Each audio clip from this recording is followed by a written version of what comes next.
Good morning, everybody. Welcome to Central High School here in Phoenix, Arizona. I'm Chris Warden, joined with Jamil Curry. And it's Desert Solstice Day.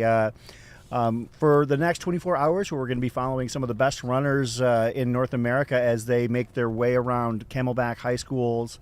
Central High School. Don't want anybody to get lost. We see Camelback Mountain straight ahead of us. Yes, and actually it's a gorgeous morning out here. It's beautiful. It wasn't even that cold this morning. I think it's one of the warmer starts, which may be problematic later if it does heat up quite a bit, but we'll have to see how that plays out. Absolutely. I did speak with one of our runners about that, and that was one of his concerns. We'll get into that, and we'll get to meet the field here shortly. But one of the things that I wanted to talk with you about, Jamil, is the fact that, and we'll talk about this over the course of the day, but how far we've come because this was the first live stream.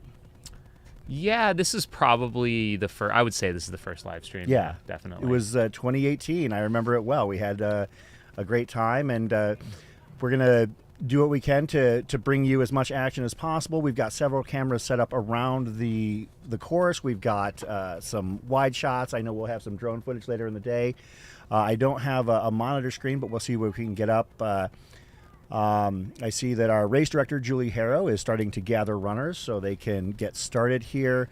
The anticipated start time is 8 a.m. In 2 minutes. We'll see if that happens. We have flexibility, I think, by a few minutes, but we'll see. We've got some athletes jogging down to the start line. You see, I saw Jimmy Strayhorn, no stranger to this race. Jimmy has been at Desert Solstice twice before and is going for his third time. We'll talk about him as well as our other athletes. I don't see our camera shot, but I can see Zach Bitter making his way towards the start line. I see Sierra DeGroff, who actually has had a dynamite year for those unfamiliar. Sierra has won not one but two USATF national championships this year. She won the 100-mile USATF national championship at Jackpot, and she won the 24-hour national championship at Fat Ox. And I talked with her earlier this week. We'll talk about what she is looking to accomplish. One of our local favorites here, Scott Traer, is walking down towards the start line as well, flanked by Callie Vinson and Pete Kostelnik. Pete Kostelnik is not running this year, which is a little bit unusual because, frankly, Pete has been a part of this race ever since I've been a part of this race. Pete has run this race, I believe, 5 or 6 times, including a former course record holder. And we'll get into the numbers in a little bit here. I see from Hoka, one of our sponsors, our title sponsor, Nathaniel Chan, is walking over towards the start line. Everybody's being led by Patty Curry as she's making her way. We're going to talk to Patty a little bit later. Of course, Patty was the de facto national team crew person at Worlds a couple weeks ago. We've also got Megan Alvarado from Virginia coming over. I believe that Jackie Hunt-Bursma is going to be crewing her. I see Garrett Nelson is walking up. Garrett Nelson looking to improve on his personal best in the 100-mile. Folks, we don't have a lot of runners today, but we're going to do our best to get to know them as well as we can. And hopefully we are here to witness some greatness. Do we have our feeds out there? Because I'm just kind of waiting for it to pop up. But Zach Bitter right now is across the track and out to an early lead. Of course, as it is, it's about 23 hours, 59 minutes to go, give or take. Zach and we'll talk about the runners here now and their goals. Zach's going for a fast 100K today, and for Zach, that involves probably being done in about 6.5 hours. So we'll be. I'm going to have to do some digging myself on in terms of the numbers, exactly what Zach is looking to accomplish here. I know that he's being crewed by Nick Curry, and I'm being joined by one of our other broadcasters here, Zach Marion. Zach, good morning. Good morning. How's it going, everybody? I'm having a great day. It's beautiful outside. It's kind of a quiet day in terms of our, you can grab one of those. They're basically just info sheets. Our field is a little bit lighter this year. We're down to, I believe, 9 racers, and we'll get to know them, or 8 racers, and we'll be able to get to know them pretty well over the course of the next 24 hours. Yeah, I mean, being the type of race that it is, obviously we can't handle a few hundred athletes on the track at a time, right? This is true. Especially when most of these guys and gals are going for something pretty astounding. They'd like to push some fast times. I know, like, Zach Bitter's looking to qualify for the world's 100K team. That's kind of his intention today. Scotty Trayer is here to make amends for his 24-hour worlds race. He didn't have the day he wanted out there, so take all that fitness and put it into something else, right? Yeah, that's one of the things I think we're going to talk about extensively here at Desert Solstice, is that we're going to have plenty of time to talk about this. We're going to talk about the 24-hour World Championships that just took place in Asia just a couple weeks ago, and it was not the best showing for the U.S. national team. I believe that the women placed 5th and the men placed 10th. And we're going to talk to some people that were there. I know that I've confirmed that we'll have Pam Smith on later to talk about the experience. I've got some feelers out to somebody in the chat, Jake Jackson, to join us here at his convenience sometime. And we're also... I've got some contacts into other people as well. Some big surprises, hopefully, in the wee hours of the morning to help us get through things. As you can see, Zach Bitter crossing the timing mat. He's doing about a 1:30 lap pace, give or take.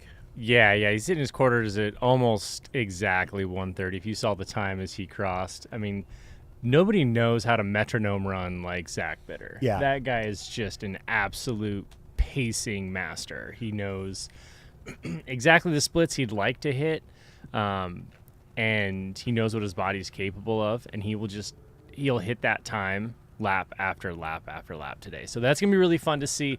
Honestly, this is my first time being at a track event, so I'm kind of excited. I mean, I've run personally, I ran a 5-hour indoor track race in Salt Lake on New Year's Day. So 5 hours is the extent that I've seen of it. And that was a lot of comings and goings, people hopping in for a half marathon and then pulling off. And very few people actually stayed for the full 5 hours. So a whole 24 hours is going to be really fun to see, especially with these athletes who are capable of doing some really great, fun things to watch. In my first time watching Zach on a track, I mean, I've raced with him many a times over the years, but just to see him do his thing here on the track, I'm really excited about that.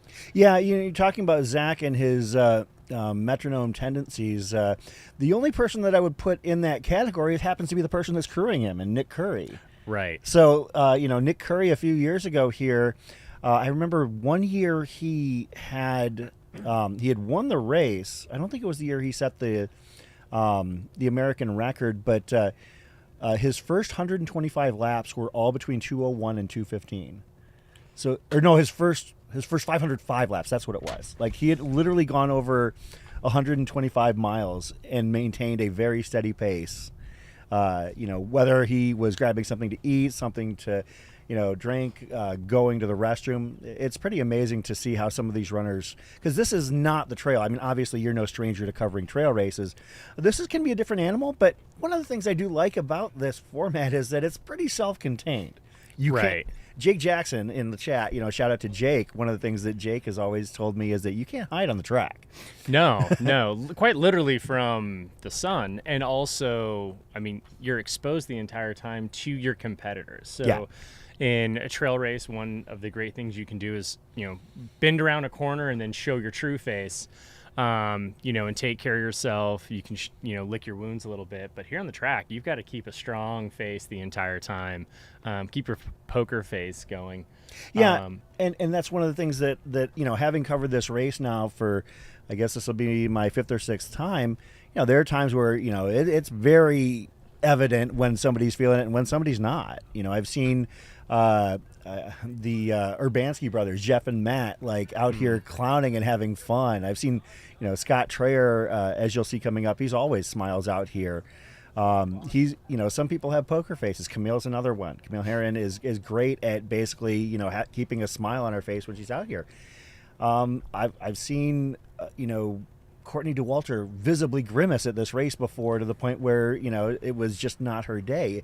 The track hides nobody, and so it'll be interesting to see how that unfolds during the day here. Yeah, it's a really fun format to watch, to participate in. I don't know if I'm there yet. Maybe I'll hop on. I have a long run today, so maybe I'll hop on for a few laps. Just grab a gimbal and just start filming and do some interviews, some questions as I'm going. See if anyone wants to talk to me. But yeah, to your point, we can see some game plans already popping out. Zach wants that fast time. He's going in, at the exact pace he wants to go at. Scotty Trayer is going to do what he does for 24 hours. He's going to sit back and play it real easy, real smooth in the beginning, let himself warm up, let himself get into a rhythm, and then he's going to do Scotty Trayer things, and he's going to push hard. You went to the dinner last night, correct? I did not. Oh, you did not? No. Okay. So the runners got together and had dinner at a local establishment last night, and I know that was partially to get to know each other and hopefully talk to. I believe Julie Harrow was there, the race director as well. Julie's been directing this race now for the last several years. She used to be a full-time Air Viper race director. Now she comes back and helps out with this, and I think she must really enjoy it, because she comes out here year after year still.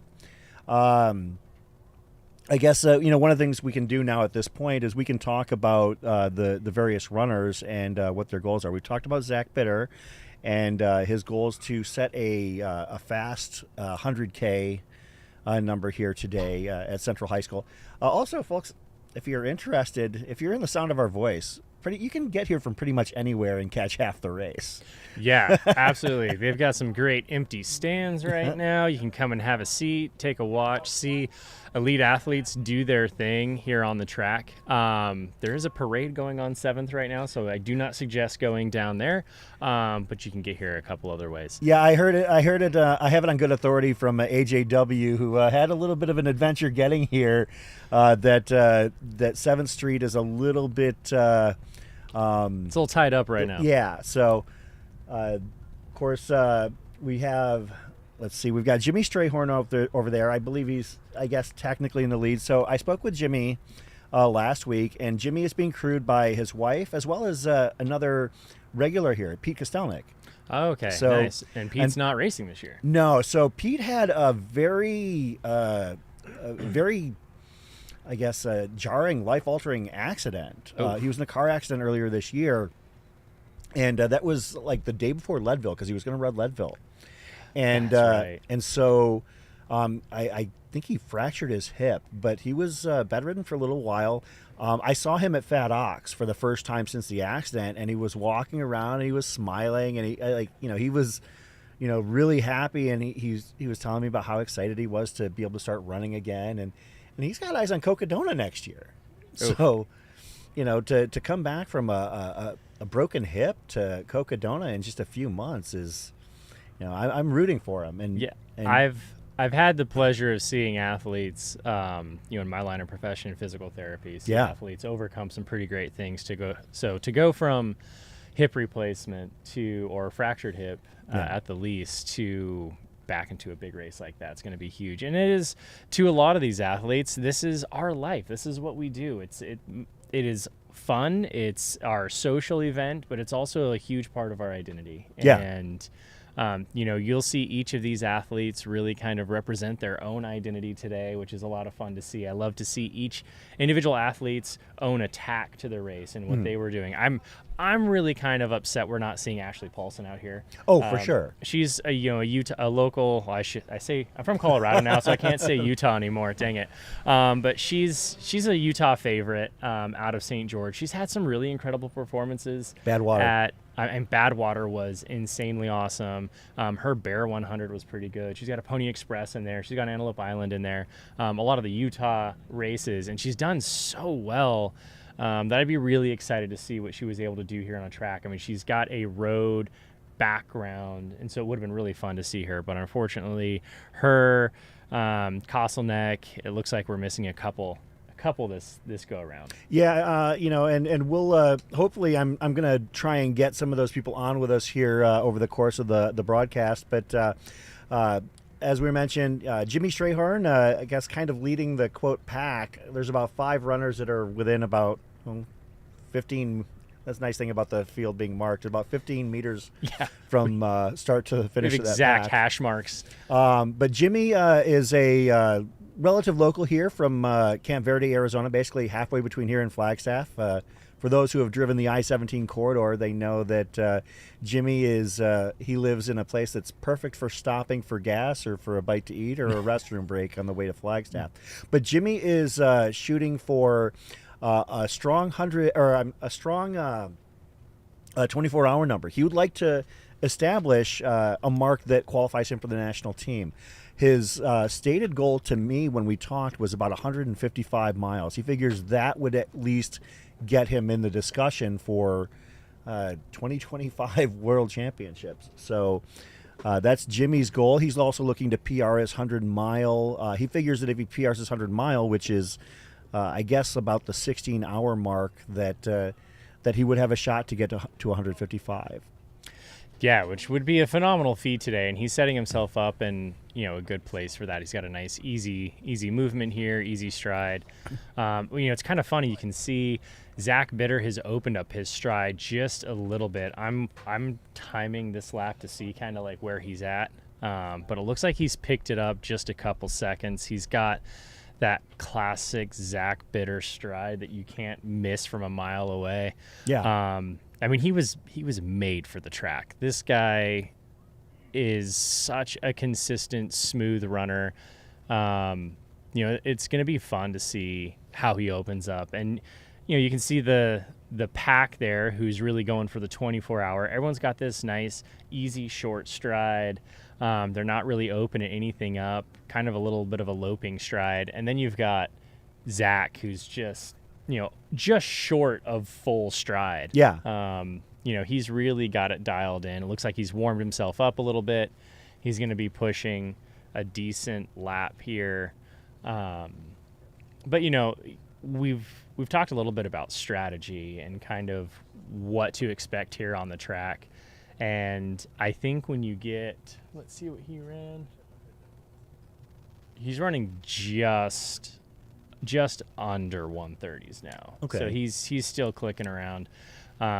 Looks like he's taking a couple seconds off. But what you're going to see with these athletes from like a physiological standpoint, nobody here is going into that high tempo, hard effort yet. Yeah. But one thing we know about the body, what happens especially in ultramarathon events, is once you get past the 2, 3, 4 hour mark, no matter what you do, your heart rate is going to decouple and it's going to get higher. Yeah. Your body's just depleting. There's no way to get around that. So even if you went out at a super easy effort, like 50% heart rate or less, like just chill, like, kind of like what these guys are doing now, just kind of keeping it like a light jog, like a light run, easy jog. Even if you were to do that for 4 hours, your heart rate is going to get to a much higher, much closer to your VO2 max. Yeah. So it's going to wear down with time. Essentially what that means is your body's just starting to fatigue and it's going to react that way. So right now, every single one of these athletes is setting themselves up for hour 5, 6, 7, and beyond. They're not focused on hour 1. Yeah. They're just trying to get to hour 6. And they're trying to do it with as little damage as possible. And one of the fun things of watching someone like Zach out here is he's riding a little closer to that line. And I hope we get to see a lot of these body checks along the way with him, where he's going to be, I mean, I know Zach is a scientist when it comes to running. He has everything dialed down to the very last gram of sodium that he puts into his milligram of sodium that he puts into his hydration. So to watch him mitigate everything today is going to be really, really fun. And I want to see everybody's strategy play out. I want to see what they're doing. The best things you can do, especially in this, Arizona sun, is to keep yourself really hydrated. Nutrition is obviously a huge part of it, just being able to have the stomach to handle the calories. Yeah. But at this point, the entire race is all about setting yourself up for the later hours, and it's about mitigating as much damage as possible. So we're seeing these nice, easy strides to mitigate, as much muscle damage as possible. Hugging the turns even as tightly as you can to save that extra foot per lap. It doesn't sound like a lot, but at the end of 100 miles, man, that's it lot. makes a difference. Like, you don't realize it, that you take an extra couple steps every lap, that could actually qualify, maybe for an extra quarter to half mile at the end of this race. And when you're talking about runners at this caliber, that makes a difference. Huge difference. I literally watched Greg Armstrong hold off Nick Curry by 91 meters for a spot on the U.S. national team. We were all shaking and just emotionally exhausted after that race. We were, obviously Nick, being a part of the Aravaipa family, we were gutted for him, but we were also just so elated for Greg, who ran this race in Tevas and covered 154 miles in sandals. His feet were carved up. Like, I've never seen anything like it. It was pretty nuts. That's one of the cool things about this race as well. As you can see right now, I love this drone shot here that they've got. Following Zach Bitter at the front, and of course the runners behind. We'll be introducing you to those runners. That first runner is Jimmy Strayhorn, who we mentioned, is shooting for about 155 today. Right behind Jimmy is somebody we're no stranger to, and frankly, if you're part of the audience, you're no stranger to either. The host of the Aravaipa Chasing Gold series, Scott Traer. Scott is here as a late entry to Desert Solstice, frankly, because he was on the U.S. 24-hour national team, and things didn't go to his satisfaction. Right. He did not have the race he expected to. And this race, he's feeling good. I spoke with him this morning, and he's got Callie Vinson taking care of him and making sure that he's fed and hydrated. She's going to join us here later as well as part of the broadcast. So, Scott, no stranger to this race, has eclipsed 150 miles on the track here in 24 hours.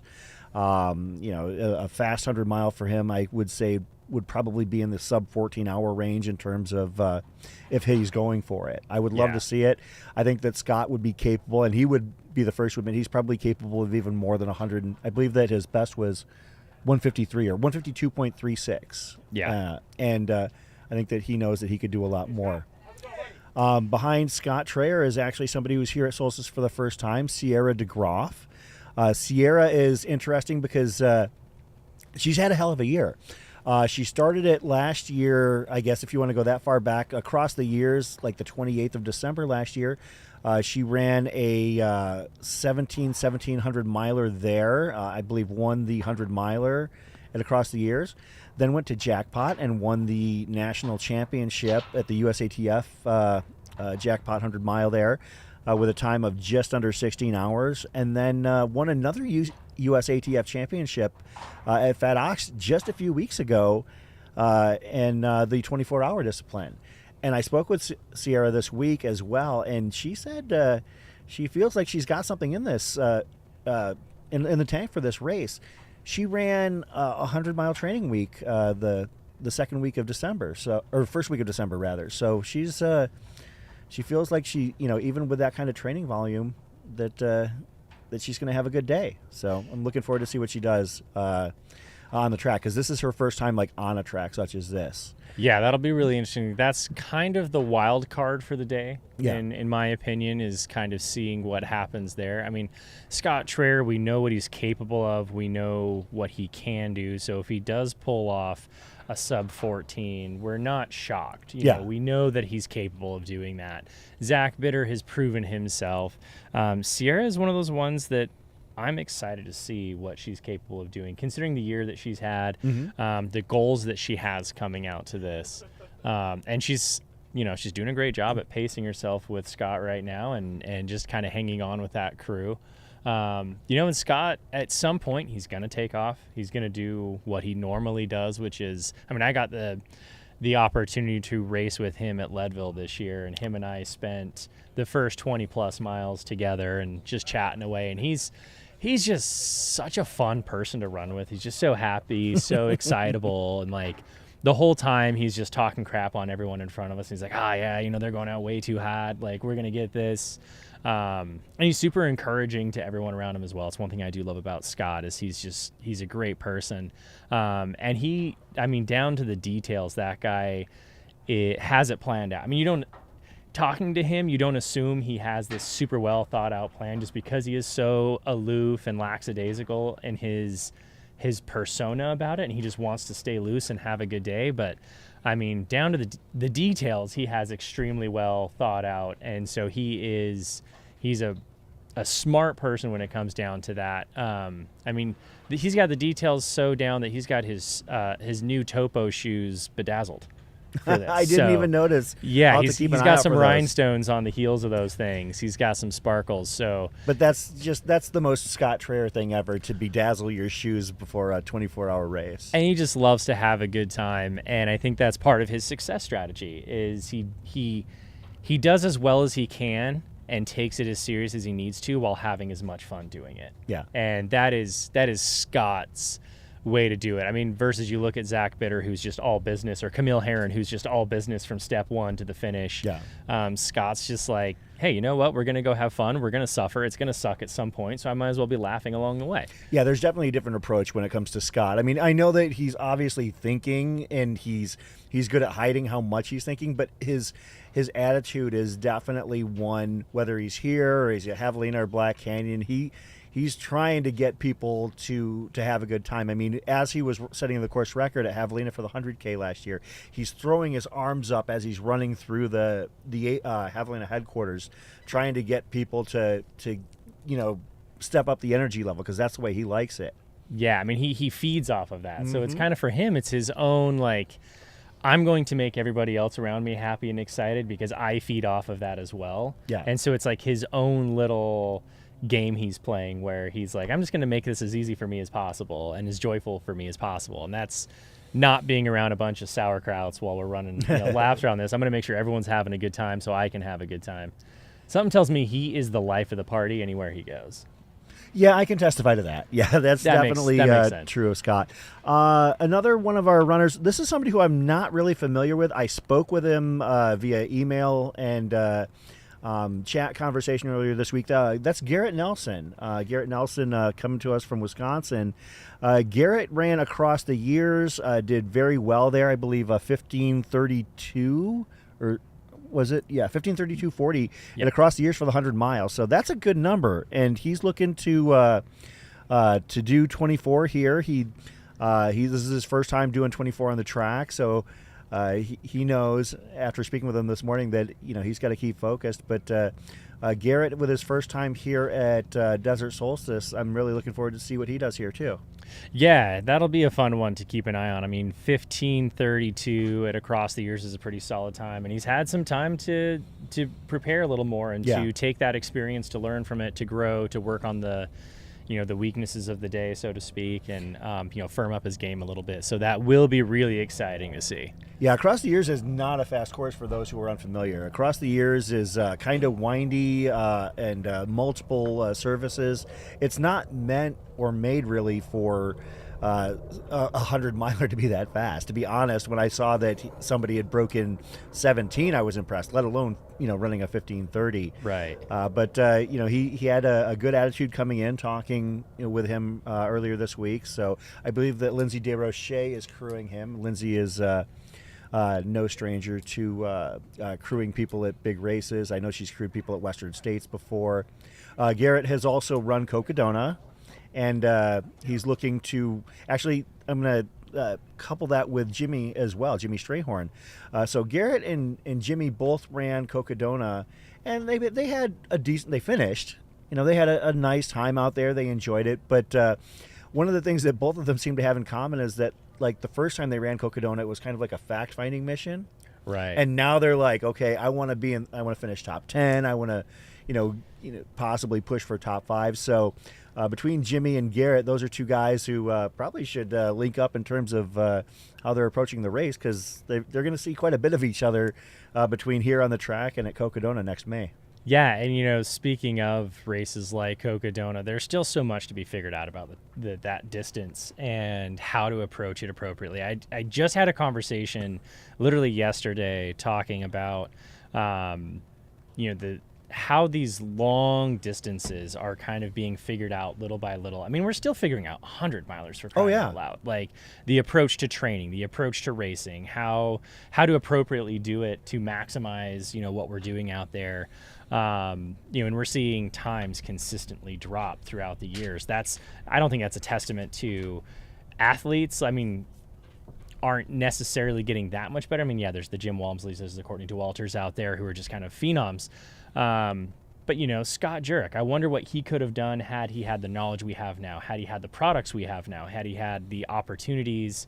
It was such a wild, wild west back then. And in talking about, like, the 100 miler and the 24-hour, basically, those are the two focus disciplines at a race such as Desert Solstice, Zach Bitter notwithstanding. And we look at how much improvement there's been. Zach Bitter used to be the 100-mile record holder, right? With an 11:19. Now Alexander Sorokin has broken 11 hours. In the 24-hour discipline, we've seen numbers, like we thought a number that was once unassailable. Yanis Kouros, with, I believe it was 188, 189. Now Sorokin is pushing 199. We might see in the very near future somebody eclipse 200 miles in a single day. That to me is absolutely insane. I mean, I remember when Zach Bitter set the record, and him and I were on the Ultra team together, which he's still repping that Ultra jersey, almost a decade later. Probably the same one. Yeah, you're right. And he's such a consistent player in the game and doing what he does. But like we're seeing the sport evolve in terms of how people approach it and train. And I think it's those little extra differences that I think add up at the end of the day to the going from 188 that Janos Kouros said, and everyone was like, this is never being touched. And then now we're looking at almost 200, or, Jim Walmsley's performances at Western States, Courtney DeWalter at UTMB. Like, so many things are going into learning how to refine it. And all that to say, I think that we are experiencing that in the track, 24-hour, 100-mile type distances as well. It takes such a different style of training. And, I love Zach to death, and this is no knock to him, but this track or a flat path is his bread and butter. You put him on a mountain, that's not where he's going to excel. And he's recognized that, and he's leaned into, this is what I do, and this is what I do really, really well. That's what I'm going to focus on. And I'm going to really, really refine that craft. And, eventually he will, pass the torch on to the next. And what we learn from him, we're going to practice, and we're going to refine, and we're going to keep. And so we're just going to keep seeing paces get faster. And we're going to see times drop. It's just how the sport goes, and it's so exciting to see. Well, we saw it at Worlds. We had, and that was a little move from Sierra DeGraaf. I was noticing she that. just took off. Yeah, she passed Jimmy Strayhorn with intent and is now following alongside Zach Bitter. I think 30 minutes in, she's like, hey, I'm going to turn it on. Zach passed, and she's like, hey, I'm going to hang on with him for a little while. Well, if she does that and she can hang on, she's going to put together. I know that her goal is she wants to PR at the 100-mile, and her PR is a shade under 16 hours. She would like to try and get it under 15, but I think that she said she would be satisfied with like a 15:30, I think was. Right. I mean, if she just ran a 100-mile week a couple weeks ago, she might be, not feeling it now because she's got so many, so much volume and training over time. But come, 60, 70 laps in, 100 laps in, she's going to feel a little something at that point. And one of the cool things about maybe it was because she needed to take a human nature break there. See, that's one of those things that's really fun to see here in the race is, aside from having the, the drone follow you to the porta potty, you've got little strategies like that. Like, okay, I'm going to take this 200 meters just a few seconds harder so I can pop into the porta potty and pop back out and not really lose time. Yeah. And I'm taking a little bit, like I'm dissecting my run a little bit. So you're going to have this little pause break where your body can calm back down. So pushing a little harder for a lap isn't going to be a big deal. And you're going to recover in the porta potty, and then you're going to be able to take off again, and you're not physiologically not going to do any more damage. Now, if she were to go out at that pace and hold it for laps and laps and laps, it might do more damage at the end of the day than good in terms of dropping her time down. So these little strategies are kind of fun to watch. Just over 30 minutes into the race here at Desert Solstice at Central High School in Phoenix, Arizona. Once again, if you're anywhere within the sound of our voice, feel free to come by. We don't have any people in the stands right now. What's funny, Zach, is that I've been covering this race now for since 2018, and I've seen some great performances, and I've always encouraged people to come out. The only year where we had people asking if they could come out was 2020, which of course we were under certain protocols. Right. It was literally one person in, one person out at the stadium gate, and people were asking. They're like, "Hey, can I come out to Desert Solstice?"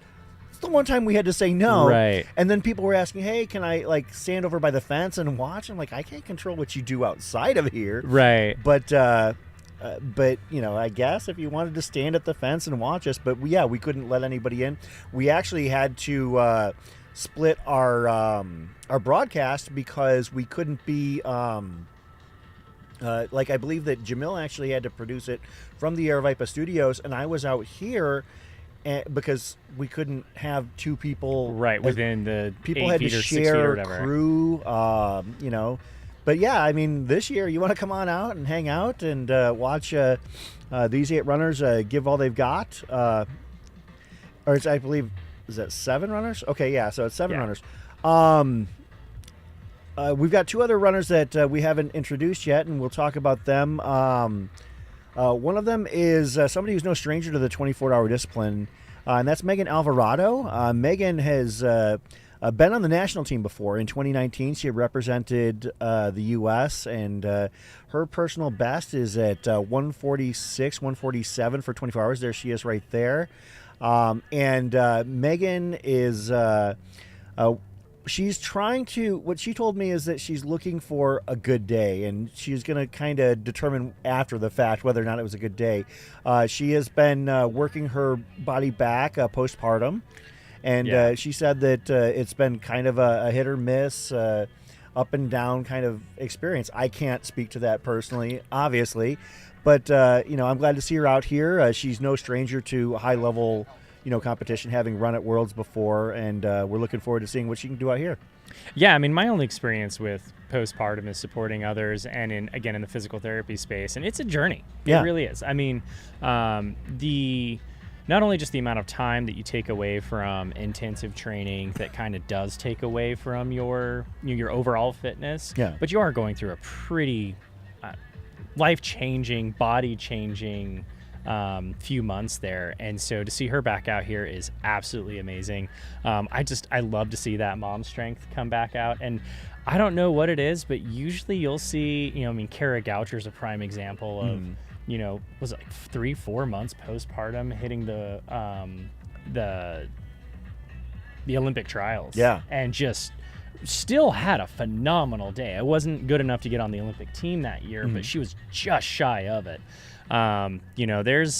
There's something about that I think, kind of like dad strength or mom strength. I think it brings a new added layer of something to the game, and I love to see it. So I'm rooting for her. I'm hoping she has a great day out here. Sounds like she's got her head on straight. She knows what she's going for, and she's just going to lock in and try to do her best for the day. And who else do we got out here? The other person I wanted to talk about to complete our story, see if we can pull up the near side cam here, and because as she's coming up right now, that's Darcy Smith. Darcy is no stranger to ultra running. She's been a part of the scene for a long time. And frankly, having spoken with her this morning, I didn't realize her journey to get here. It's probably the most inspiring of all the people that are participating in the race this year. She had gone through some health issues. She had finished second at Javelina 100 in 2020, and but then she suffered a shoulder injury and another series of ailments.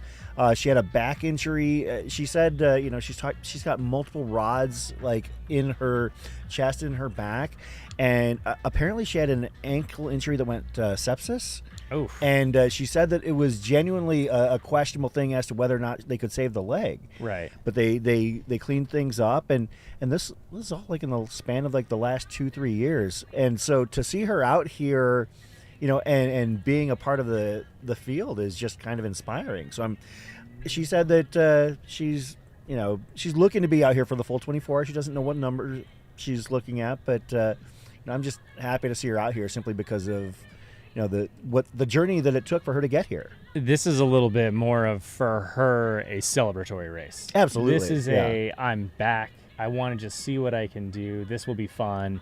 I'm excited for her. Knowing that, I'm excited to see every lap she can possibly eke out is just, one of success and one of to be, appreciated and celebrated. So that'll be really fun to watch. Yeah, Jake, I have to admit, seeing you in the chat is so different than seeing you out here. We're so used to seeing you out here.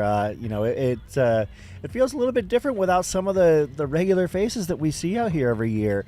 Not just in terms of the size of the field, but the people. And this is a bit of a different field than a lot of people might be used to when they see some of the live streams. They might not be familiar with these names, but in a lot of these cases, these are runners who are very specialized to the track. Like, they all do hundreds, though. Like, for instance, these people, they generally, I would say, based on everybody I see out here, everybody's either run Western States or they put in for the lottery or are putting in for the lottery.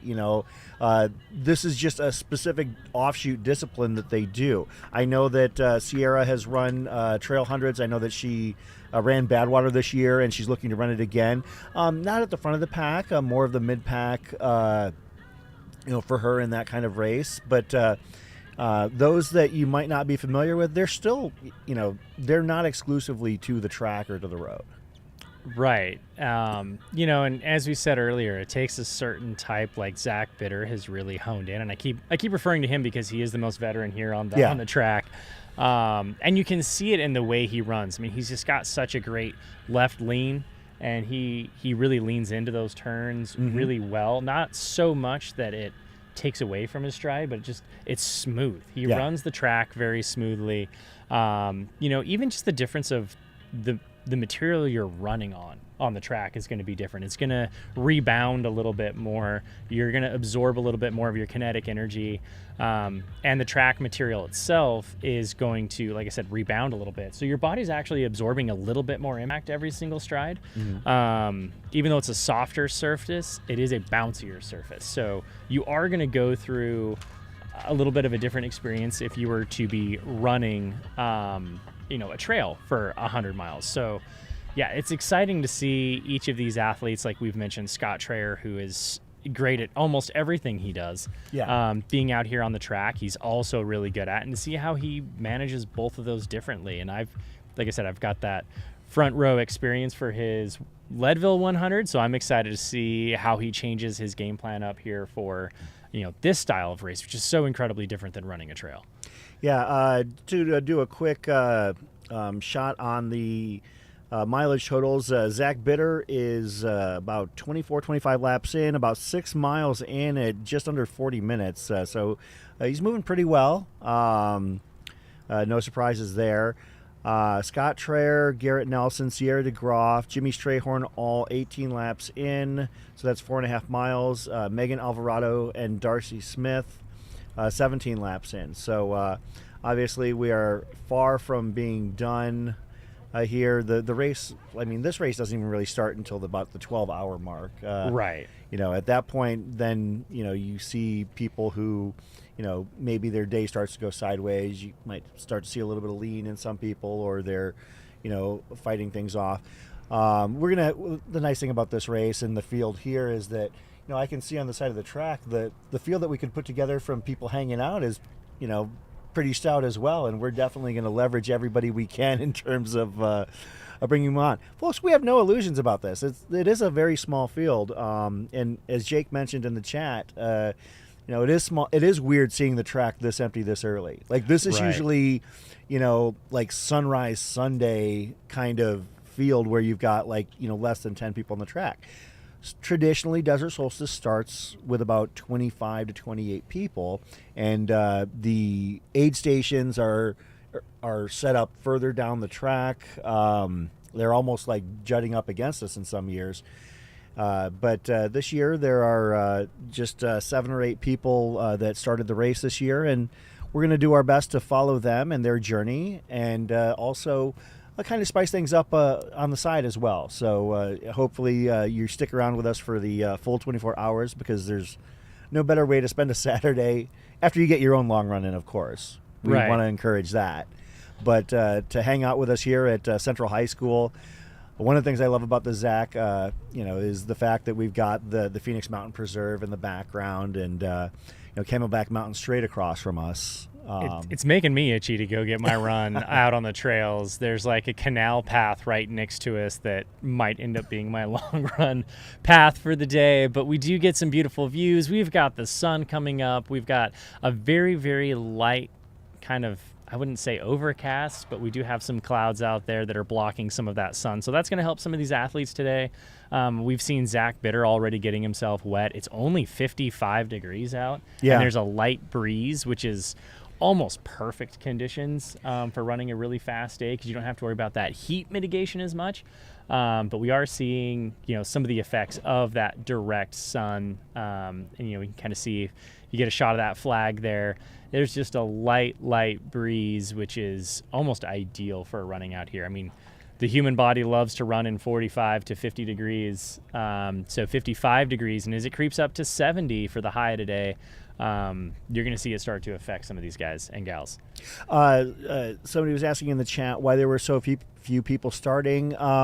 Well, we had a handful of other people, and we'll talk about one in particular that I think we definitely need to address. But there's a couple of reasons that I believe, and maybe people in the chat can attest to it as well. Number one, this is if you're coming in to do this race, you're usually going to want to make sure that everything is peak and working perfectly, such as Ashley Paulson, who we were really looking forward to see what she could do on this course.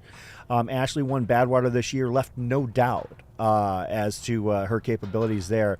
And I started doing some of that little if-then transitive theory calculation. It's like, well... Which we love to do. Oh, yeah, totally. Well, it's kind of how you...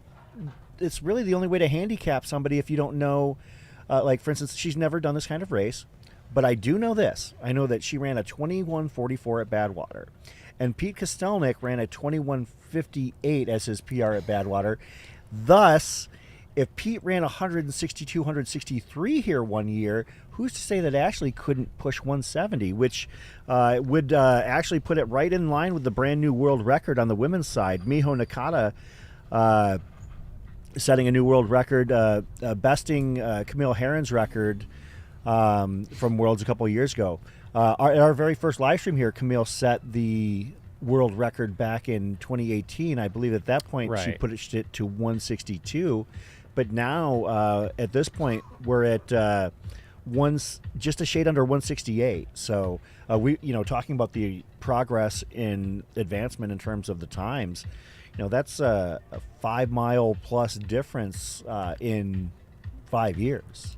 Yeah, which is insane if you think of what a 5 mile difference is. Yeah. It's hard to wrap your 5 is such a small number, right? And we just extrapolating that into a time. I mean, that's like a 30. I mean, if you're running a 7-minute mile, that's a 35-minute course record. Yeah. So if you put it into that context, that's a huge difference. Absolutely. If you were to take that same mileage and say, okay, if you can run it 35 minutes faster, people would be like, whoa, she almost cut off, she cut off more than half an hour on that course record, a world record course record. And, when you say 5 miles, it's like, oh, that's cool. But like when you extrapolate that and to see what it really is, that's massive. The other reason I think that we don't see a lot of people is simply because Worlds just happened. Exactly. The World Championships just took place. I believe that was in Taipei, and a lot of the people who would normally be here just ran a 24-hour race. Because one of the things about Desert Solstice is that it's a very popular qualifier. Like in recent years, as many as half of the national team has come from Desert Solstice. Right. I know that Scott Traer put up qualifier numbers here. Nick Curry put up numbers here. Jake Jackson, Mandy Holmes, Stella Springer. Like, these people all put up like their Desert Solstice or their Worlds qualifiers here at Desert Solstice. Camille Herron has qualified for Worlds through this race before. I believe Pam Smith has as well. Like this is always nobody gets here by accident. Right. Nobody just kind of stumbles into Desert Solstice. So all of these runners are amazing. And, unfortunately, with the Worlds being so recent, it does kind of to tap our field a little bit. But we're going to do our best to encourage people to come out here next year, and we'll talk about that as well because I know that Jamil has some news regarding next year's Desert Solstice race. So. Oh, I'm excited to hear about that. And you all should be too. We're starting to see a little bit of shakeup here. Looks like we had Jimmy Strayhorn kind of backed off a little bit. Scotty Traer is now leading the train with Sierra DeGroff, and is that Garrett Nelson? Garrett Nelson, yeah. Garrett Nelson right behind him. They're kind of leading the charge at this point. I wouldn't say pace has picked up at all. They look like they're just staying smooth and consistent. Scotty leaning into it. And it seems like things changed just a little bit. I'm not sure if Jimmy's just like, hey, I want to take a step back and run on my own for a bit. Mm-hmm. I want to know from you, Chris, what would your strategy be here? Would you want to run kind of in your own head by yourself? Would you want to latch onto the train and caboose it, or how would you approach it? I think that I've seen most success come from people who are able to kind of not necessarily like pace each other, but people partner up for times here and there. One of my favorite experiences of watching people partner up, and probably the best example, was the year that Nick set the 24-hour record here, so that would have been 2021. He and Jake Jackson were very close to each other for the first 100 miles. How close? We couldn't figure out who actually crossed the 100-mile strip first, and they did it on purpose. And what's funny is that they actually ended up being the third and the fourth persons, so they're like, well, we only have one third-place award. What are we going to do? Right. So, but, yeah, I think that, this is the kind of race where it probably does pay to, if you're capable of hanging with somebody, then kind of hanging with somebody. I mean, you can see as Scott, Garrett, and Sierra go by, I mean, they're chatting. They're at a comfortable pace, and I know that my belief would be that they're kind of drafting off Scott because they know that Scott is no stranger to this type of event. Right, and they're kind of letting him, show them what to do for the day. I think I'm sure they've all had conversations of what's your goal today, what are you shooting for. I think when you have a game plan like Zach Bitter, who's like, there's a specific time I'm shooting for, which means I need to hit my laps at X amount of time. Yeah. Which he's obviously running a little shorter than the rest of these guys and gals. With his focus being the 100K today. Mm-hmm. So, he's going to have a little bit of a different game plan. I can see the idea of wanting to kind of be in your own head for a little while so you don't get pulled out too fast. You can stick to your own game plan. But me personally, I'm a social runner. I want to be with everybody else. I want to take some of that Scott Traer energy, and I want to just absorb as much of that as possible because he's going to help you have your best day. And to your point, I think when you have a Nick Curry and Jake Jackson out there, you have kind of this like, hey, you're suffering, come on, follow me. I want to see you get the best day you can have so that I can have the best day I can have. You get a little bit of that push-pull and rising tides effect with, the athletes out there if you can kind of stick with someone. I'm sure we'll see some other game plans being pulled out later. I mean, I imagine I'd probably fall back at some point in the day and then just want to chase whoever's in front of me and just have that game plan of like, hey, next person in front of me, I'm going to eventually run them down in a couple laps. Then the next person in front of me, I'm going to run them down in a couple laps. I could see a lot of game plans playing out, so we'll be excited to see what happens. To that end, and actually, I want to piggyback on that thought, Zach, is that, the idea that these runners, like, I'm not saying they don't want to win, but it's less about who finishes first, second, third, and it's more about the numbers you put down. Right. Because those numbers have ramifications in terms of like yearly bests for the 100-mile, national team qualifiers, and Right. And we'll talk about the numbers that runners will have to attain in order to make the standards for the national team. Obviously, with Worlds not being till December 2025, this is actually one of the first opportunities runners have to try and qualify for the national team.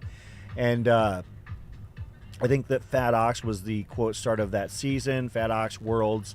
And as we mentioned earlier, the U.S. national team had a very Unusually not fast year. yes, unusually not fast. I was going to say complicated year. We had some issues with runners who were not physically at their best. Had some people with injuries heading in, had some people who ended up walking away with injuries. We're going to hopefully try and talk to some of those people because, I think that one of the cool things about this sport is that people have opened up over the years. As I've learned in covering these events, people are more willing to talk about it than they were a few years ago because they understand that we're just trying to help grow the sport through our Right. coverage. As you can see, Zach Bitter there on the far side of the track. That is Darcy Smith. Oh, we're going back to Zach. As you can see, Hoka is our main sponsor here at Desert Solstice here in Phoenix, Arizona. The sun is getting up there, and it's getting a little bit warm. I know that Zach, one of the concerns he had in terms of a fast 100 was that I believe that the forecast was a little bit higher than he was hoping for. I believe that the high was It's like 70 today. Yeah, I thought it was a little bit higher. I've got it. Let me pull up. I mean, I can only hope it's higher. I love the warmth. Yeah. I don't love running in it as much. Well, but Zach and I joked this morning that when we woke up and we weren't cold, that it might be a little bit problematic later on. But in Zach's case, he's going to be off the course, before just about anybody else, with his, with it being a fast 100. yeah, if he's looking to 100K. go around that, 6 to 7 hour mark. 6.5 hour or less, yeah. If he's going to be shooting for something around that, which we might see him open up here in a couple hours, we're just less than an hour in. This is just the warm-up phase. Yeah. Like we talked about that heart rate decoupling and all that. This is, if you run this too hard, your last hour is going to be miserable. But Yeah. if you run this just right, your last hour can still be fast. And I'm sure he's setting himself up for that. Or he's going to do what he's typically done in the past and just metronome this and hit the same lap pace. I mean, I love watching him execute just because you're just like, how are you still running exactly like 120 to 130 laps from step one to his last lap on the course? It's insane to see. But Yeah, we're anticipating a high of 78 today, and Zach, Okay, he's that's already warm. engaging in evaporative cooling at this point. yeah, he's cooling himself down. No stranger to the heat. He knows how to run in the heat really well. Hey, lived here for years. He lives in Austin now, so Right, yeah, Despite he's- his Wisconsin roots, he's definitely acclimated to the heat. I mean, he runs very well at Haviland 100, Right. typically. Sub 14. If you look So- at the races he's done, Javelina 100, Desert Solstice, Western States, like no stranger to the heat whatsoever. So if I were on the course today, I would be watching him and saying, what's he doing? And I should be doing something similar. If he's cooling himself down and it's 54 degrees and it feels kind of not quite warm yet, he's getting ahead of it. He's being smart. He's keeping that body core temperature down as low as possible. Yeah, I mean, he's playing it smart. Scotty Trayer's got that classic button up, halfway undone here, just letting some cool breeze get in there. I don't think I've ever seen him not run in those blue split shorts. I wonder how many pairs he has. Do you think he has like multiple, like 30 pairs just sitting in a closet somewhere that he's just like, oh, these ones are done, pick out a new pair? Or I would assume he probably just kind of wears them into the ground. yeah, Like, I would. He's that kind of guy who's got probably like 3 pairs he rotates through multiple times a week. Well, I mean, every pair of running shorts he buys takes away from the velour tracksuits that he wears to the races. Exactly. So. He's got to put the money into the velour tracksuit, not the split shorts. We're seeing a lot of exposed skin so early. I'm interested to see what Garrett's going to be doing with that all black outfit. That's it seems like something so trivial, so little, like what color you're wearing, but I know I've been strategic in terms of wearing black during some races because I want to stay a little bit more warm if there's any kind of sun out. Even if it's a cold day, I've also done the whole all white outfits. I've never done the 2010 Killian all white spandex for many reasons, but yeah, we're gonna have a hot day today, and it's gonna be fun to see everybody's strategy. I mean, this is the part to me that I love calling these races, because I want to see what everyone else is doing, whether it's because I can like glean from that a little bit, or it's just fun to see what strategies people are coming out with. Yeah, we've got a couple runners that are in full sleeves. We've got Jimmy Strayhorn is wearing full white sleeves, and we've got I believe Sierra is wearing longer sleeves as well, both wearing white tops. Scott Trayer in his classic button up. Yes, wearing a dress shirt. A couple runners in short sleeves, and then a couple in tank tops or sports. What is his first croissant of the day? He's just munching on a croissant, just enjoying his day. Wait. Are the World Championships in France in 2025? Is that what he's doing? That's like a very Scott Trayer thing to do. That would be a very Scott Trayer thing. He is setting the tone now for I am coming back to Worlds. I'm going to get my croissant intake now. Getting that body all ready to go on croissant. Which racing in Europe is very interesting. It's an Albi France. Yep. That's so Scott That's a Trayer. Scott Trayer thing. That is Scott. That's why we love him, ladies and gentlemen. That is a Scott Trayer trademark right there. Just always a little something. He's always so pre-calculated. Again, it's one of those things where it's like you think Scott Trayer, like, what is he doing just eating a croissant? But it's thought out. Yeah, he's thinking.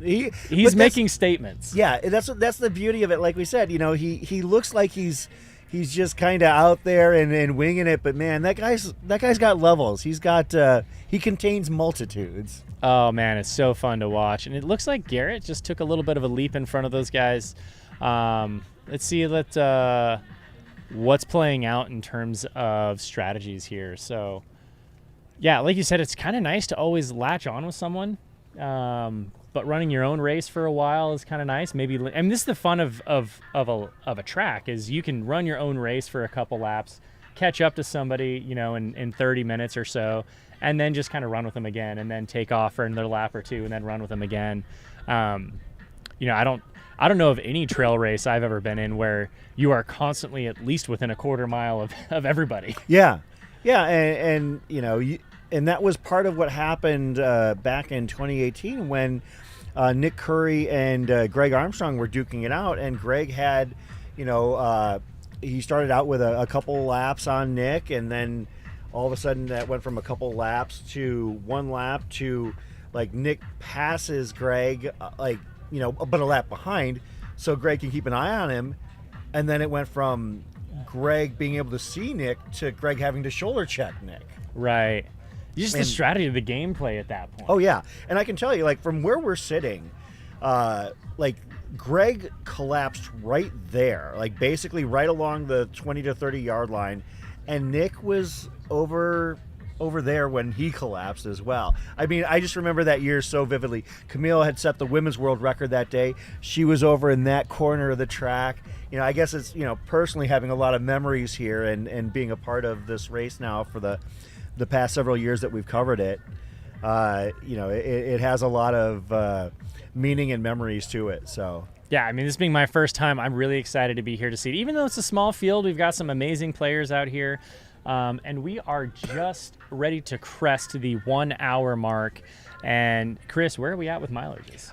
As far as the mileage chart, let me pull it up here. I'm going to refresh what I've got in front of us. Do we have a leaderboard that we're able to put up there, Bryce? Or okay, we're working on a leaderboard. But right now, Zach Bitter with the 1 hour mark is at 9.4 miles.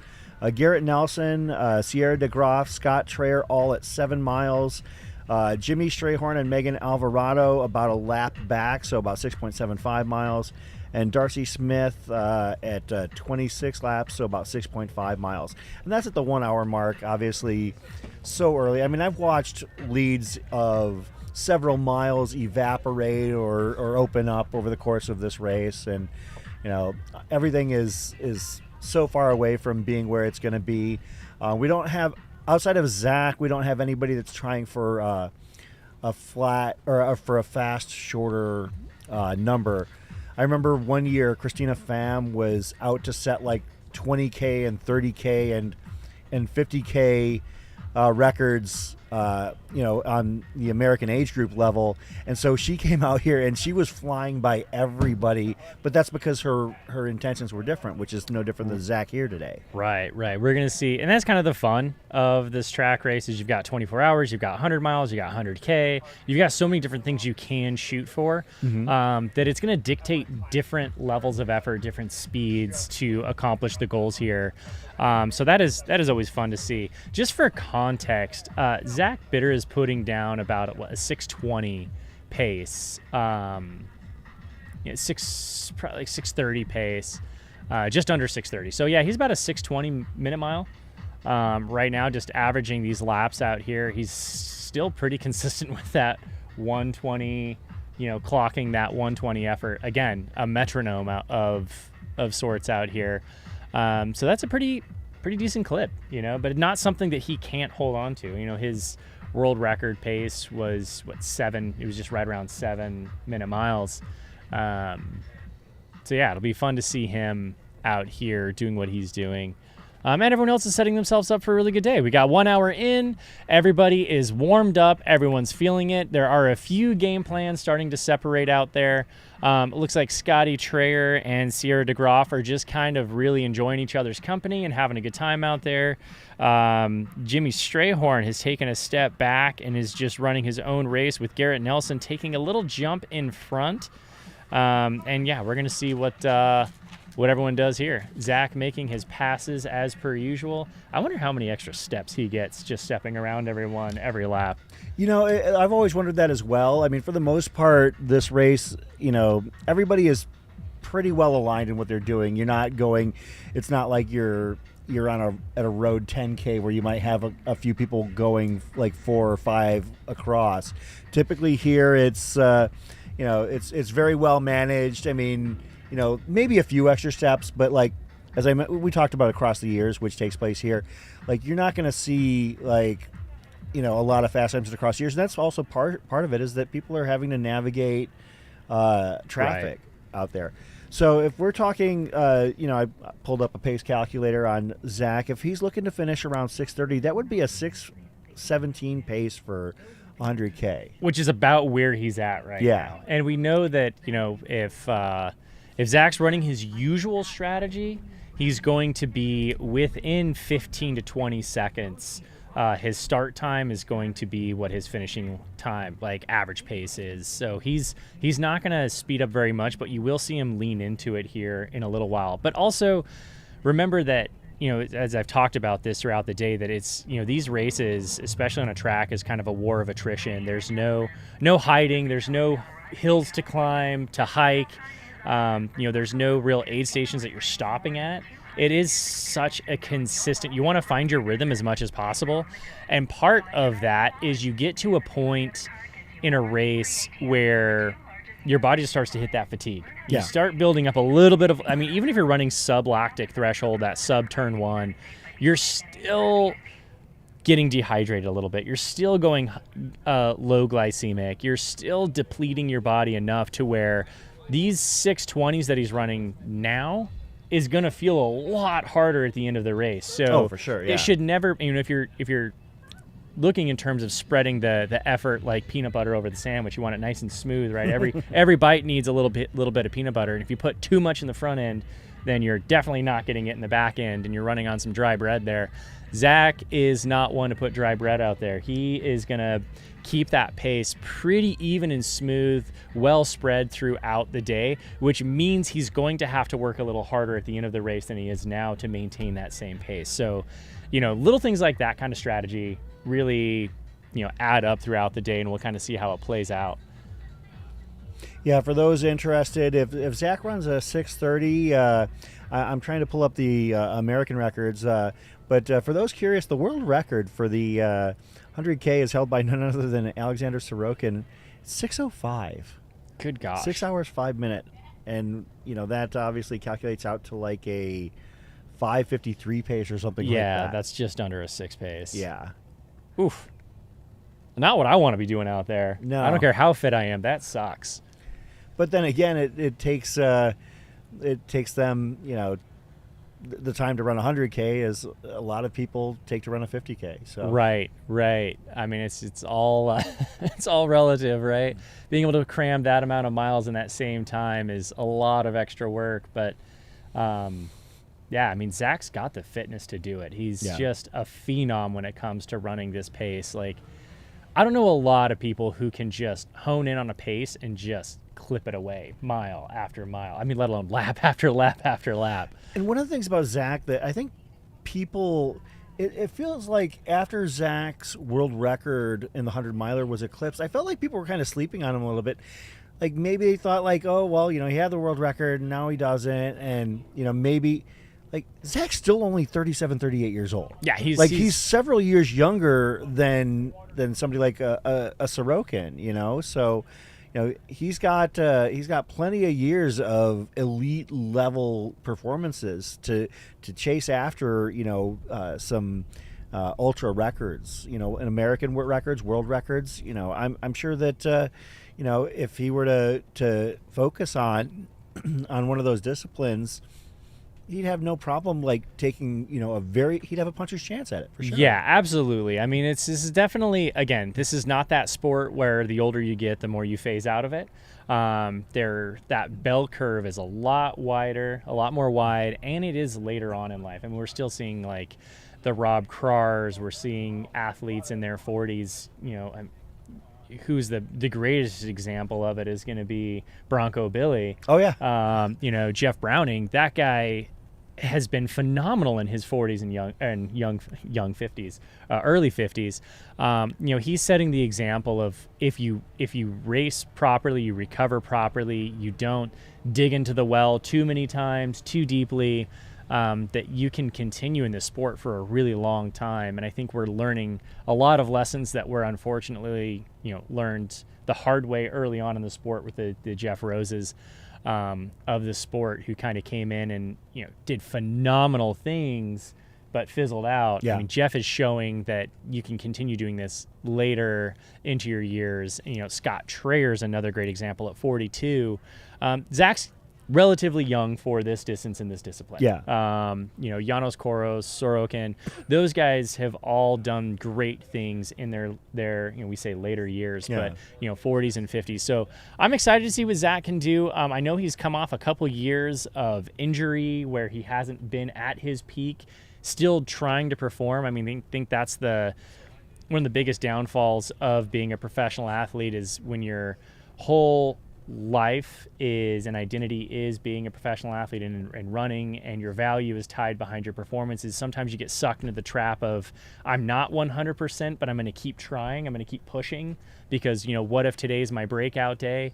What if, I'm just good enough to get back? We're seeing Scotty Trayer do something similar in terms of, I didn't have a great 24-hour a few weeks ago. I'm going to come do it again, which most people look at a 24-hour running that amount of miles and they're like, holy crap, I can do that maybe once a year, once every other year. And he's like, I'm going to do that twice in a month. So you do get kind of sucked into it. So I'm excited to see Zach healthy, ready to race, ready to perform. He's doing it intelligently. We've had a couple discussions about how he's excited to slowly build back up into, 100K, 100 miles, and get himself in a position to really be at his peak best in a few years. So actually, I'm taking a look here, and I didn't realize that that Zach holds the 100K track record, the American 100K track record, and it's under attack today. So the current 100K open per the ATRA website, I don't know if it's updated, but it shows it as 6:58:12, and that would have been from here at Solstice in 2015. Mm-hmm. There's definitely a possibility that Zach is able to eclipse that. The all-time American record was Walmsley at the Carbon X event, which is 6:27, I believe. I know it was under 6:30. Yeah. So that would be 6:27:44. So, Oof. If Zach is able to run a 6:30 or so, he could genuinely mount a challenge to the American 100K record. Yeah, absolutely. And he's, again, we've talked about him being responsible and building back up into this and making sure that he is healthy. That was his first primary goal over the last year and a half, was like, I need to get rid of these niggles and show up to races ready to rock, ready to do this thing, and not have to have that little worry in the back of the mind of like, is this going to flare up and at mile 40, is this going to be something I'm going to have to worry about? When we're talking about world records, every single second counts. Yeah. I mean, for example, Walmsley missed the record. What was it, by 9 seconds For the 100 or for the 50 mile, right? No, it was during the Carbon Or X was it the challenge. 100K? Yeah.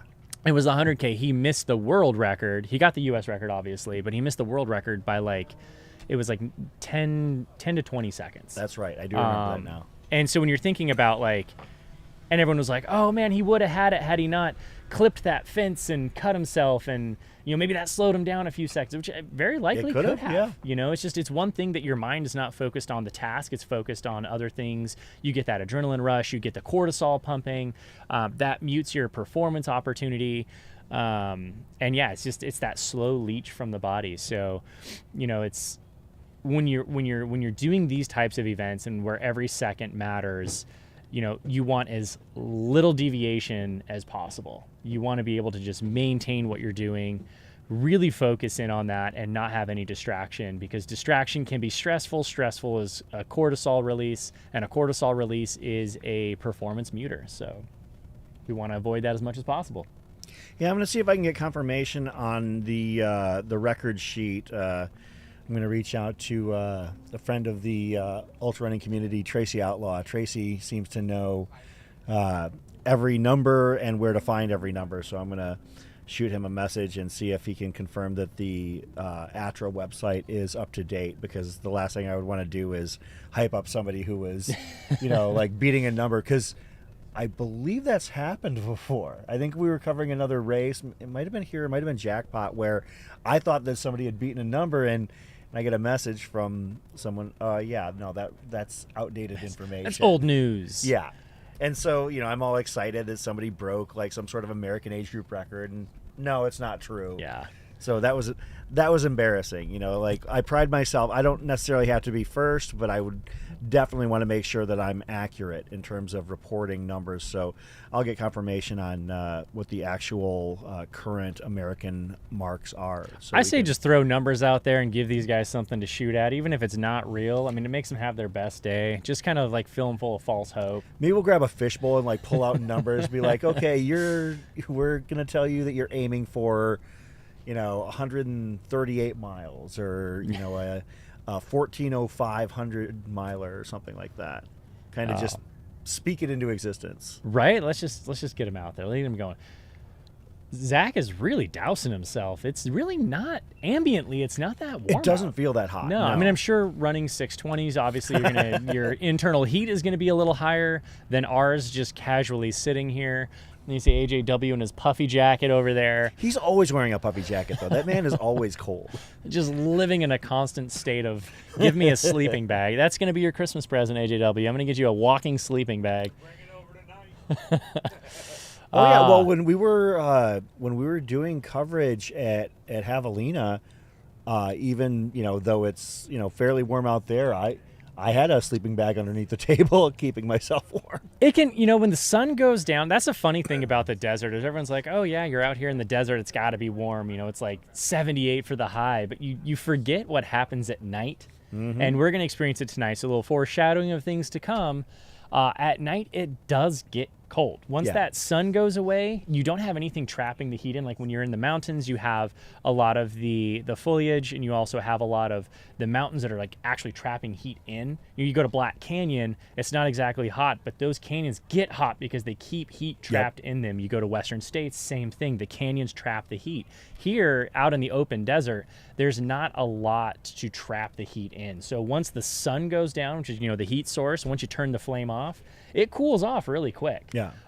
This morning we were sitting in the mid 40s, setting up here, and then we're going to go up to the 78 for the high. It looks like we'll see what actually happens, and then it's going to drop back down to the 40s, which a 30-degree swing like that, especially a 30-degree swing from almost 80 to under 50, is a big difference in terms of what it does to the internal thermal regulation. So I'll be excited to see what these guys do. They're dousing themselves now, trying to stay cool, but are they going to be trying to stay warm tonight? Are they, what are they going to do for that?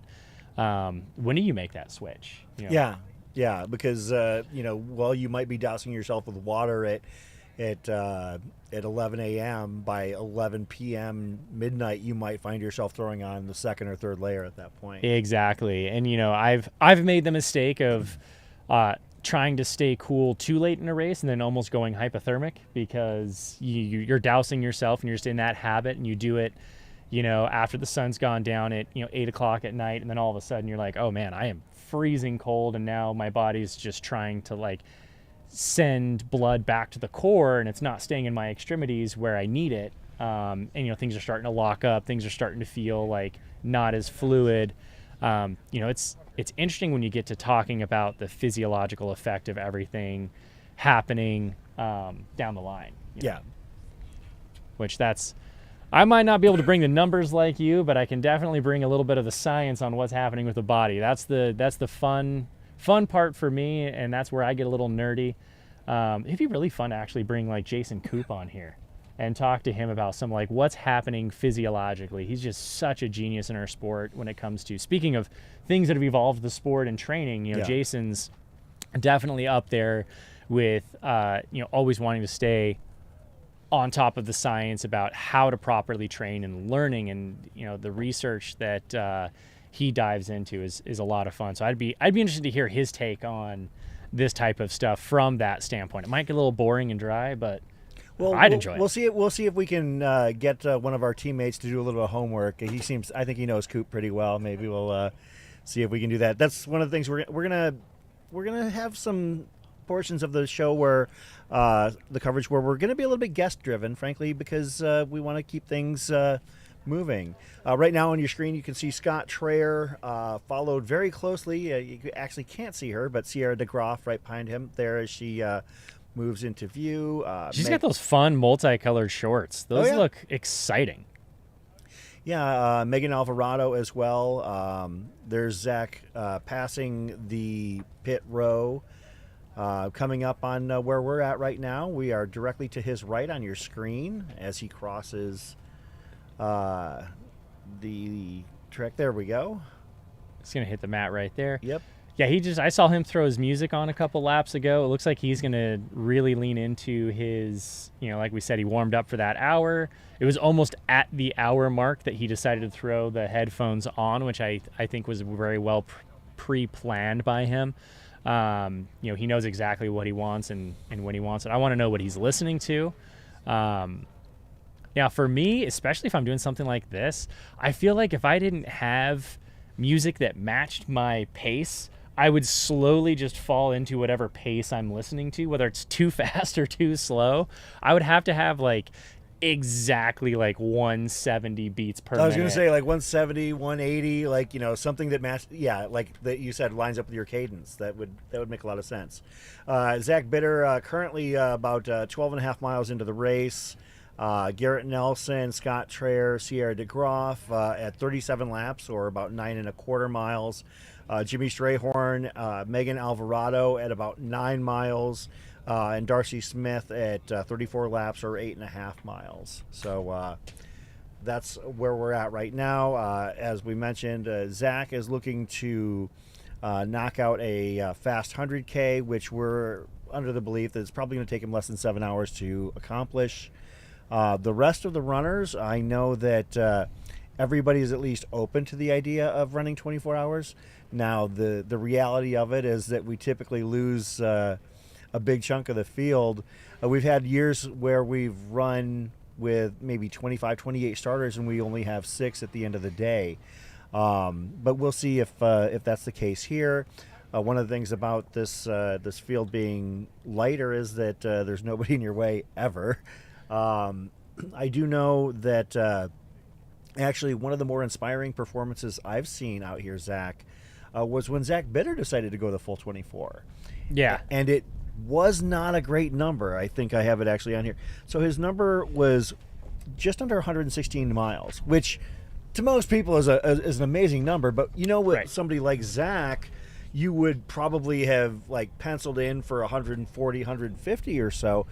But he had never done it before, and him sticking it out was actually really inspiring, because by the end of it, he was literally walking around the track, but he was committed to staying on. That he said he wanted to stay on the track the entire 24 hours, and he did it, and it was pretty inspiring to witness, because he was not having a great day. Yeah. And by about 22, 23 hours, he's wearing this, I believe it was a black puffy, and he's kind of just like walking with his hands in his pockets. But, that he looked like one of us. He looked like we saw his mortality. Yeah, he looked like somebody that you might see at across the years, or at the Dome, or something like that. Just out there looking like a normal human. So Yeah, dousing himself still. He is very, very wet right now. He is completely doused himself, and got rid of the sleeves. Looks like he's, if he keeps this up, he's on pace for, I'm going to throw down, if he can maintain what he's doing now, I think he's going to hit the 100K mark in 6:42. Give or take 5 minutes. That's what I'm going to put down if he can keep this going, which I know Zach. I know he's very well thought out, well disciplined. So, and when he gets gritty, as we talked earlier, he will dig deep to do what he needs to do. So I'm going to guess a 6:42 finish today. That's my prediction. You can put some money on it. I'll give you an over under 5 minutes. And I'm excited to see what everyone else puts out today. Oh yeah, and we're gonna have the opportunity to get very familiar with these runners. But yeah, Zach has been putting down basically, from the looks of things, 90-second laps, like anywhere from 90 to 95 seconds in most cases. So yeah, and it's speaking of game plans, something I've just noticed is I'm excited to see what everyone's doing shoe wise. Because, again, the geek in me is thinking about that stuff. I know we've got Zach always loves, he's sponsored by Ultra, and so he loves that lower profile, zero drop type shoe. And he's going to go on something, I think he's wearing the Vanish Carbon. So he's got a carbon shoe on right now, which is shockingly hard on the body. That rebound that the carbon plate gives you is a little extra impact into the lower legs. So, like, your calves are going to get a lot more of an impact force. You're going to have to respond to that. So it is interesting to see, like, he's wearing a lower profile racing shoe, and then we've got Jimmy Strayhorn going by in ultra 4 mil drops. We've got Sierra DeGroff and the Saucony Endorphin Pro, which is like a much higher cushioned but also a carbon plate in there. And you've got Scotty Traer is rocking the Topo Spectre, which is a Pebax midsole, so it's got a lot of rebound to it, but it is a lot of cushion as well. Yeah. So it's like your traditional high cushion shoe. Then you got a couple pair of Ultra Taurins out there, and Darcy Smith and Megan Alvarado are wearing an Ultra Taurin, a road shoe that's got a moderate amount of cushion. So you've seen the spectrum. You've got the high cushion carbon shoe, you got a low cushion carbon shoe, you've got a higher cushion Pebax shoe with Scott Trayer, you've got some moderate cushion shoes in the Ultra Taurins out there.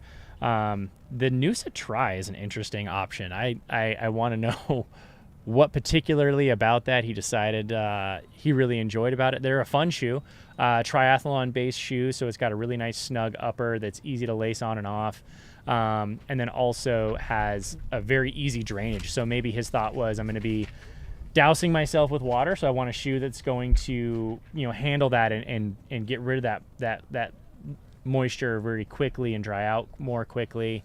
And then I'm excited to see. Thought I saw some cloud booms out there on somebody, but I couldn't see who it was. Well, Zach, it sounds like we're going to do a bit of a commentary change. Thanks for helping pilot the car for the first 90 minutes, and we'll definitely, you'll be taking on some shifts later on as well. One of the things that I love doing, and I know you'll love doing it because I've seen you do it at other races, is kind of getting behind the scenes. And unlike something like Black Canyon or Javelina, you don't have to go all the way across the desert to do it. You can basically walk up and down the track, talk to the crew, talk to, get the idea of how the runners are feeling, what they're doing, and like I said before, over the course of the years that we've been covering this race, people have opened up. I mean, once upon a time, it was like everyone's fine, they're doing great. And now it's like, well, this is going on, and you get the gritty details here, and I know you're going to love that. I love to get the tea, so I'm gonna go snooping around. I'm gonna try to find out as much information as I can, talking to the crews, maybe get my own little run in, and I will join you guys later. So thank you so much for having me this morning, Chris. It's always a pleasure chatting with you. Absolutely. And I'm gonna give you over to the one and only AJW. I better get my pipes ready and get ready to speak up here because our next commentator is he's very well known, he's very well liked, and he's very well volumed. Hello,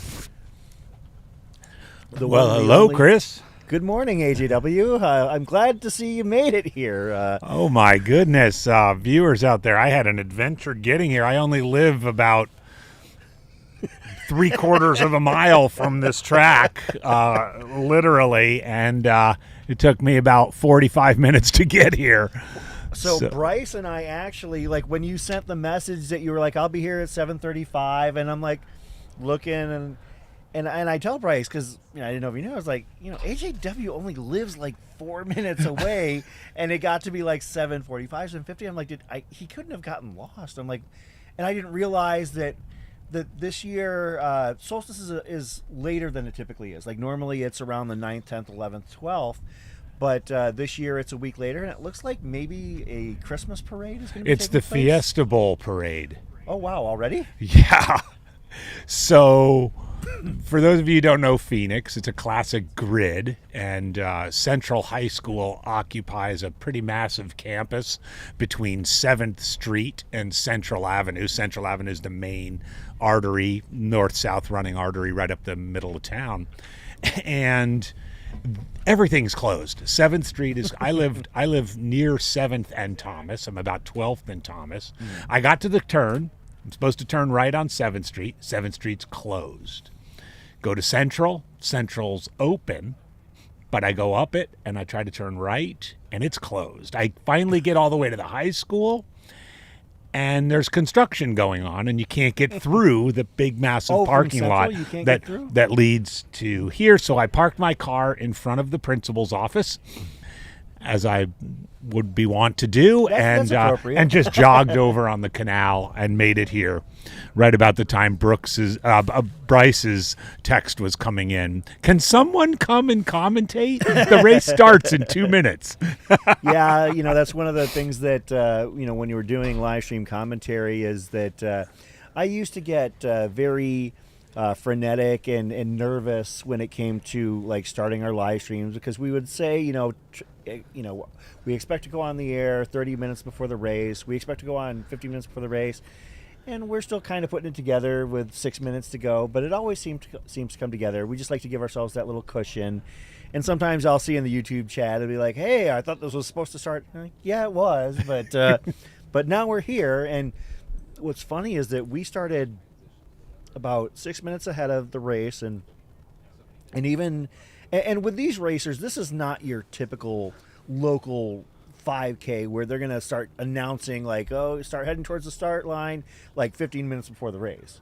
Like with 3 minutes to go, I hear, like, for the first time, I hear Julie like, "We're starting soon." That was pretty much it. But then again, Julie's been running or directing this race for years, and now all these runners are very experienced, if not at this format, then about racing in general. So, and in on the topic of doing this race for years, this is the first Aravaipa live streamed race, right? It was in 2018. In 2018, in December of 2018, it was the first ever Aravaipa live stream. Yep. Right, and then it was just couple of months later, in 2019 of February, that had the first Black Canyon. I think it was 2020. It was 2020. 2020 was the first Black Canyon, okay. The first big trail race that we did.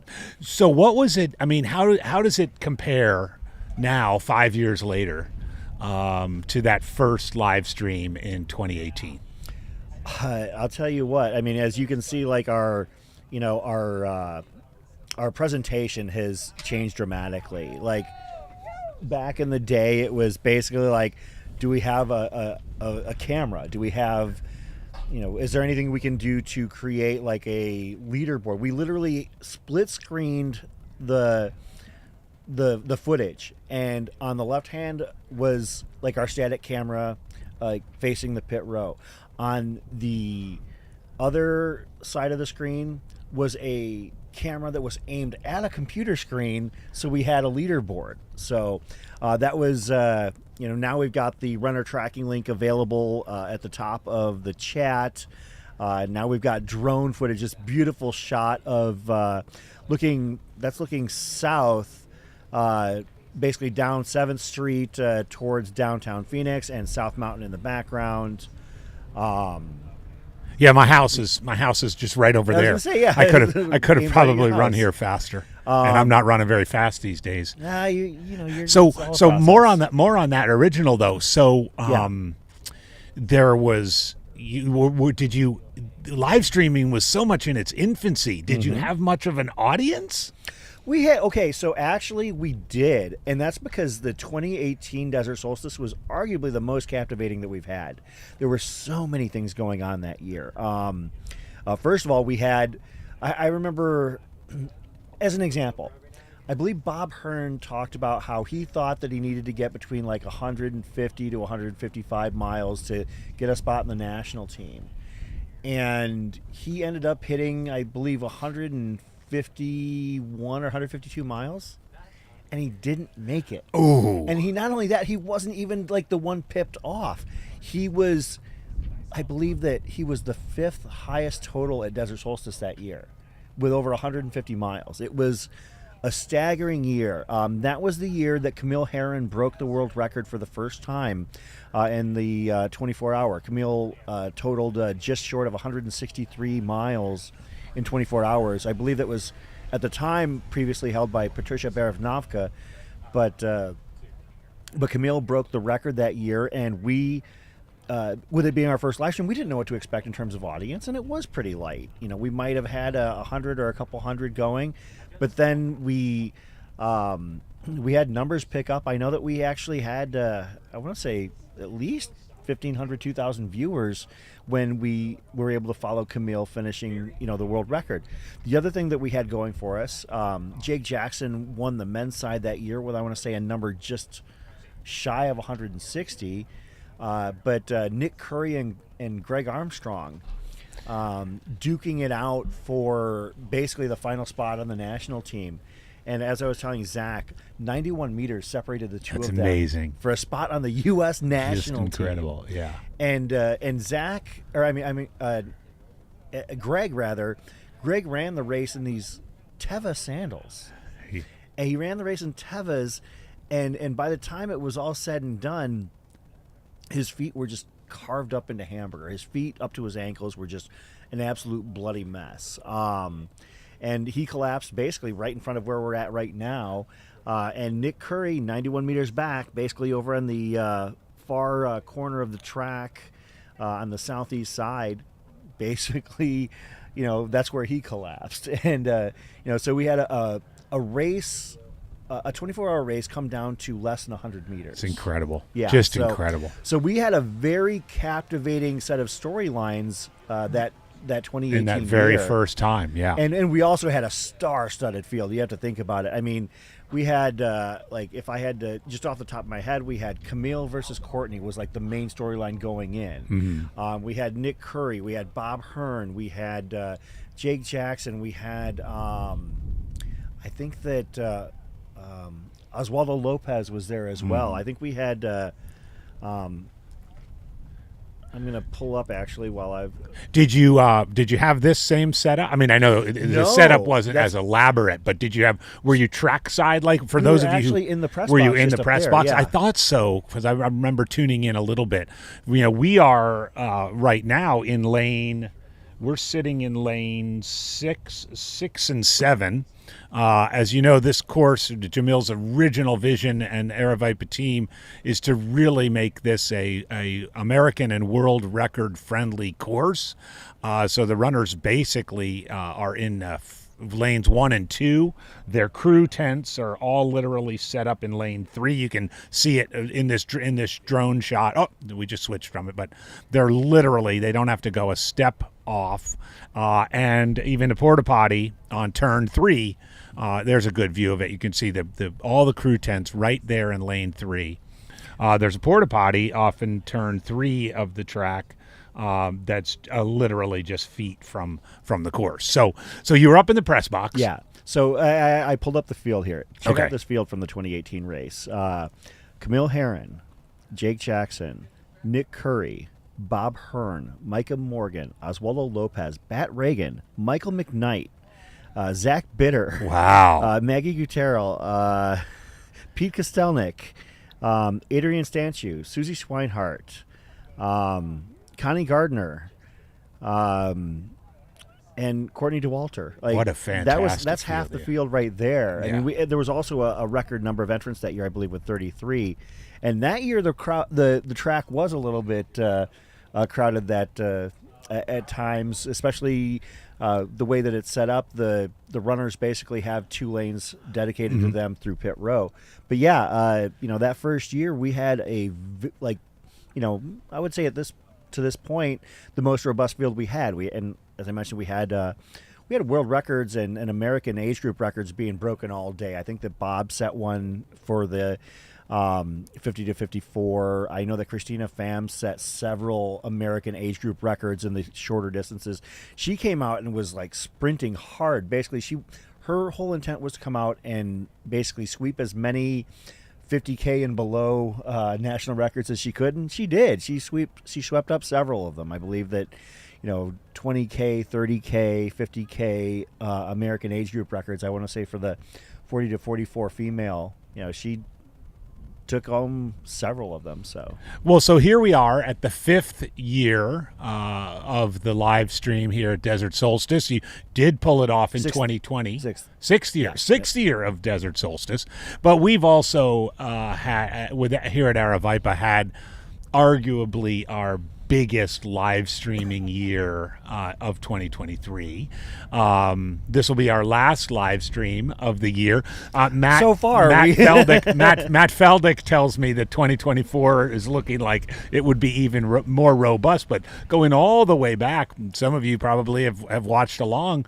We kicked off 2023 with the Bandera 100K live stream, which was one of Aravaipa's first forays into live streaming a non-Aravaipa race. Yeah.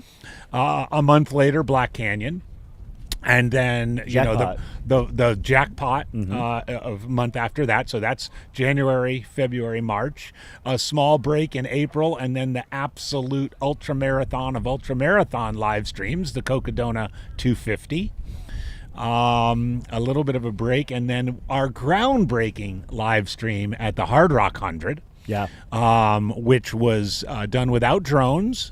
We stayed within the rules of the Hard Rock organizers, but that was fantastic. We set up the studio in the gym in Silverton, and had a whole neat crew of commentators and cameramen and camera people.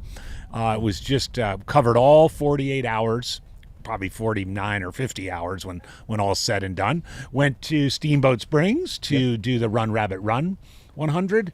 One of the other crown jewels on the Aravaipa calendar, Javelina 100, which I know you and I were thrilled to be trackside for that one. For those of you who have seen Javelina in the past, would typically be broadcast from the studio down by the airport, which is 30-something miles away from the course. This year we were right on the course, which was fantastic. And now we're here. So that's quite a batch of live streams. I think that's been one of the biggest advancements that have been made. I mean, I love the Aravaipa studio. That setup is gorgeous. I love how much effort and time Jamil has put into it with the back wall, the decorations, everything like that. It's a great place, but there's nothing like being right at the race, being trackside, being right off the trail in the case of Javelina, or being in the gym at Hard Rock, or literally, we walked outside into the aid station that they hit 2-3 times at Run Rabbit Run.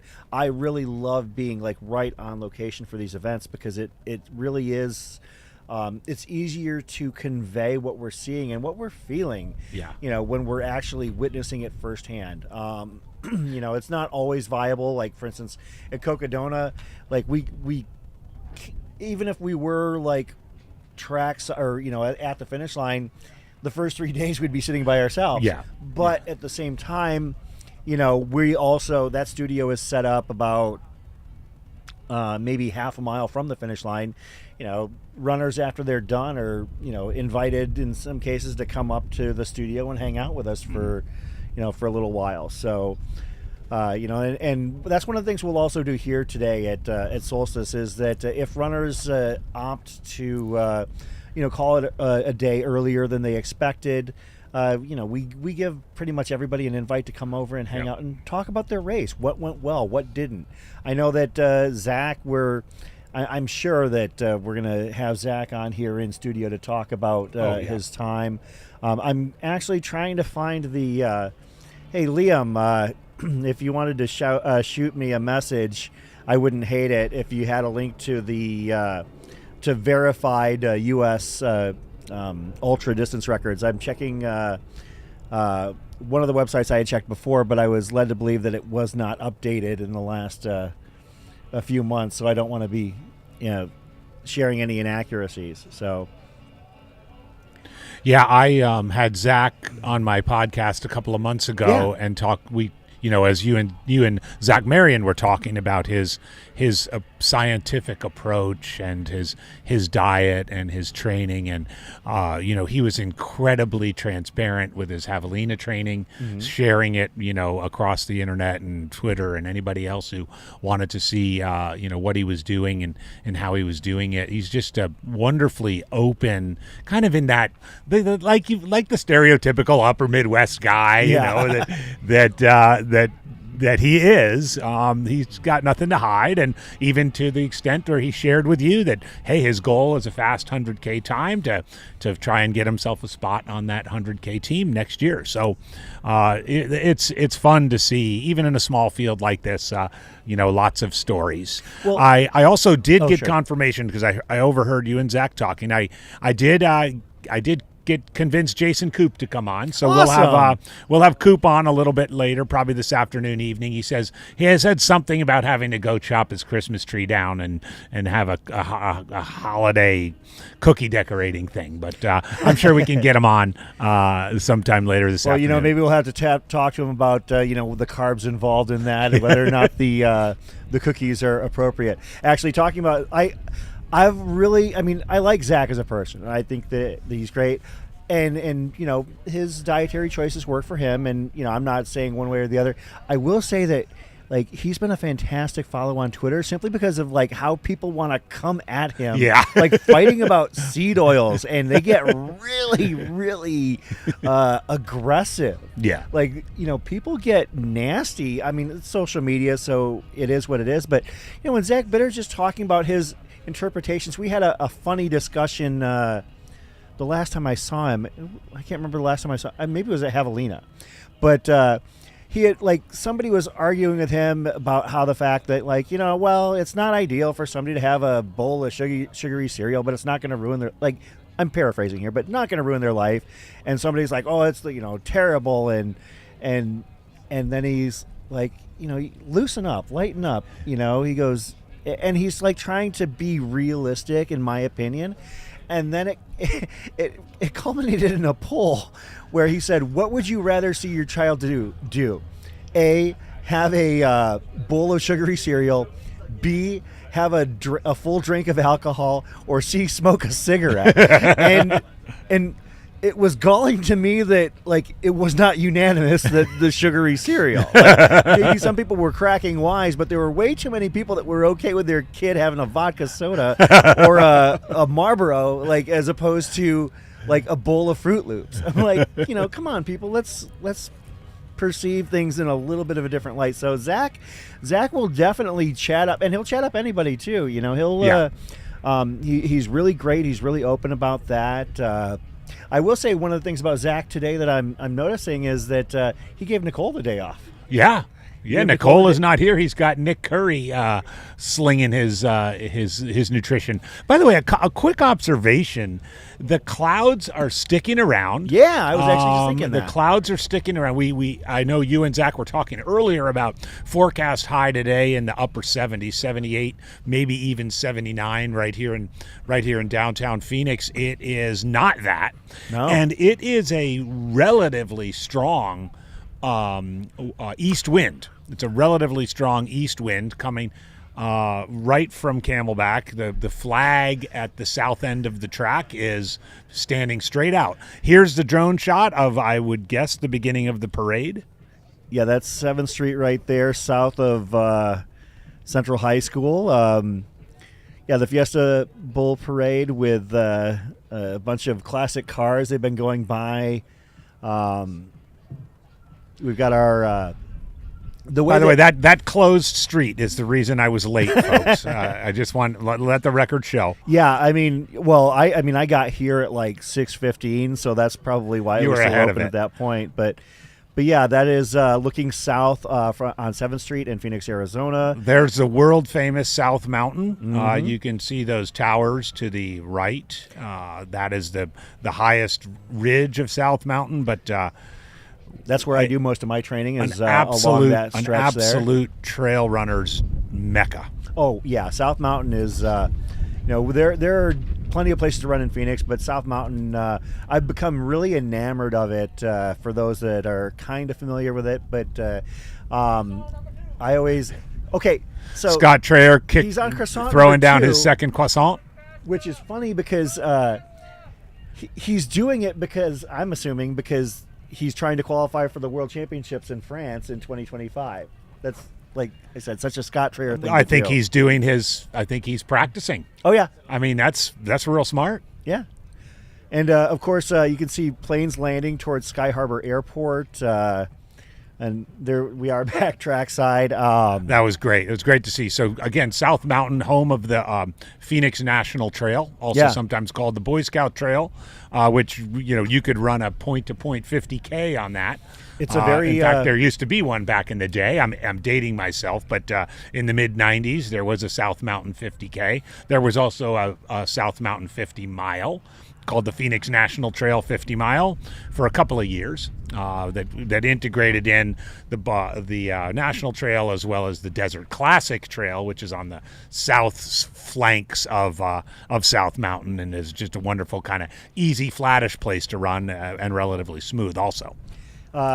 Gemini, congratulations on getting back into it as far as the running goes. If you're watching this and you plan on hanging out with us for the entire day, we're gonna have to agree. You're probably a bit of a running nerd, but so are we. that's why we're here. As you can see, Scott Traer followed closely by Sierra DeGroff. Scott Traer, golden ticket winner at Black Canyon 2022. Finished 10th at place Western States. Sierra DeGroff, somebody who's had a fantastic year, a breakout year for herself.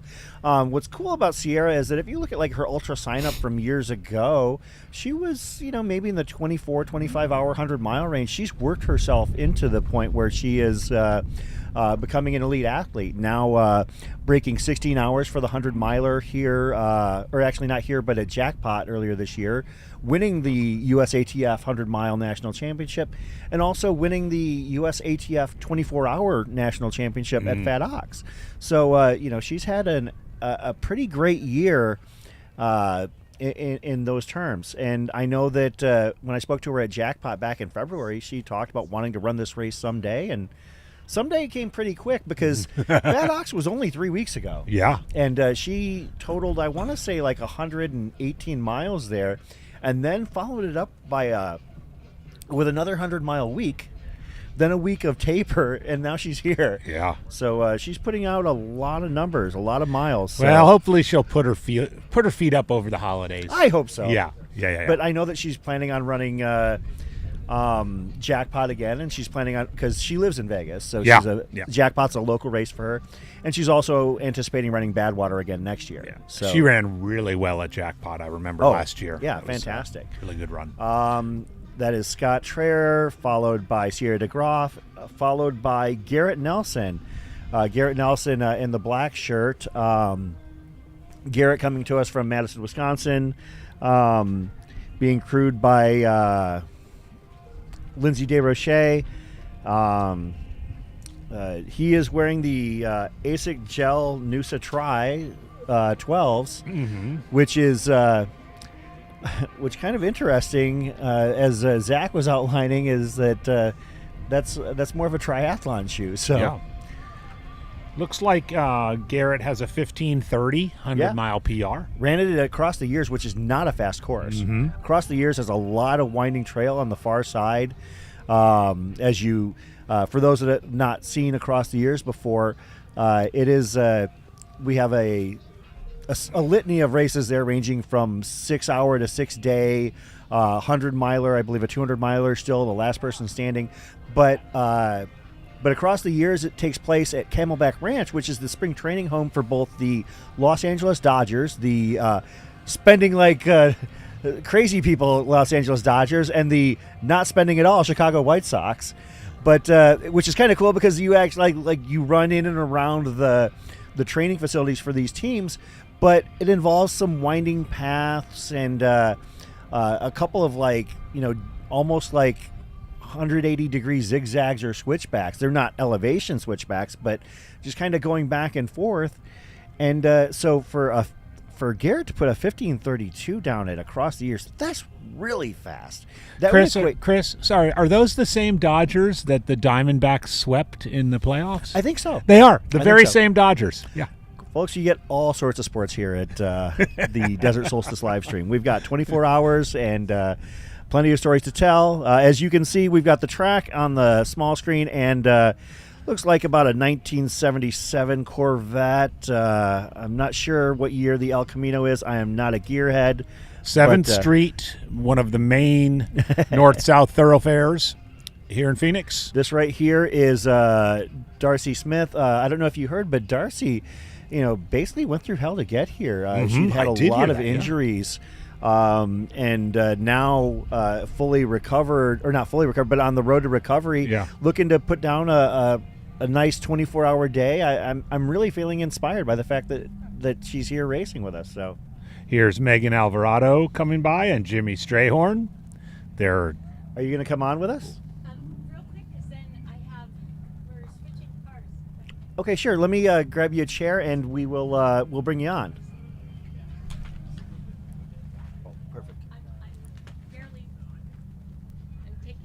Here. Jen's parking spot. No, we're gonna. Oh, okay. No. Just real quick here. Yeah. Oops. Hi. So we're joined in the studio now by the matriarch of the Curry family, Patty Curry. Patty, welcome to Desert Solstice. How you doing? Great. The reason why and Patty was a little bit hesitant to come on. She's usually not on camera. She's usually behind the scenes. But I felt like we had to talk to you today because you went to Taipei Yes. with the U.S. national team, and I assumed that you were there to crew and help Nick as a member of the national team. But it sounds like you did much more than just crew Nick. Sounds like you crewed pretty much everybody. Yeah. Well, we many of the runners didn't have additional crew members that were there for them. So we all kind of divided and conquered, so to speak, and sort of worked in teams to some degree. Marissa Lysak, she was injured, but man, she's a rock star as a crew person, because I think she had 3 of the ladies she was keeping track of and did it for all 24 hours. And of course, we know they rocked it out there. The men did really well for a long time until it didn't go as well. But I will tell you that I loved the camaraderie that they showed, because even, as they hit their walls and their injuries and things like that, they were there for each other. They were out there, sometimes walking. Of course, Nick was walking so slow that Chris Roberts said, "That's it, I got to go run again." So it was an inspiring experience because everybody was there for each other, and I really enjoyed being a part of that.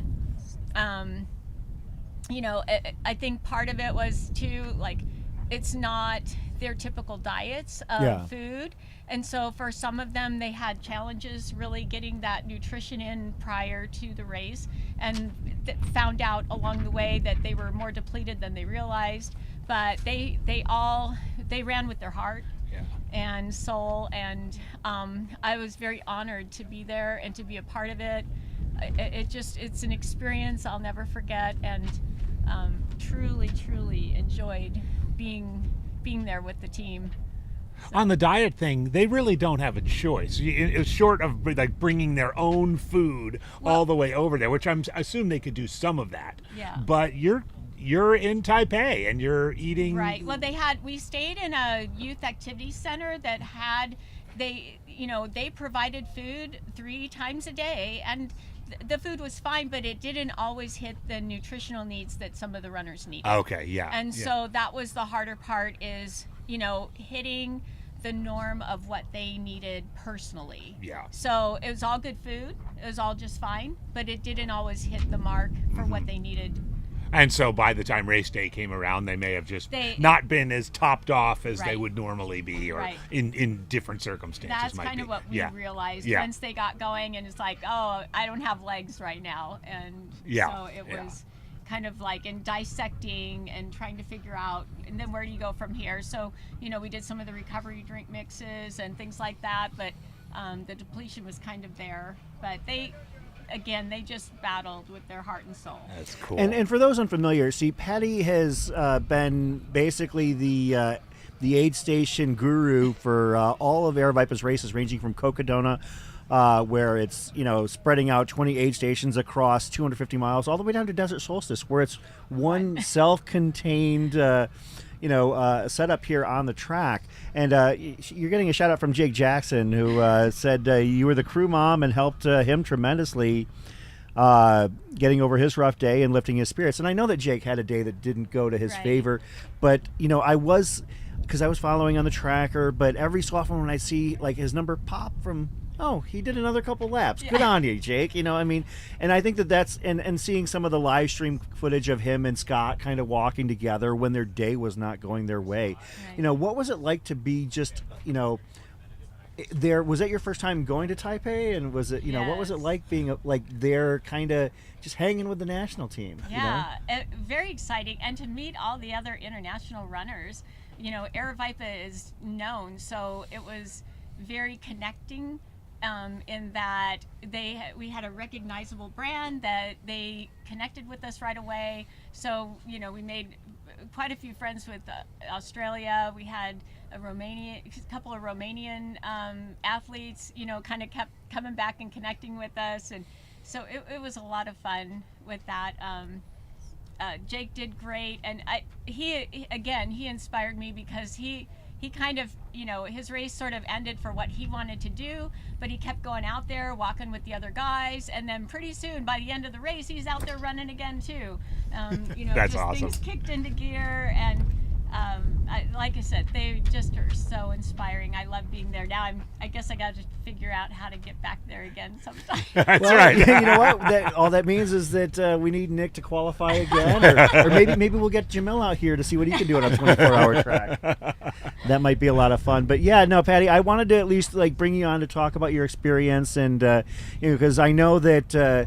Not only was I excited to talk to you about how you perceived it, but hearing from people like Jake and from Bob Hearn, who was there to support the team as well, and seeing what you and Peter did, and that was such a really cool thing to see. Is obviously you could have focused your efforts solely on what Nick was doing, but that's just not in your nature.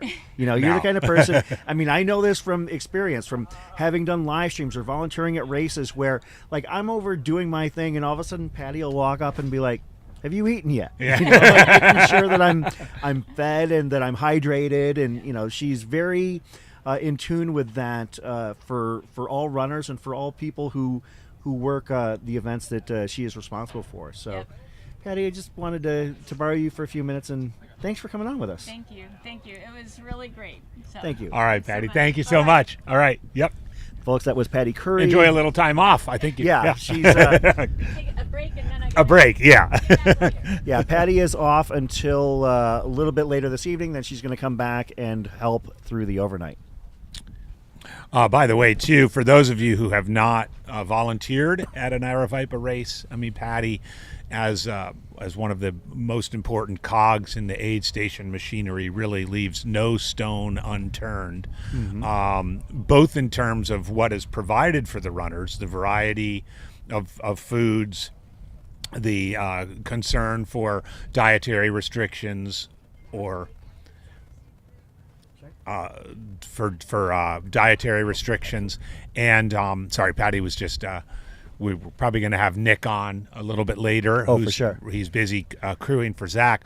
But in addition to that, many I've volunteered at Coldwater Rumble, which is a race next month and has one aid station in particular that's quite remote, and there's always a concern with cleanliness and hygiene, especially when you're at a more remote aid station. And Patty does an incredible job. We're having a flyover, I think. Yeah. There it is. There's a flyover, probably to kick off the Fiesta Bowl parade, because it's 10 o'clock right now. Hopefully they're not coming after the drones. Registration or applications are open for 2024 Desert Solstice. Ultra sign up, click or join waitlist, and submit your application via your e-scanner. Okay, so I have a message for somebody in the chat. I see Phil Young in there, and I'm gonna talk about Phil Young in a little bit of depth here in just a moment. Phil had a great race at Tunnel Hill, running I want to say a 12:2700 mile, and I saw that he was on the wait list for Solstice earlier this year for 2023. It ended up not working out for him, but good news, Phil. The registration for 2024's Desert Solstice is now open. You can go to ultrasignup.com and join the wait list. So, Phil, we'd love to have you out here. We'd love to see what you can do here on the track. Your time at Tunnel Hill was amazing. We had so with Phil to talk about what happened. He, of course, ran a fantastic time, 12:27 at Tunnel Hill, which ended up being second to Elov Olsen, who ran out of his mind and finished in 11:26. And so I posted to Twitter and I said, man, can you imagine, running 100 miler and in 12:27 and finishing second by an hour? And apparently this tweet got back to Phil because he responded back, yeah, I can imagine. But I would love to see Phil out here next year. There are some other names that I saw talking about wanting to run a 24-hour race on track. I know that Taggart Van Etten is another one who, I think he went to Eastern Illinois, if you haven't heard, Matt, Veldake that that Taggart Van Etten, I think that he would, be a great performer out here at this race. So I did see Matt in the chat just now. He's Yeah. coming to us from Australia, Yeah. where he's home with his in-laws for the holidays. But yeah, he's a big Eastern Illinois guy. Yes. Yeah, big on his Midwestern roots. You ever want to, have a fun conversation with Matt, just if you're from the Midwest, you let him know, and he'll chat you up about that all day long. And all night. Yes. So what you're seeing right now, that's a drone shot from the far side of the track. That is southeast looking northwest at the track at Central High School. That is Darcy Smith there. Darcy basically returning to high-level racing for the first time in a few years. Finished second at Haviland 100 mile in 2020.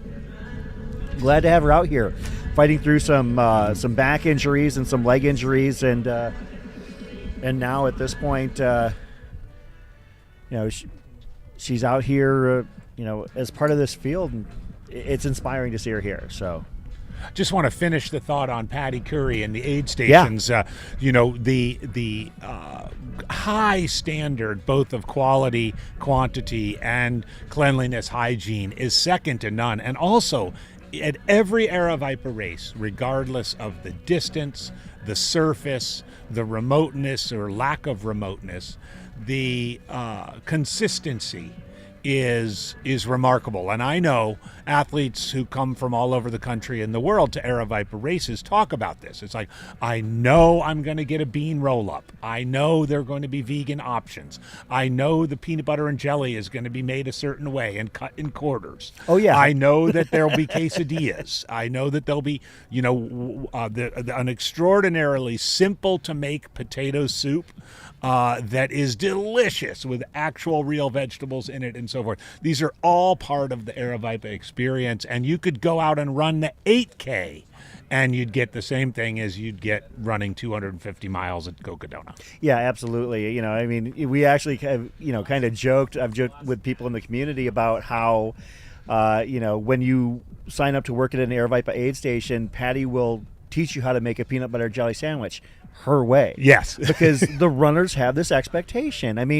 It sounds like so, it doesn't sound like something that might matter to a lot of people, but it matters to her, and she has a lot of pride in the effort that she puts forth in making sure that all of these runners, whether they be like people in the back of the pack like me or world-class runners like we've got on the track here, they know what to expect. And you're absolutely right in conveying that point to the audience. So, Well, I remember my first Aravaipa volunteering experience, and I opened up the big crate that had all the supplies in it, and there was the bread and the peanut butter and the jelly and a laminated sheet with instructions. Yep. And photographs.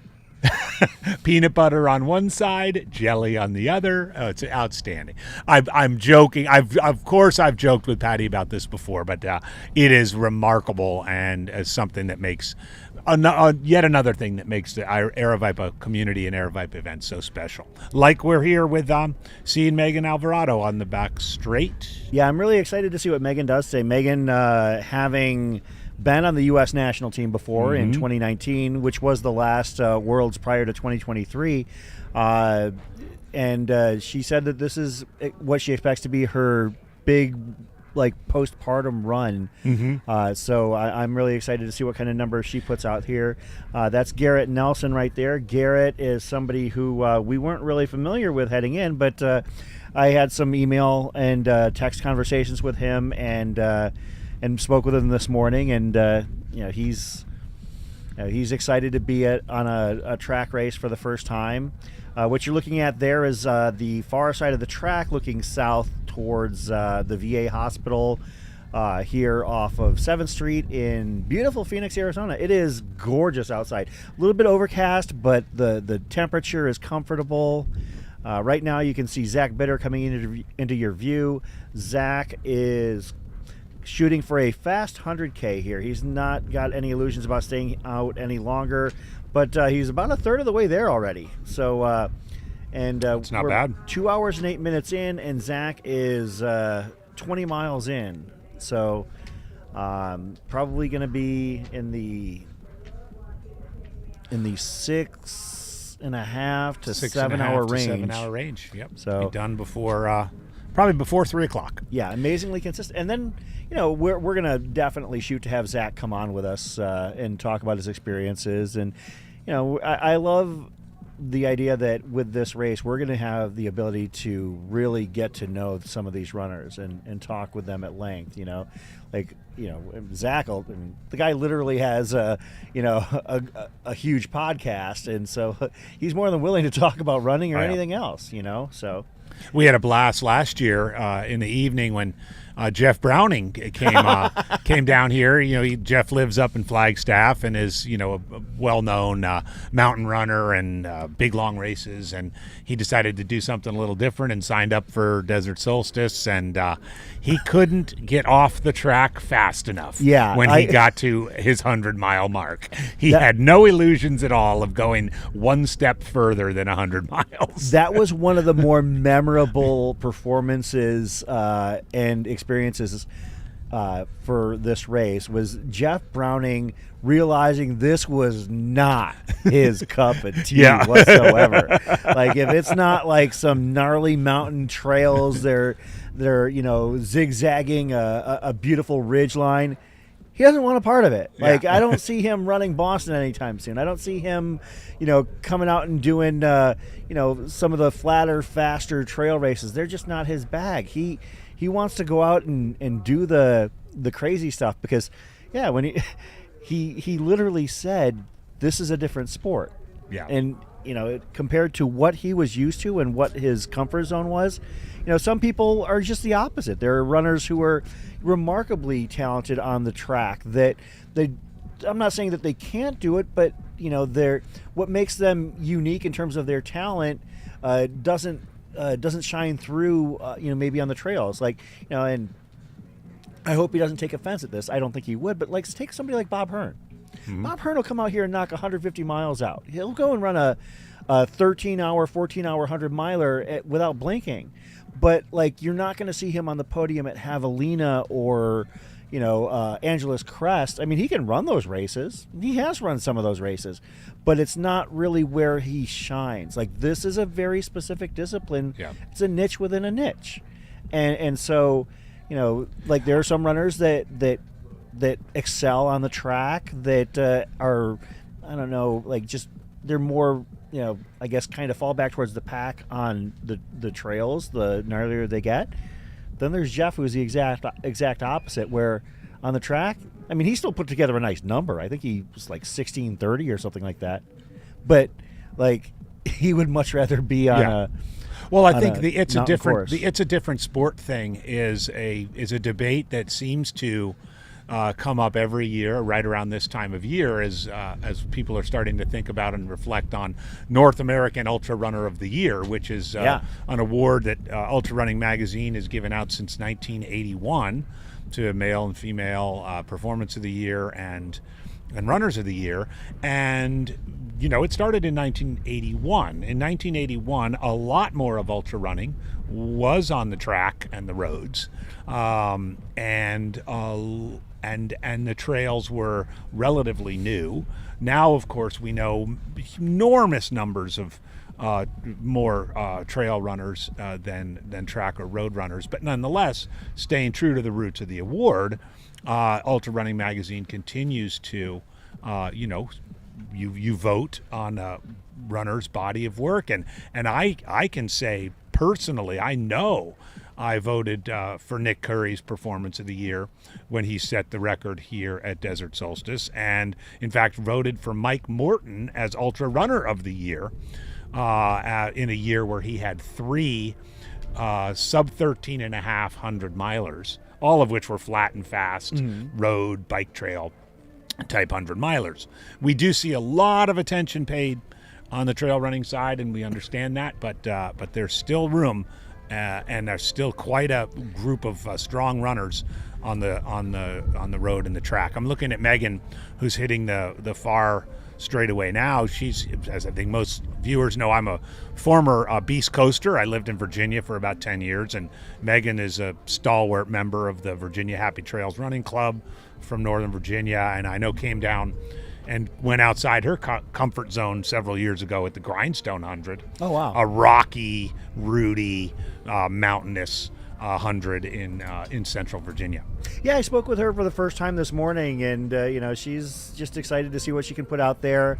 Would like to stay out for the full 24, and potentially, at this point we're so early in the qualifying cycle for 2025, which will be the World Championships in Albi, France, that basically if you hit the qualifying standard today, you're going to technically be in a team slot. Mm-hmm. Obviously, if you're towards the bottom of the qualifying standard range, then you're probably going to get bumped a little bit.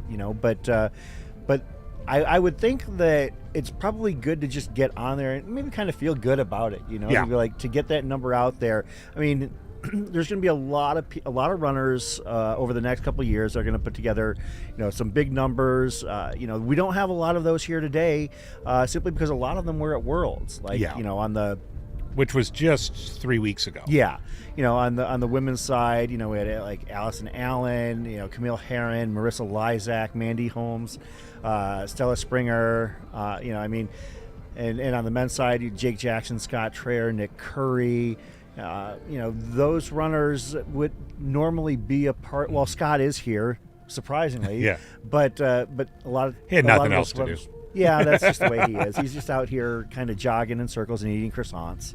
I figured that I'll have to ask Callie if that's how he spends most of his Saturday mornings anyways. Wouldn't surprise me. But, these runners are trying to put numbers on the board. I know that for a fact, Jimmy Strayhorn, as you can see coming up in the white, Jimmy is definitely shooting for he wants to hit a 16-hour or so 100-miler, which would be a PR for him. Jimmy's PR, actually, no, Jimmy's PR is 15:40 from Rocky Raccoon. And I think that I have it 2023, but I think it was Rocky Raccoon like 2019. I think I might be wrong on that. But he also... That's a fast Rocky Raccoon. Well, it's flat. Yeah. Flat-ish. It's twisty, turny, rooty. Not an easy course. And he also, Jimmy ran Cocodona last year, and I believe he finished around 90 hours, which is very respectable. I want to say that's probably around maybe 25th or so. And one of the things that I got from talking to Jimmy is that he is, number one, he wants to run a PR 100 if possible. If not, then keep it under 16 so he can push for because he's never stayed out here for the full 24. Mm. He's usually after his 100-mile, he calls it a day. And this time around, he wants to actually be out here for 24 hours and see what he can put down.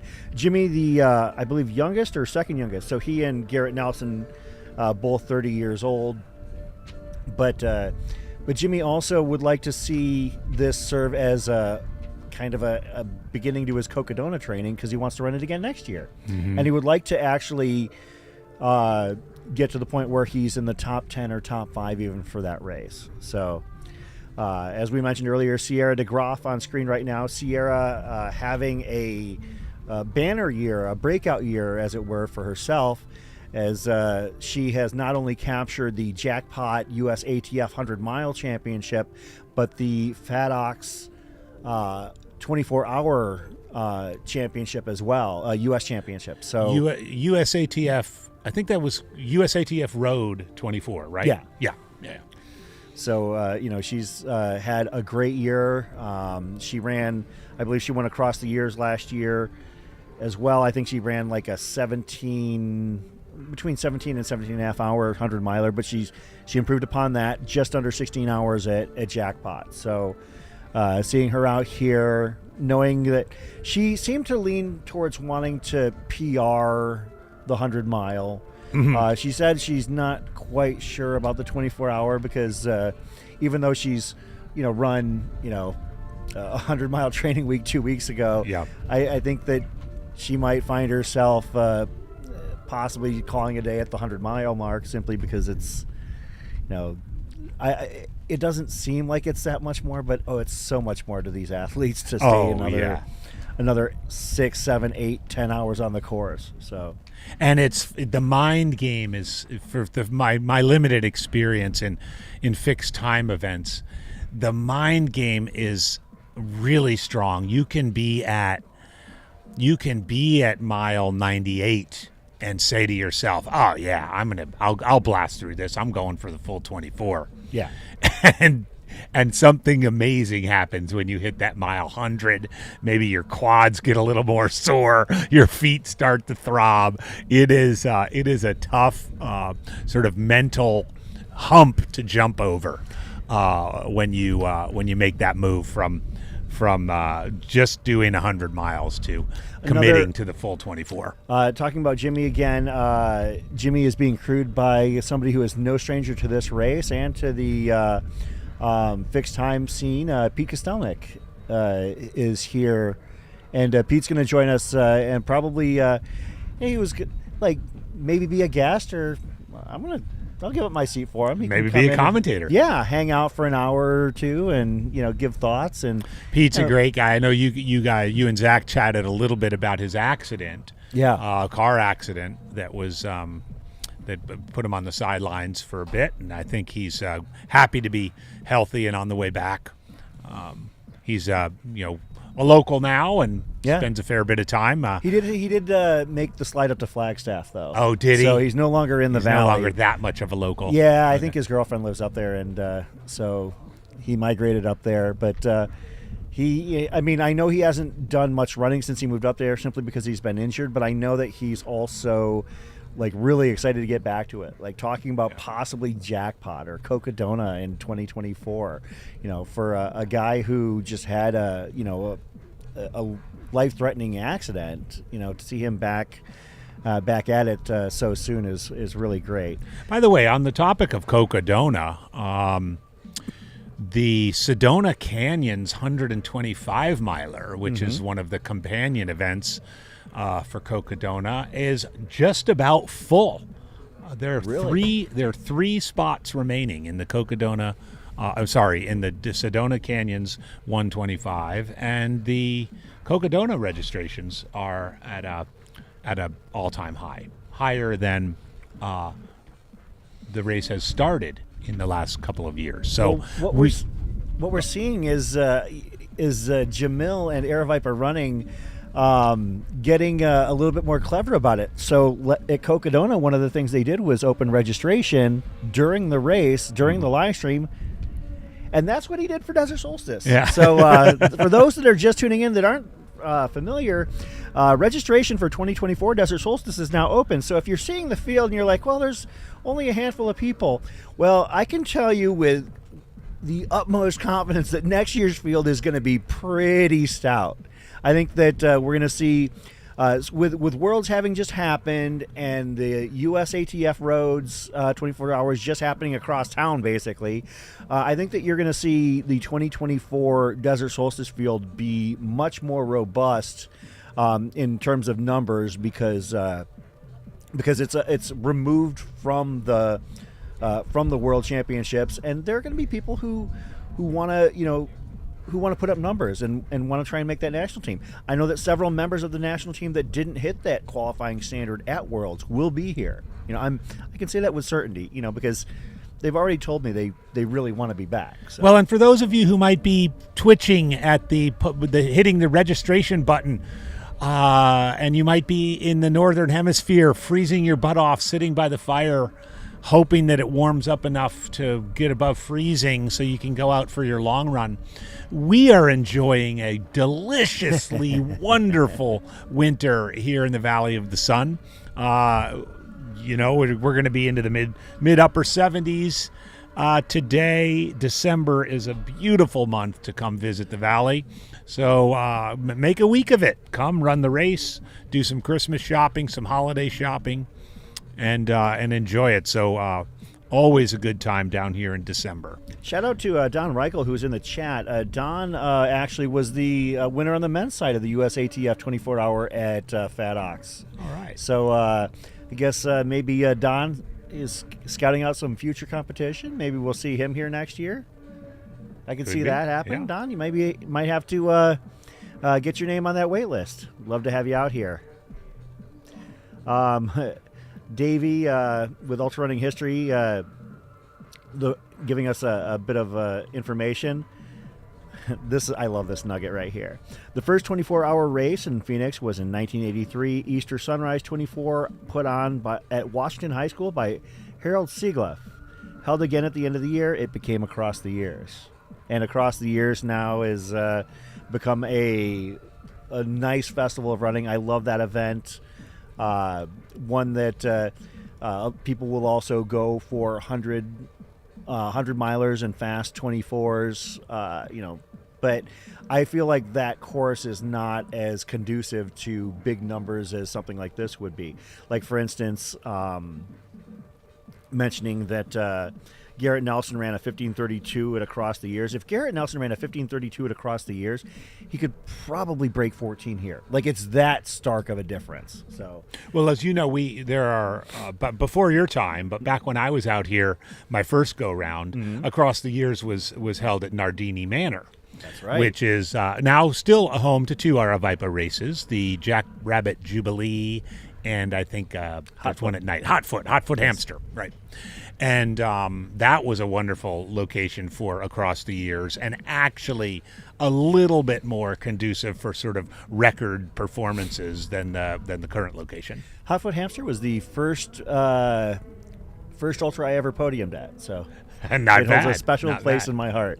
Did the fixed time 24 there. It was, I think that it reached about 110 degrees, and I slid onto the podium with about a 71 mile total for 24 hours. It was so hot. And well, I got out there. I got out there for the 6 hour this year, and I know you were there. You did the whole thing, but you kind of The whole thing, You rested sitting in the corner. which is kind of the way you do the 6 day at Across the Years. Isn't it? You sign up for the 6 day, but you go home, you go to work. At this point, that's how I do a 5K.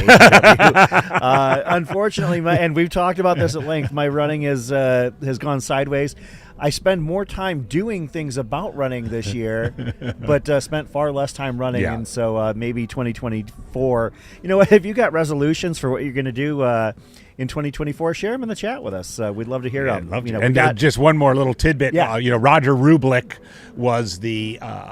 is the Nardini Manor guy and created this perfect 500-meter track that's really cool. that goes around this old mansion with wonderful building, grounds and plants and some nice views. It's in the Southwest Valley, but worth looking back on some of the history of some of those Across the Years results for when it was back out in Nardini Manor. It's a great little spot, and Roger and his son Jimmy were the race directors for Javelina for a short period of time between the time Jerry Kilgariff and Linda Van Tilburg had it, and then Jamil Curry and Aravipa took it over, which of course they still now run that race. Yeah, Don, if you've got the Dome coming up, why don't you put on a nice big number there and then come and join us here in December? We know you can do it. I mean, I was checking on Don's numbers, and he's done a 13:16 100 miler at Tunnel Hill. So that's blazing fast, and that shows that you should be here on the track with us. 13:16:55 in 2020. That's moving. That's moving for sure. So, yeah, come on out. He put down 184 in 48 hours at Jackpot this year. That's actually one of the best American numbers so far. There might be some that come close to or eclipse it. I know that right now the biggest number for a 48 hour on the men's side is Jeff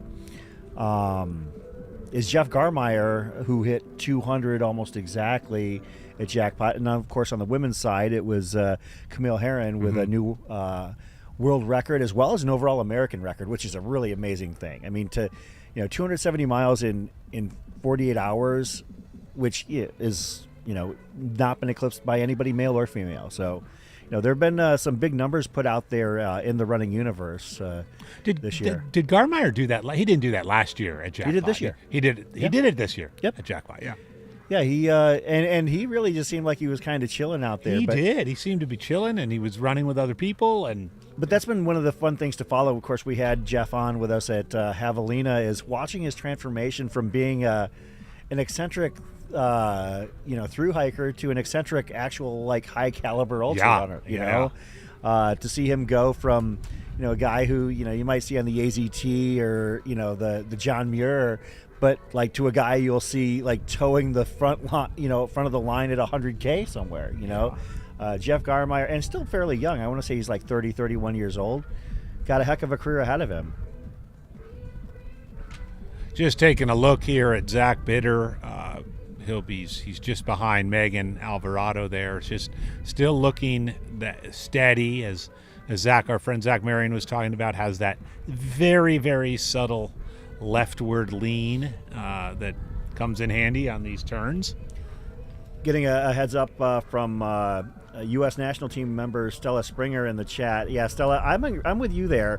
There are so few runners on the track, and I'm hoping that enough of them stay on to push each other through the 24-hour period, because having covered this race before and having covered Stella at this race before, if it gets to like 1, 2, 3 in the morning after everybody's hit their 100 milers, you start to see people kind of it's pretty lonely slide off the course, and sometimes if people don't see, like, I think that generally if you don't see yourself getting up into the 130s or higher, a lot of times people will call it a day there. So as you can see, Scott Traer, Garrett Nelson, Darcy Smith, Sierra DeGroff, and Zach Bitter. It's a nice shot of almost our entire field coming through here. Jimmy We've hit Strayhorn. 2.5 hours. And what you're seeing right there to the left side of your screen is pit row. Pit row is where everybody has their own tent this year. It's a pretty dedicated setup. As you can see, there aren't many tents out there. Most years we do have, probably about 10 to 12 tents out there, and each tent is split, so everybody has half of a table, but everybody's got full reign to basically make a huge setup of their own, and I think the runners are taking advantage of it. Another wonderful shot of Camelback High School. I'm sorry, Central High School's stadium. You get Camelback on the brain because I'm looking straight across at Camelback Mountain, but and also we used to do track workouts at Camelback High School back in the day. So Darcy Smith, Jimmy Strayhorn, Megan Alvarado coming up on the far side of the track here. So, Chris, as you reflect back on the year in live streaming, what were some of your highlights? Wow. I mean, sometimes it's cool. Like, I would say the biggest highlight was covering Courtney's Hard Rock finish. Courtney, I mean, first of all, we had 10,000 viewers, watching us on what was a huge, intensely emotional, like you could hear the screams and the cheers from outside of the gymnasium out on the street, and to witness that and to be able to be on the call was an honor. Yeah. It really was. But you know what? I had chills doing that. Yeah. Yeah. But at the same time, like, I also have as much fun doing what we did at Run Rabbit Run, where we kind of cobbled together some content because our trackers were, on the fritz. The runner tracking was not working, and we had a couple of static cams, so we just said, heck with it. And so you grabbed a gimbal and I'm talking with you, in my ear, and we're, basically live streaming all of the activity at the aid station, but we got to see everybody that was coming through. We saw Tara Dower, we saw Arlen Glick, and his family, and we saw, Nicole Bitter. We saw everybody coming in and out, and it was that was a lot of fun. And those opportunities, we're still learning to walk in terms of the live stream coverage. As much as we've come along, we've got a long way to go. We're basically like, we got the solid foods down, and now we're trying to figure out, what to do next. Like, we're seeing the opportunity, and we're learning things as we go, and coming up with new ways to present content. I love doing, and this is why it's so hard for me to answer that question. I would say that the number one, though, if I really had to, if you put me to the test and said, what's the one thing, it has to be Courtney's Hard Rock finish. Yeah. Like, it was, being on the call with you was an honor, and like, normally, like, I mean, sometimes I'm on the call for the wins at races and, for the finish lines and stuff like that. I'm more of a, like, kick things off and then, like, come back for the back of the pack and cheer those people on. Those are my people. But getting to be a part of Courtney's Hard Rock finish in terms of witnessing it was pretty amazing. Mine was also that was truly an amazing moment for me as well. I liked those last couple of hours of Hard Rock. I had shared the microphone with Maggie Gutierrez during that time. We had a fair number of viewers, many of whom wanted to see their friends or loved ones finish. We had been on for 46 hours. Our production crew was on caffeine, and it was something. It was kind of like gutting out and finishing an ultra. I also loved our final hour of Black Canyon, where we were able to successfully convince our good friend Matt to reopen once the top 10 finishers had finished, we kept the finish line camera going, but turned off commentary until the last hour. Yeah. And then we sat and commentated right from the finish line with Jamil and Jubilee sitting next to us, and from time to time grabbed a finisher and brought them to sit there and talk to us. That's an excellent point. Like, I loved interviewing like some of the people I knew, some of the people I didn't. If I happened to see somebody that, and they looked like they were up for it, we brought them over, and I got to meet some cool people in that way. Shout out in particular Andrea Moore, who had, like, at the time was living in Texas, had moved to Flagstaff, and now she runs everything. She ran I want to say she ran Cocodona. I know she ran Run Rabbit Run. I know she was at Javelina. Like, she's, like a part of all of these races now. Wants to do, like, every ultra that imaginable, and that was our first introduction to her, and now I see her everywhere. So, or I was able to pull in John Feggy Vergerzi. That's right. Who is not typically a golden hour finisher, but was at that race and had been one of the select few who had been picked for both Western States and Hard Rock. Yeah. And is also a Barkley finisher. Yeah. And we just brought him in, and it was the middle of the night at the side of the Black Canyon Trail. And those are the kinds of fun moments that this year of live streaming, and I know we're going to have some today and tonight, as you've done your work in finding some folks some special guests who can come on and join us. I mean, do I share the big guest name, or No. Okay. No. Folks, I think we leave people in suspense. I'm just going to tell you this right now. We have probably the most unique guest we've ever had in a live stream. Going to be calling in at 3 a.m. our time. 3 a.m. our time. And so I'm really excited about this one. I don't want to give too much away. Who knows? Maybe if I'm trying to retain viewers, I'll give it away. But weird as it sounds, you're not going to want to miss it at 3 a.m. here, as we have a very unique interview opportunity. One that I believe, I was thinking about this, might be the first time that anybody on this continent has secured an interview with this individual. And I guess that's about all I'm going to say about that. So, folks, stick around for another few hours. Yeah. And we'll be sharing that story. As you can see, speaking of stories, Zach Bitter and Scott Traer coming down the track, followed by Jimmy Strayhorn. Going to take a quick peek to see what Zach's number is at. The math escapes me, but Zach is coming up on his 100th lap here. Garrett Nelson, 78 laps, or 19.5 miles in. Sierra DeGroff, 75 laps. Scott Traer, 74. Jimmy Strayhorn, 73. Megan Alvarado, 72 laps. Darcy Smith at 64 laps. I have to admit, I'm a little bit surprised at how Sierra seems to be pushing it. This is her first time on a track 100, or I mean on a track race such as this, but she's no stranger to the 100-miler and 24-hour distances. So curious to see if this is pushing. Croissant number 3. Scott Traer with croissant number 3. That's croissant number 3 for Traer. Looking for that Albie push as he nods his head going by. Yeah, that's one of the things that Scott Traer, truly one of the more entertaining people in our sport, and I gotta admit, this is not like he's not putting on an act. Like this is just how he it's is. Scott. Yeah, it's Scott. He when he was a race director with Aravaipa, he was always coming up with ways to like. He would basically put the microphone on the fritz, just like with how loud and emphatic he was. You would hear some distortion and like his, that's putting out as much sound as it could, but Scott's still got more, sound to give. So. Yeah, you could just looking. You were mentioning Sierra. It's an interesting little moment here, as you see on the back. We can see on the back straight.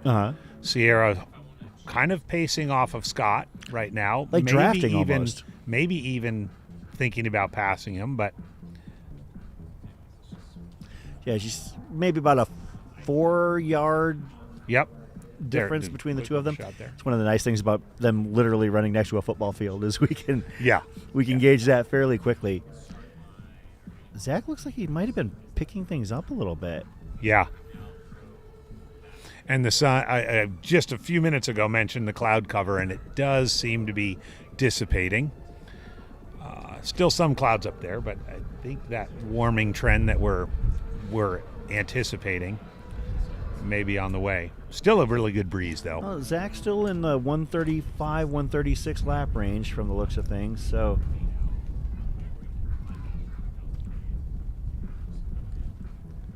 So, yeah, 620 to 630 pace. Yeah.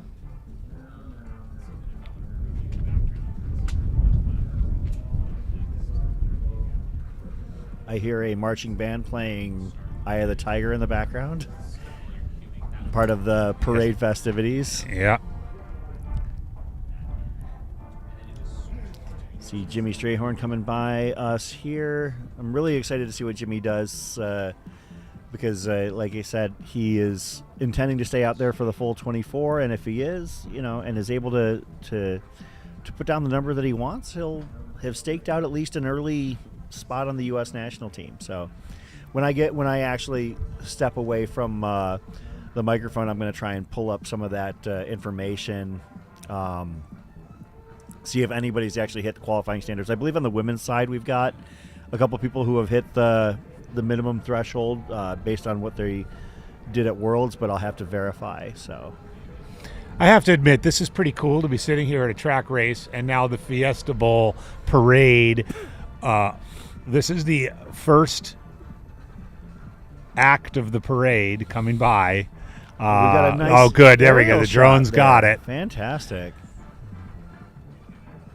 7th Street, downtown Phoenix. This is just immediately adjacent to the track. You can see the Arizona Canal there on the left with those. Feed the cat asking if Scott would please button the last button. Funny thing is, Scott just got rid of the shirt, so I think he's going the other direction. Because I was going to say, like, we were lucky that Scott even did that many buttons. But yeah, no, so Scott Traer has shed that. So he's going from all business to all party, I guess. So. Right.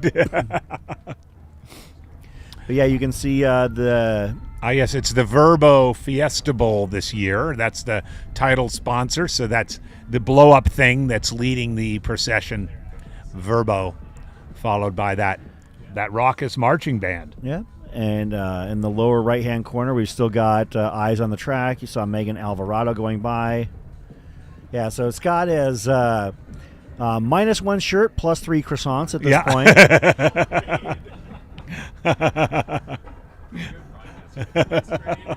That's a good question.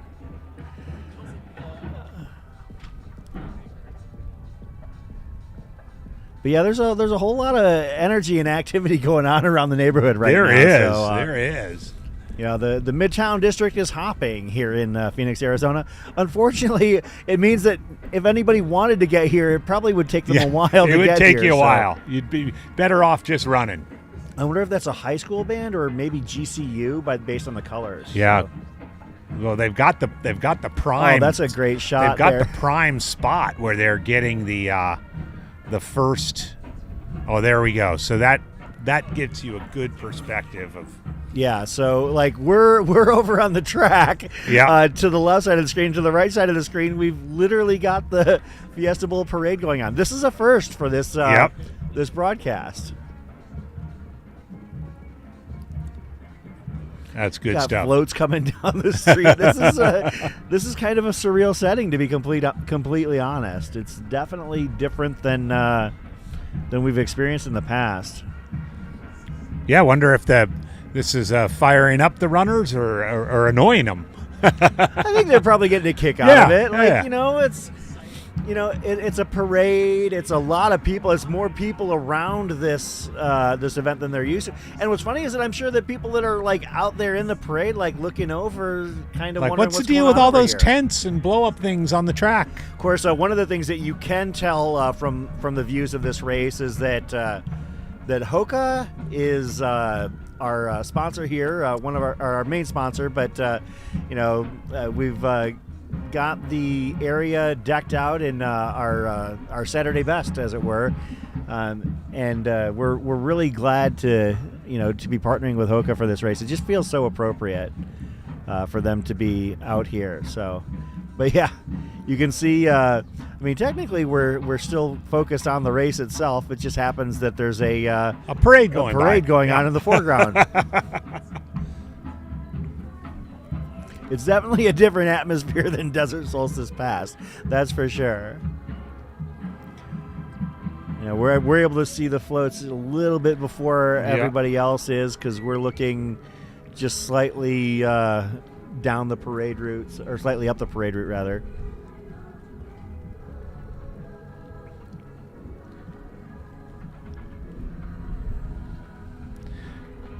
Well, Scott has put another shirt on. It looks like just some sort of a super thin. What would you call that? It almost looks like a camisole. I say it looks like, well, so like from over here, it almost looks like he just has a serious farmer's tan. Like the color of that shirt is, it's kind of a very light flesh colored shirt, or a white shirt. So.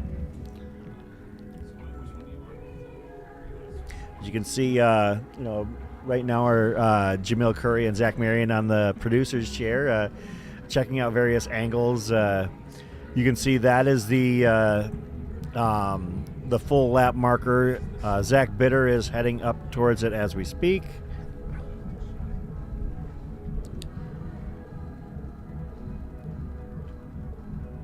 Yeah, you know what?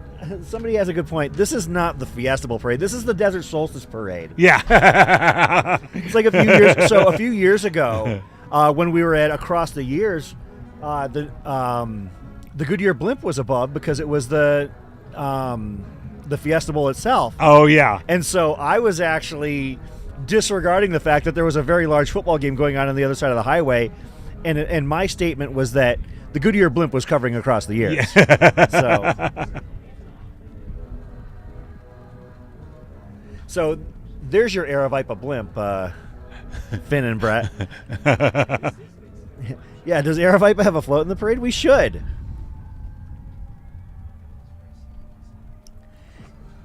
Yeah, how could you doubt that Liam was in the chat? Of course Liam's in the chat. Liam is omnipresent. And if I ever need anything, I always reach out to Liam through the back channels. I have access to him that few people do. So,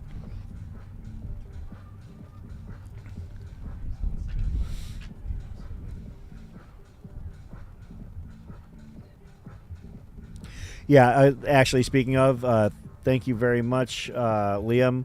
So, if you track road versus Jim's 6:09 is the current American road record.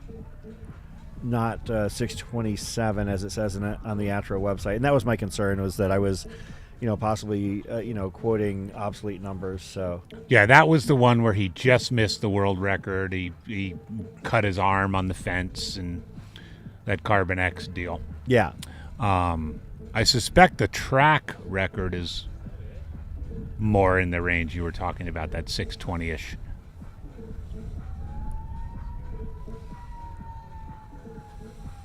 yeah. There's a lot of sensory overload going on right now Oh, yeah. around us. We got Sirens piped in going. from the background. We have sirens down the street. We've got a Marching parade bands. and a race.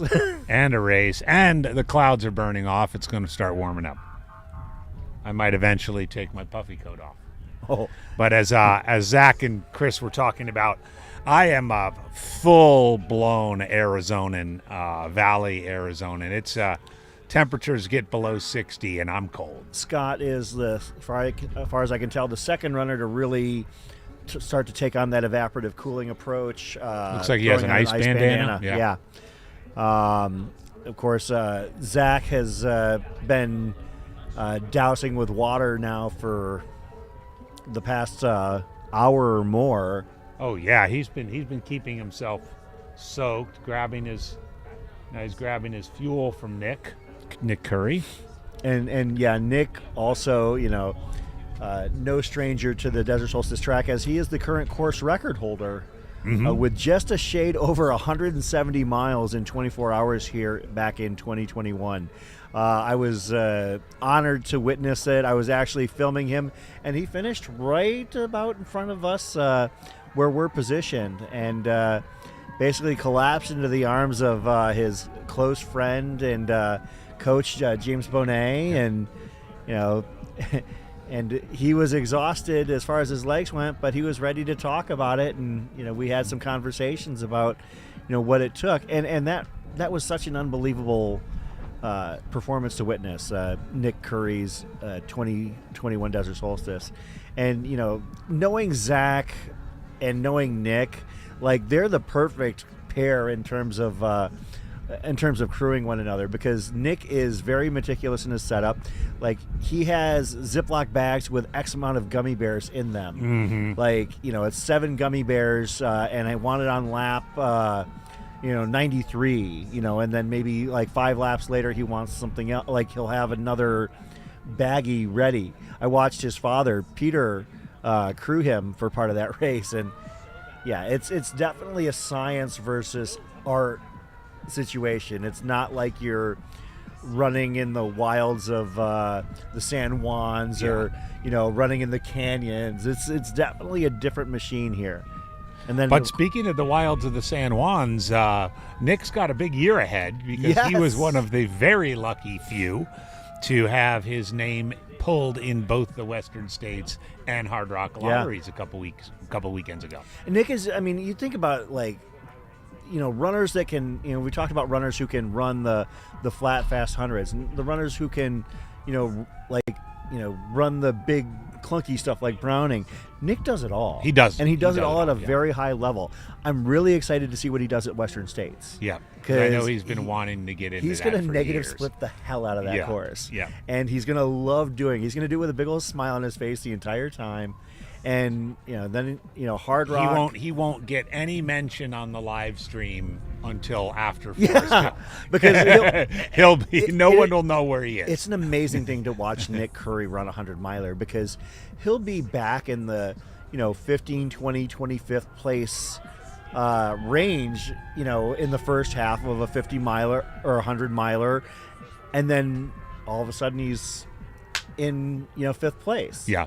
The one time where and I've seen times, and he's so devoted to his negative split and saving something for the second half, that there are times where it almost feels like he turns it on a little bit too late.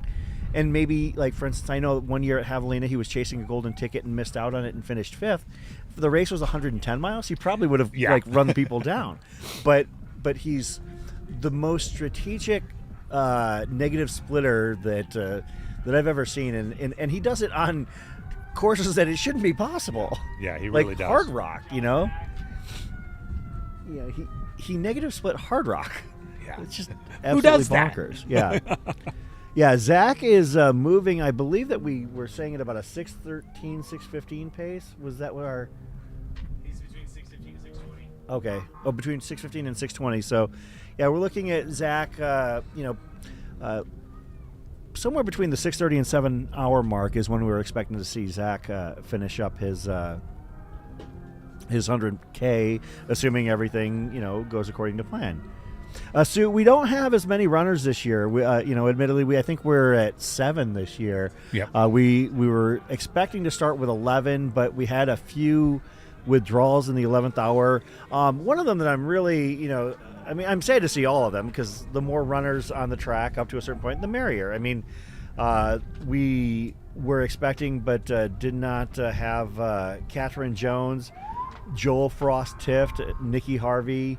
But the name that we were really looking forward to seeing what we could do in this track is Ashley Paulson. Yeah. Ashley Paulson, for those who are not familiar, she won Badwater outright this year with the second fastest time in history, shattering the women's record by over an hour. And I was thinking that, if she was healthy and everything was right, like, it wasn't out of the realm of possibility to see her possibly drop 150, 160 miles or more. I mean, think about it. She ran Badwater in 21:44. So that's 135 miles in 21:44 going up, with 10,000 feet of climb or whatever it is. So, the idea that she could, on a flat surface, have, just by guesstimating, exceeded 150 plus, it would have been great to see her here. Hopefully next year she is healthy. Obviously, she was in a walking boot as recently as a couple weeks ago, so it was kind of a question mark. We hadn't seen her withdraw from the entrant list, and we held out hope. But we'd love to see her healed up first and foremost, but we'd also love to see her here. So. Yeah, I was thinking too, a strong performance here could have gotten her into the conversation for Ultra Runner of the Year. Absolutely. Somewhere in that top 5 probably. Jake Jackson, yeah, it is Scott Trayer's see-through NASA shirt. So, yeah, and Jake speaks to the idea of whether or not this is a good thing or a bad thing. I think Jake wishes he had a parade when he was running loops on this course, in years past. Of course, Jake has run this race several times. I think that this might be the first year that I can think of where he's not here and I'm here. So it's City of missing some Phoenix Jake Jackson. Aviation Department blow-up-y thing going by. Whatever that is. I didn't know our city had an aviation department. I guess we do. And they've got a nice little float. There's Darcy Smith coming by on the course. Jimmy Strayhorn coming up. So Zach's opening marathon is a 2:46. So if he was looking for a BQ, he's in good shape. Thank you, Liam, for doing all the heavy lifting. So that could get his 50K split. See, Liam is going to come out for Cocodona next year, and he's going to run Eldon Crest. And I think he's under the false impression that he's not going to be part of our Cocodona live stream. Like, as far as I'm concerned, we're going to kidnap him and keep him in the studio. Like, I want him as a guest for Air Vipe After Dark at least one night. Yeah. I think that it would be great to have him on there. I mean, he's, for those that aren't familiar, follow Aid Station Fireball on Instagram, and you'll see some of the spiciest memes. I think it would be good to have Liam in the studio and on the chat at the same time. Oh, yeah. Liam, when given the keys to the kingdom, he'll sheriff up a chat and make sure that everybody straightens up and flies right, because that man is he doesn't he wields that band hammer. Like, I'm already getting psyched for Cocodona. Oh yeah, I freed up the week. I am so psyched for. I mean, a couple people here in this field are going to be running Cocodona this year, and Jimmy Strayhorn and Garrett Nelson. So, Now, there's 2 right there. Of course, we talked about Jeff Browning is going to be running it as well. So, and to be a part of that- Eliza LaPierre's coming back. Yeah, it's going to be a great field.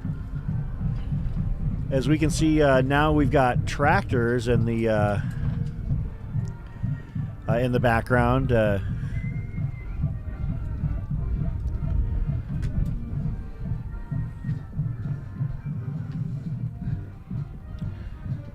A football helmet. It's the Oregon Ducks helmet. Shout out to our friends from the Pacific Northwest. Of course, Oregon did fall short in the Pac-12 championship game, and Bo Nix did not win the Heisman. The Heisman, of course, former ASU starting quarterback, Jaden Daniels. we got him, we just couldn't keep him.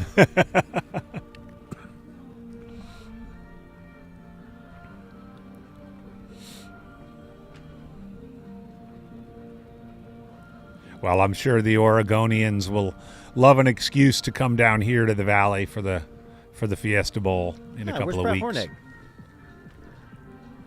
Get Brett Hornig and Hal Kerner to come and hang out. Of course, they came down for Javelin 100. Mm-hmm. And Brett did come down for Cocodona and hung out with us on our live stream there as well. Yeah, I'm kind of curious about this NASA shirt. I might have to talk to Callie about that and get some information. Is it on actually a NASA? I don't know. Oh. I mean, that's what Jake Jackson called it. And Jake, I'm sure, spent ample time getting to know Scott at Worlds. So. Oh, yeah.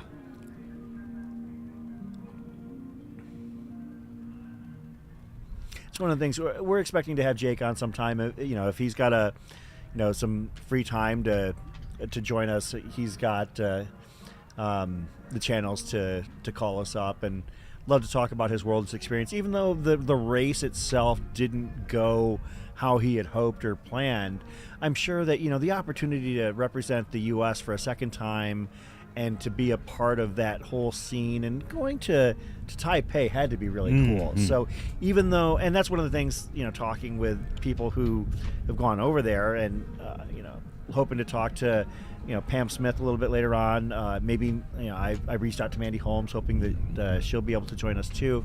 I want to talk to these people about their experiences. First of all, with Desert Solstice, because they're all part of this, the Desert Solstice scene for the last several years. They're just not here today. But also, one of the reasons why people run Desert Solstice is means to an end to get that qualifier, to put that big 24-hour number, or to try and set that record. And so I want to see what their thoughts are, about this race, as well as how their experience at Worlds went, whether they did great or not. I think that everybody's story is going to have some interest to it. Just over 3 hours in. Let's just do a little rundown of the lap count. Absolutely. Let me pull up my version of it.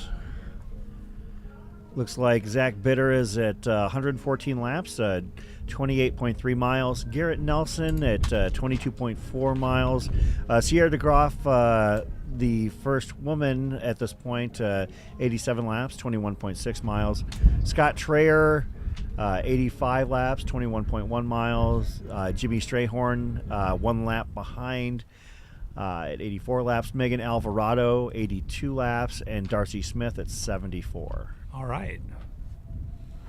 Which, if you think about it, okay, so Darcy Smith is at 18.4 laps. So, and we're only 3 hours into the race.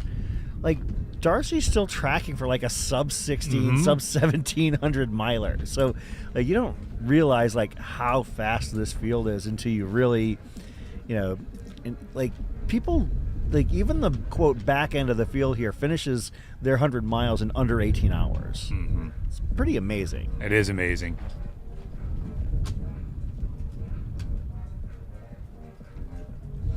See some support for Sierra DeGroff in the chat from Jason. Yeah, Sierra's had a heck of a year, and we'll see if she's able to continue to build upon that at this point. You can see Sierra and Garrett Nelson coming up here into your screen. The other view is of the crew area, or part of the crew area, that is ably manned by our volunteers, and I'm sure that somebody, either Jen or Hannah, another Aravaipa employee, is over there as well. So, actually, I can see it is Jen. Yeah. Jen G is over in charge of the tent. I believe that's Karen Weller, a snowbirder who comes out here during the winter to help out and to race Aravaipa events. She also lives half the year in British Columbia. So I know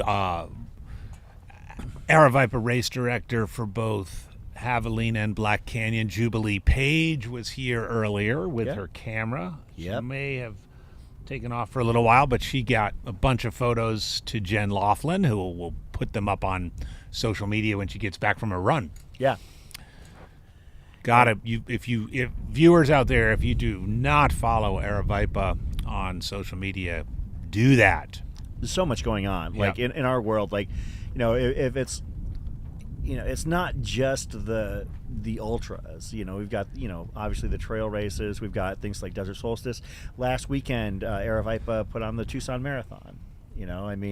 There's the group runs. Yes. Coverage of FKTs if they're going on. You coming to our Christmas party this year? I'm gonna try. Okay, you better, because as I far have as to I know- RSVP. Yeah. Yeah.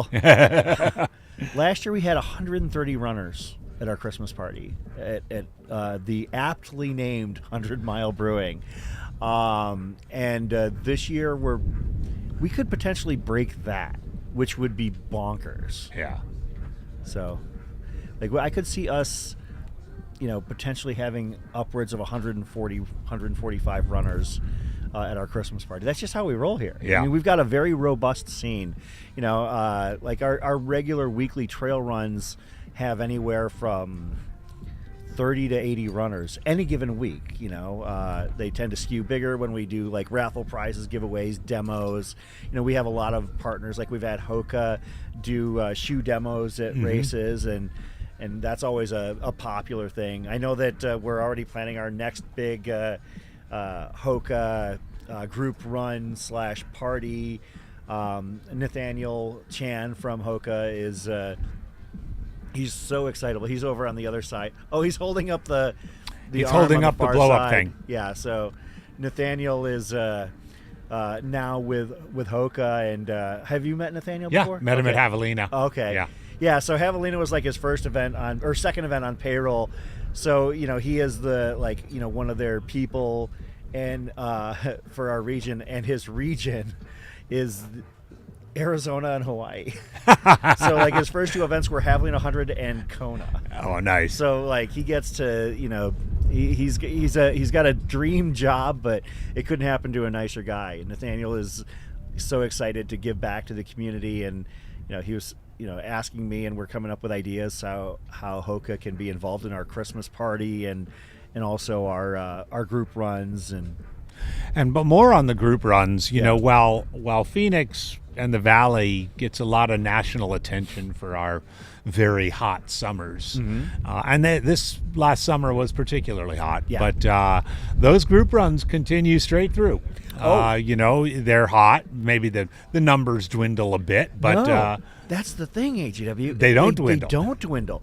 We get bigger numbers from May through August than we do November through February. Really? Yeah. I stand corrected. I think that part of that is because we used to kind of gauge our meet times based on the season.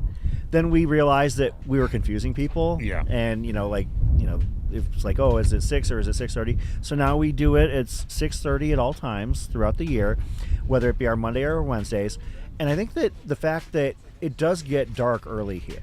Yeah. It gets dark by 5:30. Yep. No daylight savings time. Yeah. Yep. So what happens is that I think that people kind of shy away from running the trails at night. That it's not their comfort zone, to start out in the dark. Maybe they're used to it getting dark, so it's become a little bit of a surprise. It was surprising to me when I heard that. Well, and too. I guess when you think about it, you're less likely to be motivated to run in 110 degrees. Yeah. But if you have other people to run with, suffering, the shared suffering, and then of course you've forged all these great relationships with the various watering holes where everyone retires to after each group run. By the way, the Monday group run takes place in the same location each week, but the Wednesday location moves around on about a 4-week basis. So to 4 different locations. And so these runs are used to help grow our community, help cultivate relationships, like we said, with local companies, local runners, and we have people also come in from all the time. I mean, our Aravaipa group run page has like 8,000 members. And that's 8,000 vetted members, basically, because like they have to actually, like I approve each one, and if I can tell that it's a spam account or a bot, then I don't approve it.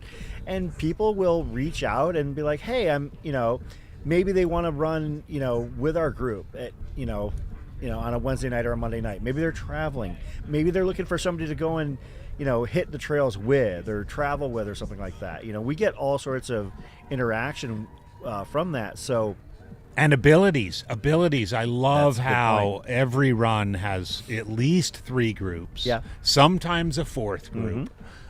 Nobody gets dropped. No. So it's just a very warm, and if you're a fast runner and you want to run with some other fasties, you can get 5+ miles in a little bit less than an hour. If you want to, just cover 3 miles or so, maybe hike, run. There's a place for you there also. We've got our fantastic. fast groups, like you said, and our fast groups have some fast runners. Some of them are, will occasionally get joined by Aravaipa racing team members or, other fast runners if they happen to be in town. I mean, like for instance, Rory Monahan, who's a 2:22 marathoner, will come in and hang out with our fast group sometimes, so if we can keep up with him, then, I think we're doing something right. But our fun group, maybe doing a 5K in 55 minutes and stop a couple times to gather everybody. We make sure that we've got enough people that we don't leave anybody behind. We've got sweepers. We've got, multiple group run leaders.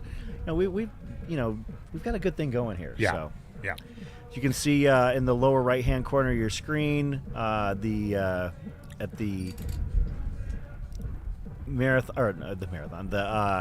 parade rather. There used to be a Fiesta half marathon back in the day. That's right. There was. That's where I PR'd my half marathon. But that is pit row right there. I believe is that Jackie Hunt Bursma? Yeah, that's Jackie Hunt Bursma there. Jackie, cancer survivor / amputee. Crewing Megan.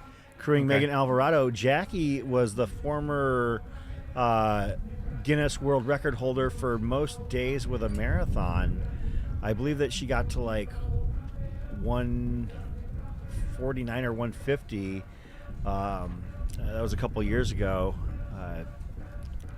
But she's crewing Megan Alvarado today. Maybe I'll talk with Jackie a little bit later. Callie Vinson, who's crewing Scott Traer, is in the tent right next to Jackie's. Yeah, we've got some pretty stout crew people here. Like if you look, at who is crewing who out here. I mean, just right there, Jackie. Yeah, you got Callie and Nick and Pete. Yeah, Pete Kostelnik Right. and Nick Curry in pit row. Also, I believe Croissant number 4. Croissant number Scott 4, Traer. shirt number 2. I Keeping track don't of know. all these I things, haven't been checking the lap button on this, but I think his croissant consumption has become more frequent. I wonder if he's checked. I wonder if he's checked with Zach Bitter about whether he's not taking enough calories, and so he's pumping in more croissants. So he's basically averaging a croissant an hour at this point. Yeah. A little bit more than a croissant an hour, and that, that'll be something we'll have to track here over the course of the race. Yes, we should. Scott Trayer's croissant intake. We'll have to see if there's any sort of information we can glean from that. No, say Scott has a whiz bang of a day and drops like 165 miles.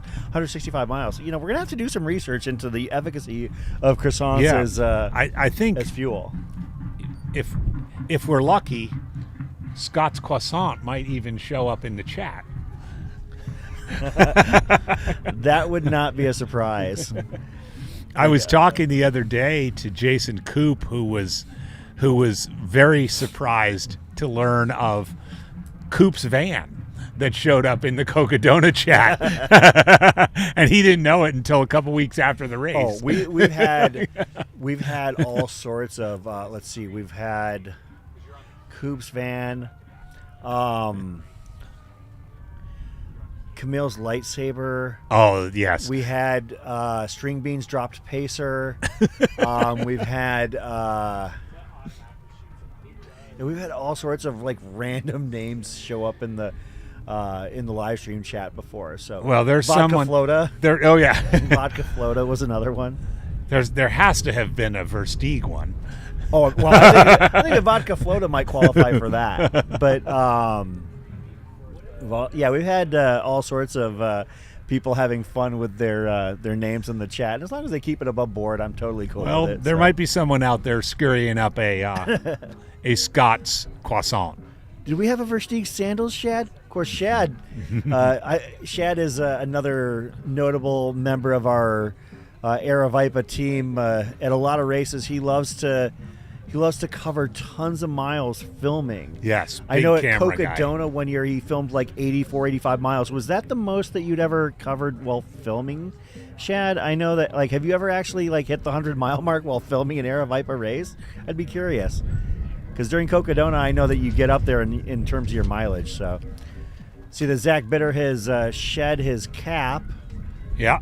And is. I know I've been talking about the weather a lot, but this is a stiff breeze. Yeah. I mean, Nathaniel is flying a kite out there with the Hoka. You can see him in the background. The shot you can see, there's Nathaniel, who Chris was just talking about, basically hugging the blow up thing.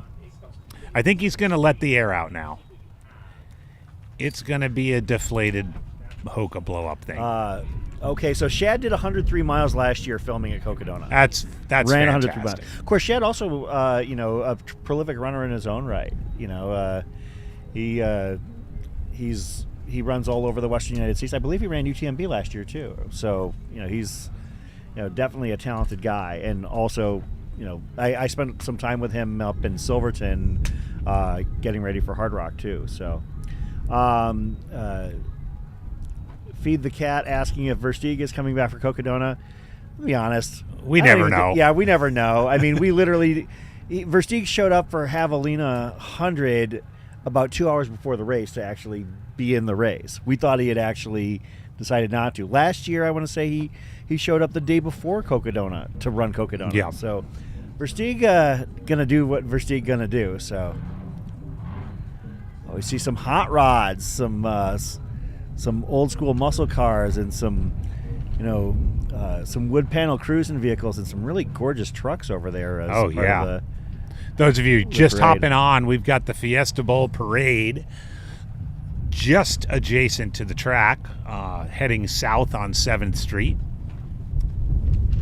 The track is located the corner of 7th Street and the Arizona Canal.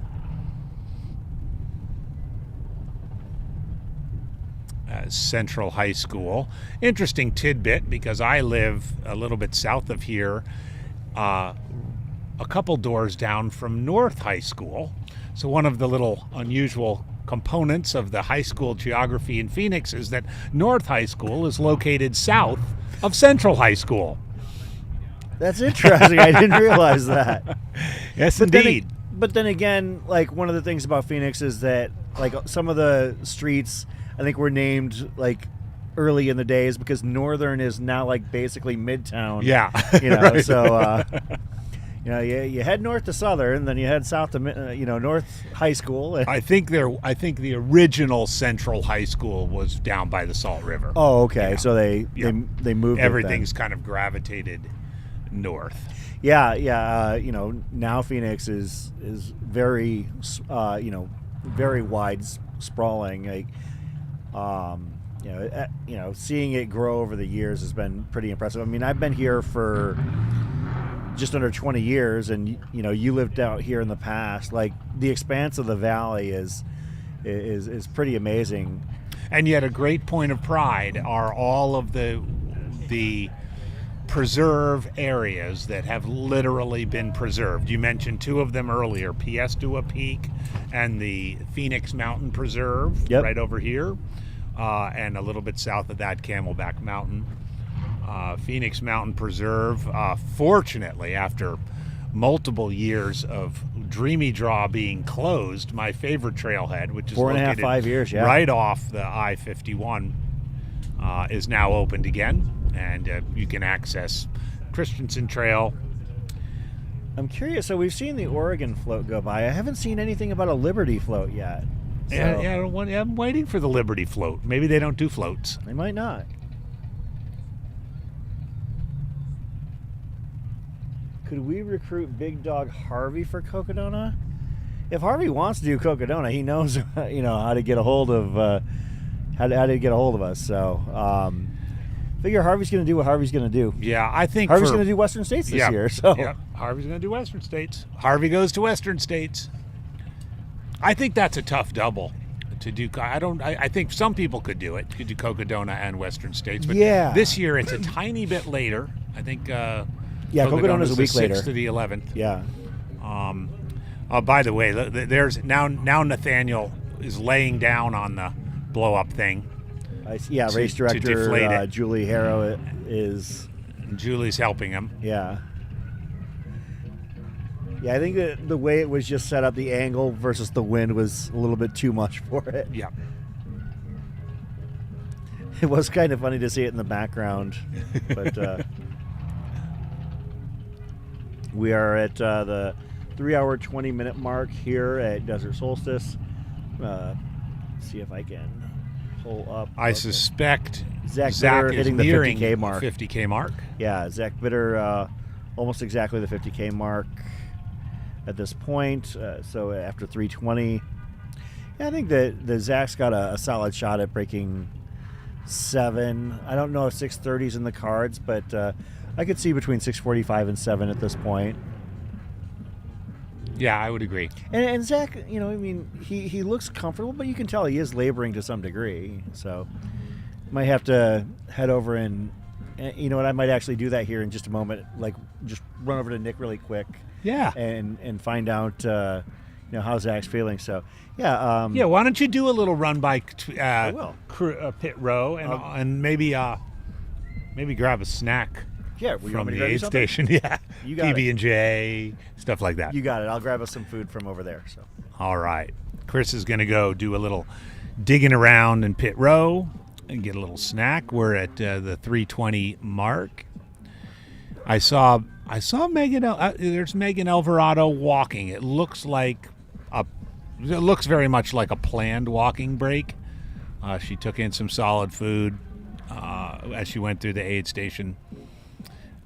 She's definitely an athlete who knows the impact of a nicely timed walking break. So I suspect we'll see more of that from her and maybe some of the other athletes as well.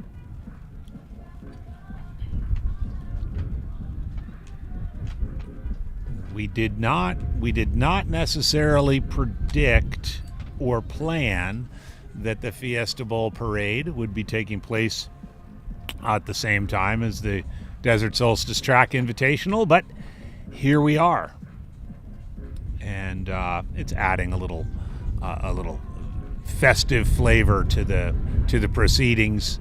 You can see the runners as they get to the far side of the track, kind of peeking over the fence to see what's going on. Sirens and marching bands and blow-uppy things and dignitaries in old, sort of vintage-looking vehicles. Got a little bit of everything coming by on this beautiful Saturday morning in the Valley of the Sun.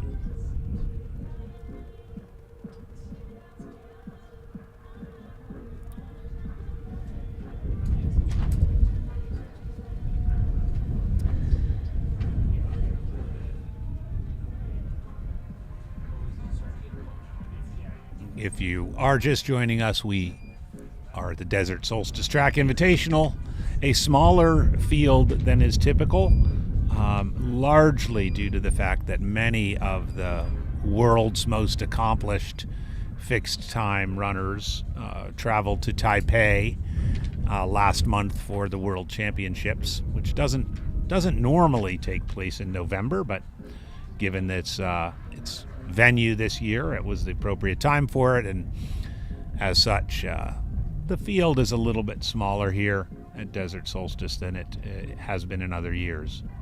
Suspect it will return to its sort of normal 20-plus size next year. And on that note, if those of you are watching and are seeing the beautiful sunshine and this wonderful track and this festive environment of Desert Solstice, registration is open for 2024 right now.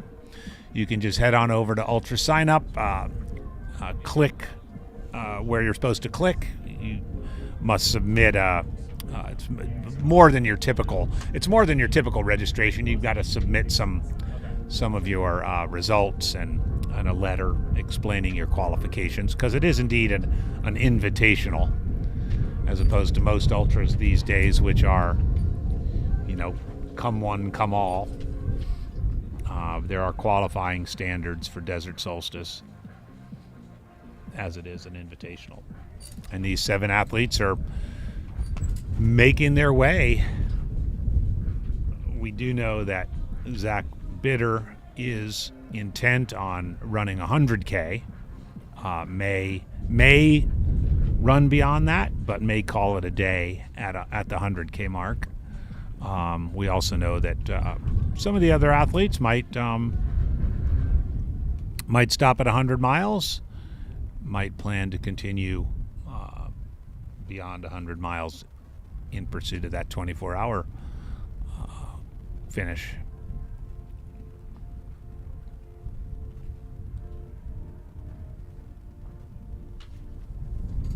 Garrett Nelson coming by our tent. Garrett Nelson from Madison, Wisconsin, 30 years old, 15:30 100-mile PR. And Sierra DeGroff, who's been running stride for stride with Garrett now for, I would say, at least an hour. 33 years old from Vegas. Chris and I called her sub-16 hour 100-miler at the Jackpot Endurance Festival in early March of 2023, where Sierra squeezed in under the 16-hour mark. We'll be back out there. We'll be back out to Henderson, Nevada for coverage of the Jackpot Endurance Festival again this coming March. And we have an exciting 2024 of live streams. In addition to Jackpot, we'll be streaming Black Canyon in February, which this year is even more hyped up than it's been in the past, as the Golden Ticket Series has expanded, and the Black Canyon 100K will award 3 golden tickets to the top 3 men and top 3 women. It's the only of the 7 golden ticket races that goes 3 deep. The field is already stacked, and I suspect it'll get stackeder as it's about 2 months away from that showdown, which is about 60 miles north of where we're sitting right now, the Black Canyon Trail. So we'll be covering Black Canyon, Jackpot, of course, Cocodona. And then later in the season, Javelina 100. There are also some other irons in the fire, which I'm sure we'll hear about in the coming weeks and months, about other live streaming adventures our Aravaipa team will be taking. But for now, here we are at the Desert Solstice Track Invitational, and the Fiesta Bowl Parade on 7th Street in Phoenix, Arizona. There's a large cow on the back of a trailer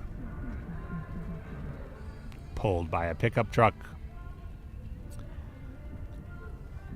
You see all kinds of things at the Fiesta Bowl Parade, apparently.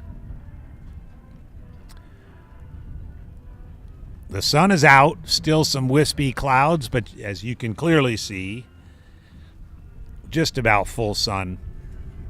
Athletes cooling, shedding layers.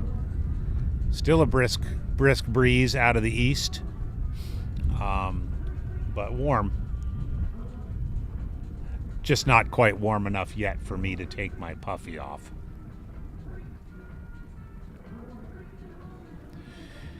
Scott Trayer has consumed 4 croissants.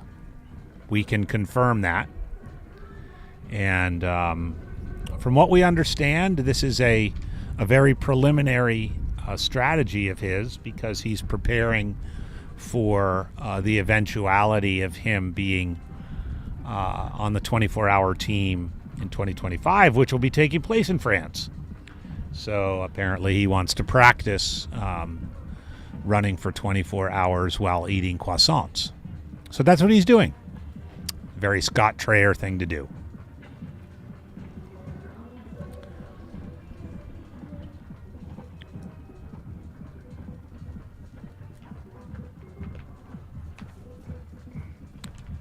We know when Zach Marion was on here before, he being the geek that he is, and he'll be on to geek out again. He'll be on to geek out again later, but we've got some cool shoes out here. Zach Bitter with the Ultra Vanish. Garrett Nelson, I know that Zach commented that this was a somewhat unusual choice, or a choice he struck him as unusual. The Asics Gel Noosa Tri 12s, a triathlete shoe. Jimmy Strayhorn wearing those new Ultras that blew up the internet, the Ultras that actually have a 4mm drop. And Sierra de Groff with the Saucony Endorphin Pro. I know that Zach has scoped out some of the other ones also, but they're not on my list, so I'm not going to say anything about them. Chris has also done a fantastic job of lining up some special guests who will be joining us, some in person here trackside, some via video chat later in the afternoon, and of course this evening on Aravaipa After Dark. Always a highlight of our live stream coverage, our After Dark conversations. We got Zach thrown up over there. Just had a unfortunate occurrence. Zach Bitter appeared to go down on all fours and throw up in a bucket. We're seeing him there on the screen. He's leaning over that garbage can. Yep, and he's puking. It happens to the best of them. And we've seen all day. He's been moving. He's been pushing the pace. He's been working hard to stay cool. Zach Marion commented even as early as an hour into the race, he was dousing himself with water. he's remained going with that strategy. Here's Zach on the large screen. You can see him. He's up from the puke bucket now, walking a little bit. There's Garrett and Sierra in the foreground, and then there's Zach beginning to trot a bit.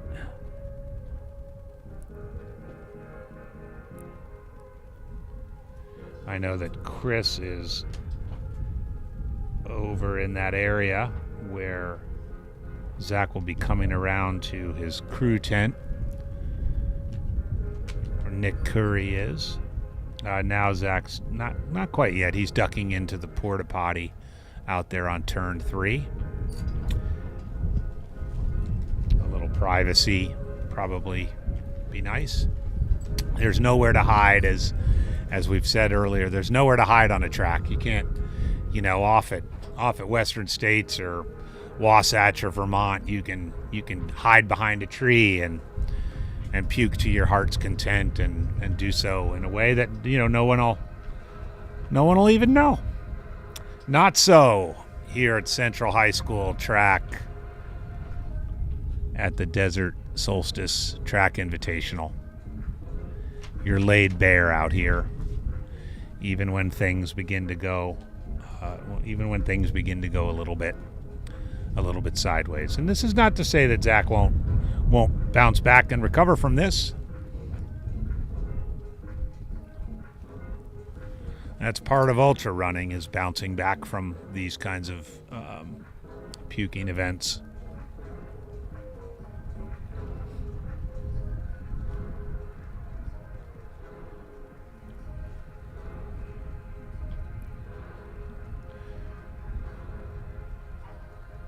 Jimmy Strayhorn, just would comment, is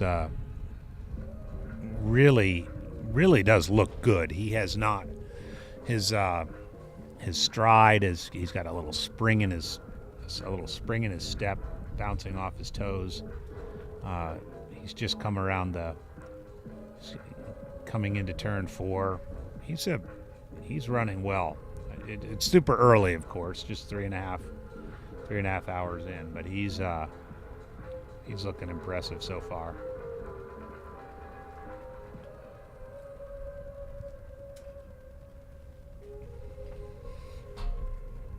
There's Scott Trayer on the big screen, and you'll see Jimmy, who I've just been talking about, coming in behind him.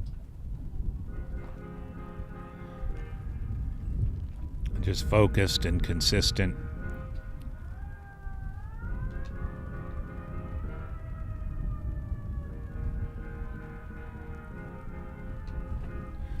Looks like you can see on the big screen there, yeah, Zach is emptying his stomach a little bit more now.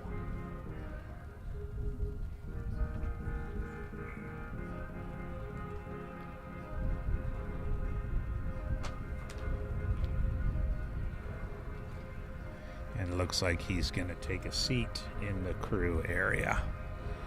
So we'll keep our eyes and ears on Zach Bitter, but at least for now he's taking a little seat.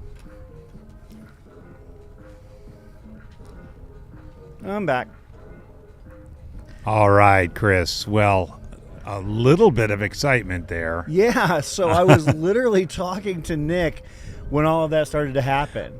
Over there? Yeah. Yeah. So I'm talking with Nick, and we're talking, and he's talking about, when I asked him, how's Zach doing?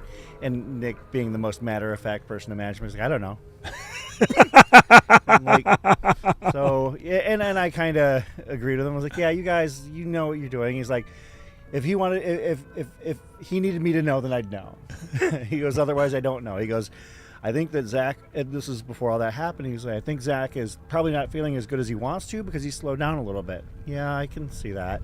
And then all of a sudden, like, I turned to talk to somebody else, and all of a sudden, Nick's like, Chris, and I turn around, like almost like getting my attention to say, hey, look, well, now we know how he feels. Like, he didn't say that, but that was kind of like the invocation that I got from from him at Oh, this thank point. you. So we have a little bit of snackage here just in case.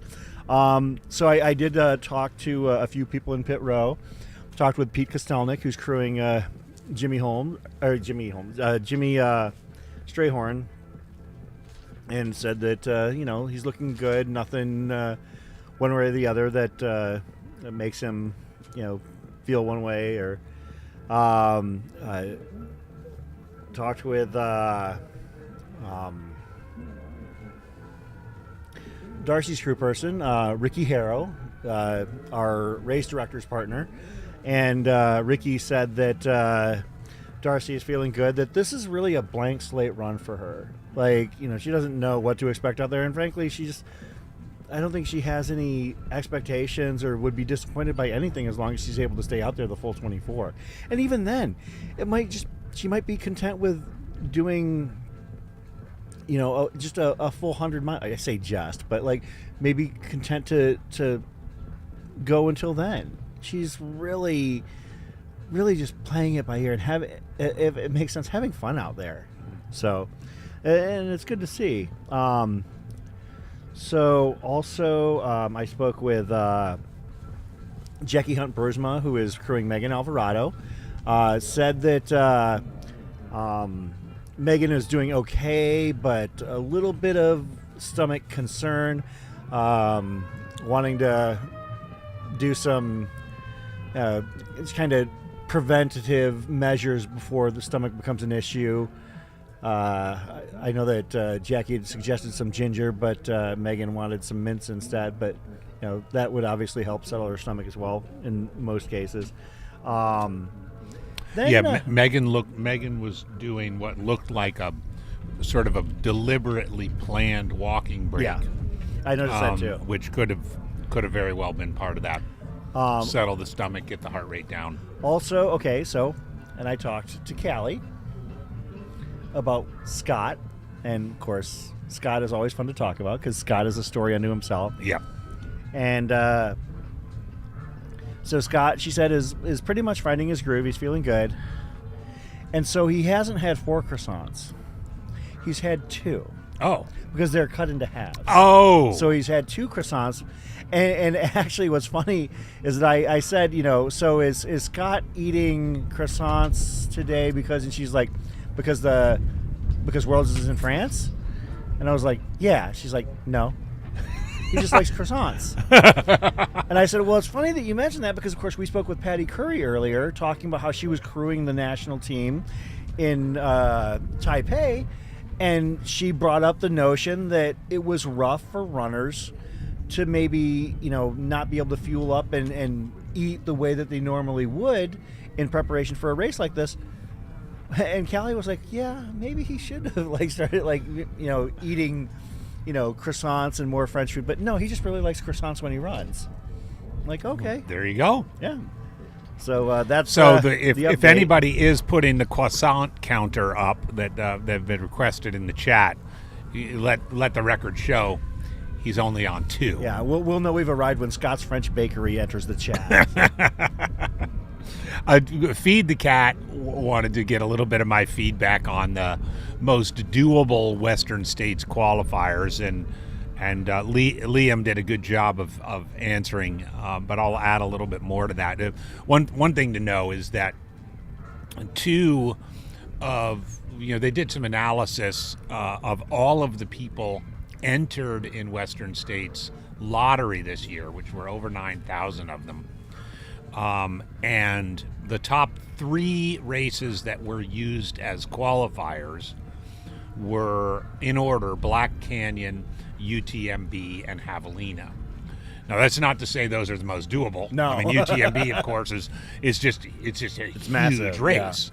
Yeah. And many Europeans in particular and other international runners would likely use that race as their qualifier. But it is of note that the two Era Viper races that are golden ticket races are also the most popular qualifiers. I would say that both of those are in the doable category. I think then you want to divide it into the 100 Ks versus the 100 milers. The 100Ks have to face a little bit more stringent qualifying standards, whether it be the time it takes. So, for example, Black Canyon has an overall cutoff that's higher than its required time to use it as a Western States qualifier. You've got to 20 run it versus in 17 Yep. hours to get a Western States qualifier, but the overall cutoff is, I believe, 20. Yep. Right? So you need to think about that. I would add some, I think Liam mentioned Waldo in Oregon, which is an 18-hour cutoff. I would add Quicksilver in California. I would think Leona Divide as well, because Leona you Leona actually have to finish Divide. in sub 16. Yeah, So Leona Divide. because that's one of the races I was looking at doing, and the daunting thing about that is not necessarily the area. I've been out and on the Leona Divide course before, but the idea of having to basically run it an hour faster than I would Black Canyon is Yeah. a little bit of a concern. And in terms of 100 milers, I would assume the most doable would be the flat fast ones. And you're talking, Hennepin, Tunnel Hill. Like those would be my thoughts. Hennepin, Tunnel Hill, Indiana Trail is Yeah. on there. But to be honest, Yeti. 100 miles is just hard on the body. It's still 100 period. miles. Yeah. But as I can attest, there are no easy ways into the Western States Lottery. No. I've got 5 years of tickets. I had to take a year off this year because I didn't dedicate the time or the effort. You can't BS your way into that the No. Western States Lottery or the Hard Rock Lottery for that matter. But I appreciate the question because I think I like the wording of doable versus easy. I was thinking the same thing. And doable can also be how easy is it to get to? What are there other concerns? That is the weather bad? A lot of times people will look at 100, which is some of which is on the Western States course, Rio del Lago, Yeah. which is a very accessible 100-miler, but they early mid-November can get some sketchy sort of Northern California surprise weather that no one's used to. You get sort of surprise cases of hypothermia and things like that, and so I'm not at all surprised that Black Canyon and Javelina are two of the three most common qualifiers. I talk to a lot of athletes who come to Black Canyon. They're chasing the qualifier, and they basically do it because they want to get it over with. Yeah. They want to It's do early it. in the They want to season, do it yeah. in February. They have their qualifier, and then they can focus on whatever else they want to do for the rest of the year. Speaking to that in terms of the logistics aspect, I think that, I haven't been to every qualifier. I've been to a handful. I've run in a few. I've also crewed at a few others. I have to believe that the logistics for Javelina are the easiest of any race. Your crew is in one spot the entire time. Now I guess that would go for any other, I've never been out to Umstead. I know that's, we talk about other loop courses. But Javelina, number one, it is that contained situation where, your crew not only doesn't have to go and meet you anywhere else, they legally can't. Yeah. So your crew is basically, hurry up and wait for 4 or 5 hours and then, spring into action and then wash, rinse, repeat. Well, let's think about the practical logistics too. Let's say you don't have a crew. Yeah. You can, and you don't live in Phoenix. You can fly into Phoenix, take an Uber to McDowell Mountain Park, camp, Yeah. bring all your stuff, leave it right there at the start finish, get it 4 times, run the race, Uber back to the airport, and go back home. Oh yeah, absolutely. It is. That's actually an excellent point because it's all in one spot. The packet pickup, the expo, you've actually got food vendors there. Yeah, you can go and take an Uber into town and into Fountain Hills and go grab yourself some. There's an excellent Mexican restaurant just inside of town, Mascadores Taco Shop. But yeah, I mean, let's face it. I mean, the sport of ultra running is expensive, and chasing qualifiers is expensive. And I think that if that's something that's a concern of yours, and it's a concern of a lot of ours, you mentioned Umstead. Yep, multiple loop course. Rocky Raccoon as well. Rocky Raccoon, you'd have to fly into Houston, and probably it's about an hour out to the park. It's a little bit colder, can be rainy. Umstead's usually pretty good weather, North Carolina, but so I think that there's conversation, and then I will say I'm pretty ignorant about the international races. Sure. But I suspect that there are some international races that are more accessible and, to use the viewers' words, more doable than others. Yeah. I don't really know what they are, but I know now with over 250 qualifiers, it's not as difficult as it once was to find a qualifier. Yeah. But you've got to be very thoughtful about it. And Jake, the wind is definitely picking up. Oh yeah. It's been pretty windy. There was kind of a bit of a funny scene. I talked to him about it, but Nathaniel Chan from Hoka was wrestling with one of the inflatables, one of the blow up things, yeah. And it was cool because it was kind of in the background of our shot. It reminded me of that scene in Men in Black where like Will Smith is wrestling with the alien in the background while Tommy Lee Jones is in the foreground talking. Like, I was like, yeah, and of course Nathaniel's like struggling with it.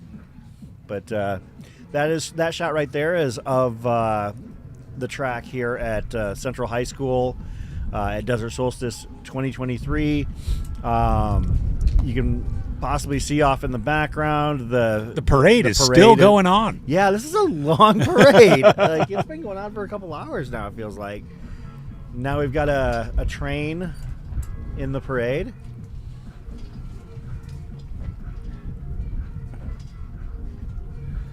So I did see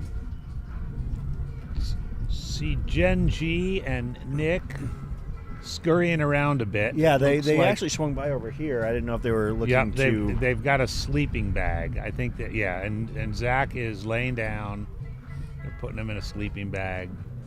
Yeah, Zach looked like he put it out there, but he's at least taking a break, an extended break. Yeah, and based on what we know about what Zach was trying to accomplish this race, I wouldn't be surprised if he decides that he's gonna save it for another day. Yeah. Just because that's not that Zach doesn't have it in him to go out and run this, the 100K. He does, but it's one of those differentiating factors when you're talking about elites who are on this level. Like Zach was looking to go out there and put down a potential PR in the 100K, which would be one of the fastest times ever run by man. That's what the purpose is of a race such as this for a lot of people, is that they're going for records, they're going for certain benchmarks. It's not simply just, quote, finishing the race at something like Solstice. For instance, if you are going for a 24-hour national team qualifier and you don't hit your marks, or you can tell fairly early on that it's not going to be your day. Like if you're shooting for 150 miles, you sometimes you're going to know by the 3 hour mark that it's not happening, so you save those bullets. Yeah. I mean, we've seen what, running a 24-hour race does to people. It changes them, Yeah. Sometimes, after a couple of big numbers in that discipline, a runner is not the same. So, but yeah, the wind is definitely picking up, and really running. It's right across the track. I mean, It's literally where we're sitting, which is on the west side of the track. The wind's literally just coming right into our face. That's Garrett Nelson right there as we're approaching the noon hour, which would be the 4 hour mark here at Desert Solstice. I believe that at the 4 hour mark they will switch directions so as to save them hips. She's getting ready to switch directions. They doing getting ready to switch directions. Yeah. Of course, race director Julie Harrow is no stranger to this race, having done it Haro. Haro. Julie Haro. Haro. Chris got corrected. You know what? What's so funny is that I was so concerned with the pronunciation of the runners that I completely, face planted on the race director's name, which is really sad because I've known her for years. That's okay. But yeah, I would not be. Yeah, if Zach's down on the cot and kind of stealing himself at this point. I mean, I'm guessing that Zach's day is probably done at this point. But yeah, we'll see. We'll keep an eye out. Zach's still going to hold on to the lead as far as laps finished for a while, simply because he was operating on a different wavelength than everybody else. Zach was shooting for a fast 100K, and everybody else is looking at 100 miles or 24 hours. So Zach Bitter currently at about just under 33 miles, 132 laps. Garrett Nelson at 115 laps. Sierra DeGroff pacing the women with 111 laps. Scott Traer at 110 laps. Jimmy Strayhorn right behind at 109 laps. Megan Alvarado at 101 and Darcy Smith at 94. Megan seems to be okay now, but Yep. It seemed like there were a couple of probably scheduled walk breaks, but I could also see it on her face when she was talking to Jackie, who was crewing her, that she's working through some sideways stomach issues potentially. So another one on the board. So that is the fifth. So the 2.5. croissant count is up to 2.5 for those that are paying attention. Yeah, so likely one runner down and one Hoka inflatable down. Yeah. I think Nathaniel is retired that one. Right around turn 2. Hoka blow up's going to live to fight another day.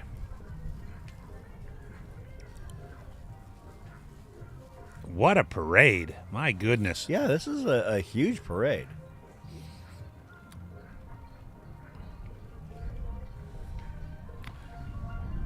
Here's some steel they drums in the switch background. direction. So I guess, the way it works is the once the 4-hour number hits, the person crosses the mat, does a Yui. I was talking with Pete Kostelnik and, talking about the idea of, a distraction in the background. Pete has run this race, I believe, 5 or 6 times.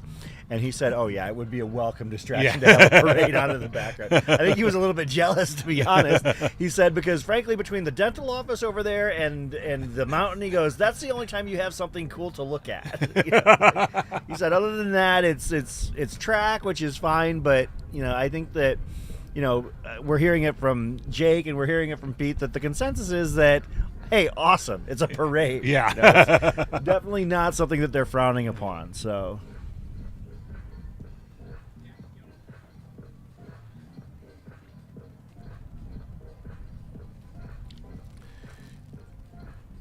Yeah, Sierra looks very steady. I was mentioning too, I know he's just maybe a couple laps behind it, but Jimmy Strayhorn looks very consistent. and he's all smiles too. Yeah. Like he looks like he feels good. Yeah. That it's a very well controlled effort and not going beyond, not reaching very far at all. The Arizona milk producers inflatable is coming by. Yeah, Jimmy is Look at that.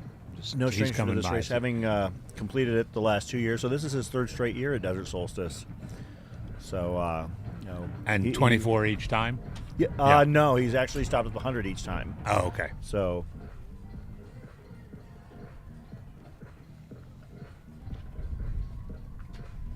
you can see Sierra DeGroff and Megan Alvarado.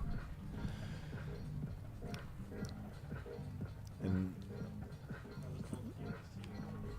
That's Scott Trayer coming up now into your screen. That is the southbound view.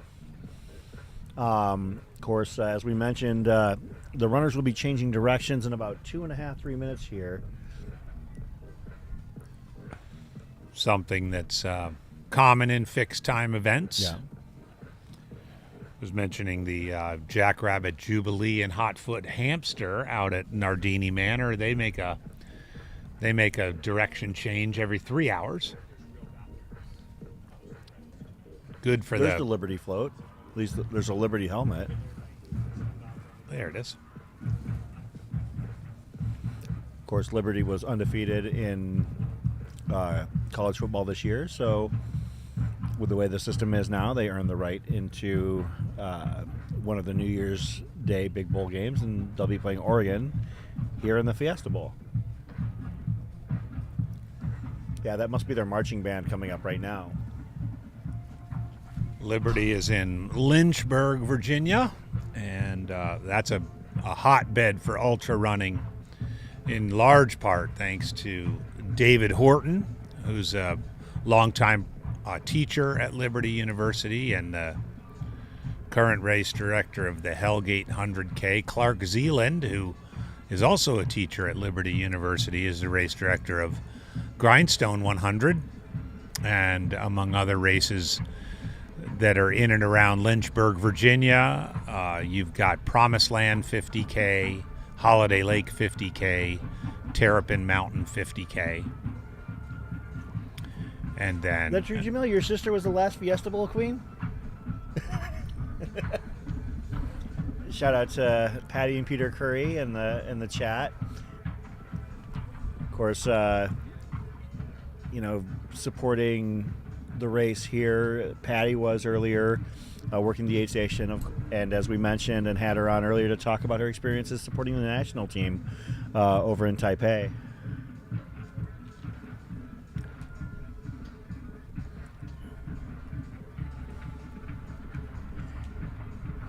Yeah, there was a good hour between the Oregon and Liberty marching bands. I guess they want to keep them separate. Don't want to have any scuffles, pregame scuffles. Yeah, I mean, if you want pregame scuffles between fan bases, go to a Bills game or something like that. Yeah. Jimmy Strayhorn coming by. Really excited to see how Jimmy's day pans out. See Sierra DeGroff, the first one to turn around, as race director Julie Haro is standing at the turnaround.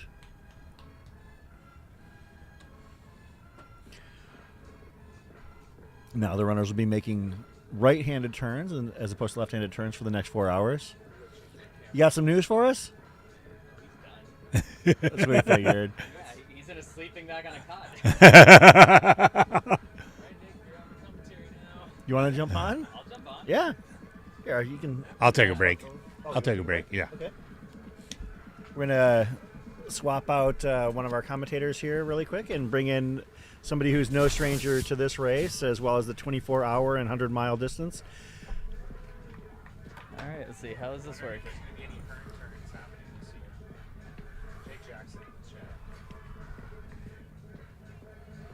All right. Okay. Yeah. Cool. All right. Well, welcome to our next guest, Nick Curry. Thanks for joining us here. Yeah. Desert Solstice. Yeah. Of course, you were crewing Zach, and as you just relayed to us off the air, that Zach's day is drawn to a close here. Yeah, he's done.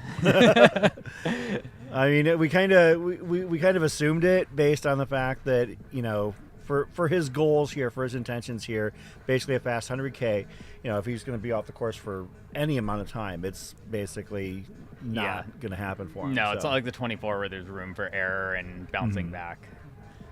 So, of course, you were part of the U.S. 24-hour national team in Taipei. How was your experience? Oh, like World 24 Hour is just incredible. Like I'm assuming World 100K is similar. Like that many people coming from that many countries. Like even just the format of like you're actually on a team, which is like the last time I had that was high school cross country or something, where it's just not an individual sport that you work together is so cool to be a part of. And yeah, like the U.S. didn't do as well as we obviously would have hoped, but a few people still had great days out there, and it was good to be a part of it. And speak to that, please. Discussing the fact that the U.S. definitely did not have the day that they were hoping or anticipating, finishing in 10th place, I believe, on the men's side. What is it like to, amongst the team when you realize that things aren't going your way, but you still want to put together a showing? I mean, I saw that in some cases, for instance, like Jake's and Scott's trackers, like basically grinded to a halt, and then all of a sudden, like a few hours later, they might have had like, oh, they did a couple laps or two. Like, what was the feeling when things kind of spiraled at Worlds? Yeah, I think like we kind of had tempered expectations going in, just that like you look 4 years ago and we had an absolute rock star team, both men and women, and we had so many people who had been on so many teams before, had so much depth of experience, such large PRs coming into it that like we knew that there was a chance for big things there. No. And this time it's kind of been the opposite. Like a lot of them have either like aged out or just didn't get a qualifier or for whatever other reason didn't qualify. So we were clearly a lot less deep on the team. Like even the women like didn't have any alternates to lean back on for the women who, maybe weren't even ready to do a 24 at all. Yeah, Marissa Lysak, Yeah. I know. She did like a symbolic lap Yeah. in a boot. Yeah. Because there was no one else to give the spot to. And so there was no reason for her to not come out and participate and still be part of the team. So we kind of knew that going in to a certain extent. Even myself, like I am coming back from a fracture and knew I wasn't fully there. But yeah, so people's days start going down a bit, and like that happens. Like one of the things I love about this sport is just how brutal it is, and the 24-hour is like a level of brutality beyond the rest of ultras for a number of reasons. But at the same time, like you're at the World Championship, you want to be participating, you want to experience it, you want to be there supporting your team regardless. Yeah. And that energy helps. And so yeah, you saw like Jake Jackson, his day started going down, and he knew that he wasn't going to be able to put out a number that would help support the team, but it didn't mean he couldn't support the team. He was still out there making laps, walking, just to be there cheering everyone else on. Like the nice thing about a 24-hour, unlike a lot of like big mountain races, is you see everyone all the time regardless of where you're at in the race. Yeah. And the World Championships itself has a different racing dynamic where you're encouraged to run with each other. Like we actually have a USATF rule about not running with people on different laps, and that doesn't exist at the World Championships. Yeah. And you're encouraged to push each other and run with your teammates, and like you're trying to get those top three as high as you can. So yeah, even when you've fallen out of the top three, you're not out of the race. You're still there pushing your team, being a whole team together to try to rally to get your top three as high as possible. Well, that's really cool. Like, it's like you said, probably the first time for a lot of people since they were on a cross country team to actually, have to shift your mentality, and to see the team become like the focal point of what's going on, even when things weren't going great, I think it's really cool to hear that. One of the things that you were really excited about earlier when I was first talking to you about it, this is the first time I've seen you since, for those that are sneaker files out there, it sounds like you have a bit of a report for them. Oh, super shoes are obviously a big thing these days and you can't ignore them. But even, 2019 was still fairly early days the last time there was a championship. And I remember even like Camille was wearing the new Vaporfly Next Percents. Yeah. And that probably contributed to her, performance there, setting a world record. But most people weren't wearing them. Yeah. And this time it was the opposite. Like it was hard to find very many people not wearing some kind of high stack carbon plated super shoe. And yeah, like by far the most popular ones are Nike, which seem to be probably on the better end performance-wise still, even though everyone's closed the gap. But like the two big shoes I saw on everyone was either like the Vaporfly 3 or the Alphafly 1, which is like you can't even get that shoe anymore, which is fascinating to see. Like the entire like team, the British team was all wearing them, like Sorokin and many others were. So like they've got some, source one way or the other for them. So yeah, people seem to definitely have their shoes that they liked out there. You personally have a very interesting year coming up. Of course, you're no stranger to Hard Rock, and you're going to be towing the line for what, your sixth time, seventh time. But there's another race that you're going to be towing the line for the first time, and that's congratulations on getting picked for Western States. Yeah, thank you. So, how are you going to approach that double? You're going to go, all out for one, and then kind of enjoy the other. You're going to try and balance how does somebody, in your situation, approach that? Yeah, I am not going to think about Hard Rock particularly because I've done it so many times and I can go out there and enjoy it with whatever I have left. But I haven't run Western. I don't know if I will be able to run it again. So I'm going to focus mostly on that. Even that, I'm in this weird place for myself where if I really, really want to go all in, it takes at least a 12-month specific build to do my best, and that probably usually on top of several years of consistency before that. And I've had two pretty terrible years the last 2 years with lots of big injuries and setbacks, and I just don't have the base of fitness I'd like to going into this. So I'll have to see. I'm going to get as fit as I can and see how far that takes me, but I'll also have to be for myself realistic on what's possible and just be happy with that. Of course, you actually that brings up something that I would love to see if you could expand upon it. I can take those. You had the American 24-hour record here 2 years ago, and you just mentioned something that I think is very interesting. That was not a 6-month build. That wasn't a 9-month build. You mentioned that to do your best for a race of that magnitude, you're preparing specifically for that for a year, and then it's also the years of building up to that. I guess describe how you approached your race here in 2021, and how far back did you decide I'm going to aim and focus my efforts on this race? Describe that process. Yeah, that build more or less started in 2017, where I built through 2017 and had a really good Hard Rock. And after that, I didn't know what I was going to do after that, but I knew I wanted to see how far I could go. And I had spent probably the 5 or 6 years before that doing what I'd call the broad strokes of my running performance that I realized in the early 2010s. There's no reason to microanalyze all the fine details that we tend to talk and obsess on, and what's the right fuel and what's this and that, because those only make the smallest difference relative to I'm blowing up and dropping from a race, or I am slowing down by 4 minutes per mile or something like that. And so I'd spent a lot of time trying to deal with that, some of the bigger pacing issues, or just all the consistency in training cycles, because inconsistencies and big drops in miles tend to take away from the ability to compound on fitness. And so I'd been getting finally all of that dialed in and said, I'm ready to start narrowing in on these fine details. And so starting late 2017, I started building. I had a really good 2018 and ran a big PR at Solstice here. And then 2019, didn't know what I was doing, but again, kept building. Same thing in 2020. And then, beginning of 2021 is when I got the idea of the American record in my head. And that was, 11 or 12 months, pure straight focus. I'm going to optimize everything. I need to just, push myself the maximal amount without ever going over that edge that starts to overtrain you or injure you or anything like that.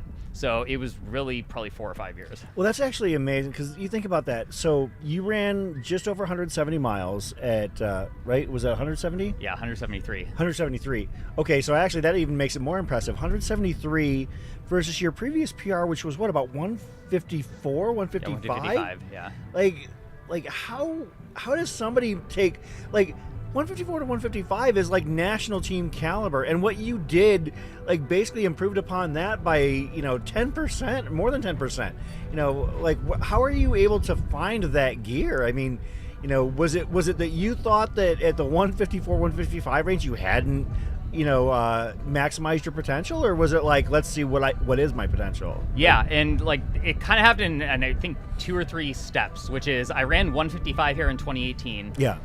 which was my max. Perfectly executed race. Like, training cycle was the best I'd ever had. I dialed in every detail I knew about there. And so I really had like taken all of the low-hanging fruit, at least that seemed obvious at that point. But then when I went back to say, well, could I do more? Could I hit 160s? Like, yeah, I'm topping at 155, and you feel like a couple miles still takes a lot of effort to get to. Yeah. And that's where like I embraced super shoes. I tried a bunch of other things. Like I started peeing in bottles because I lost a team spot to Greg Armstrong that year by 120 meters, which is about 1 pee break.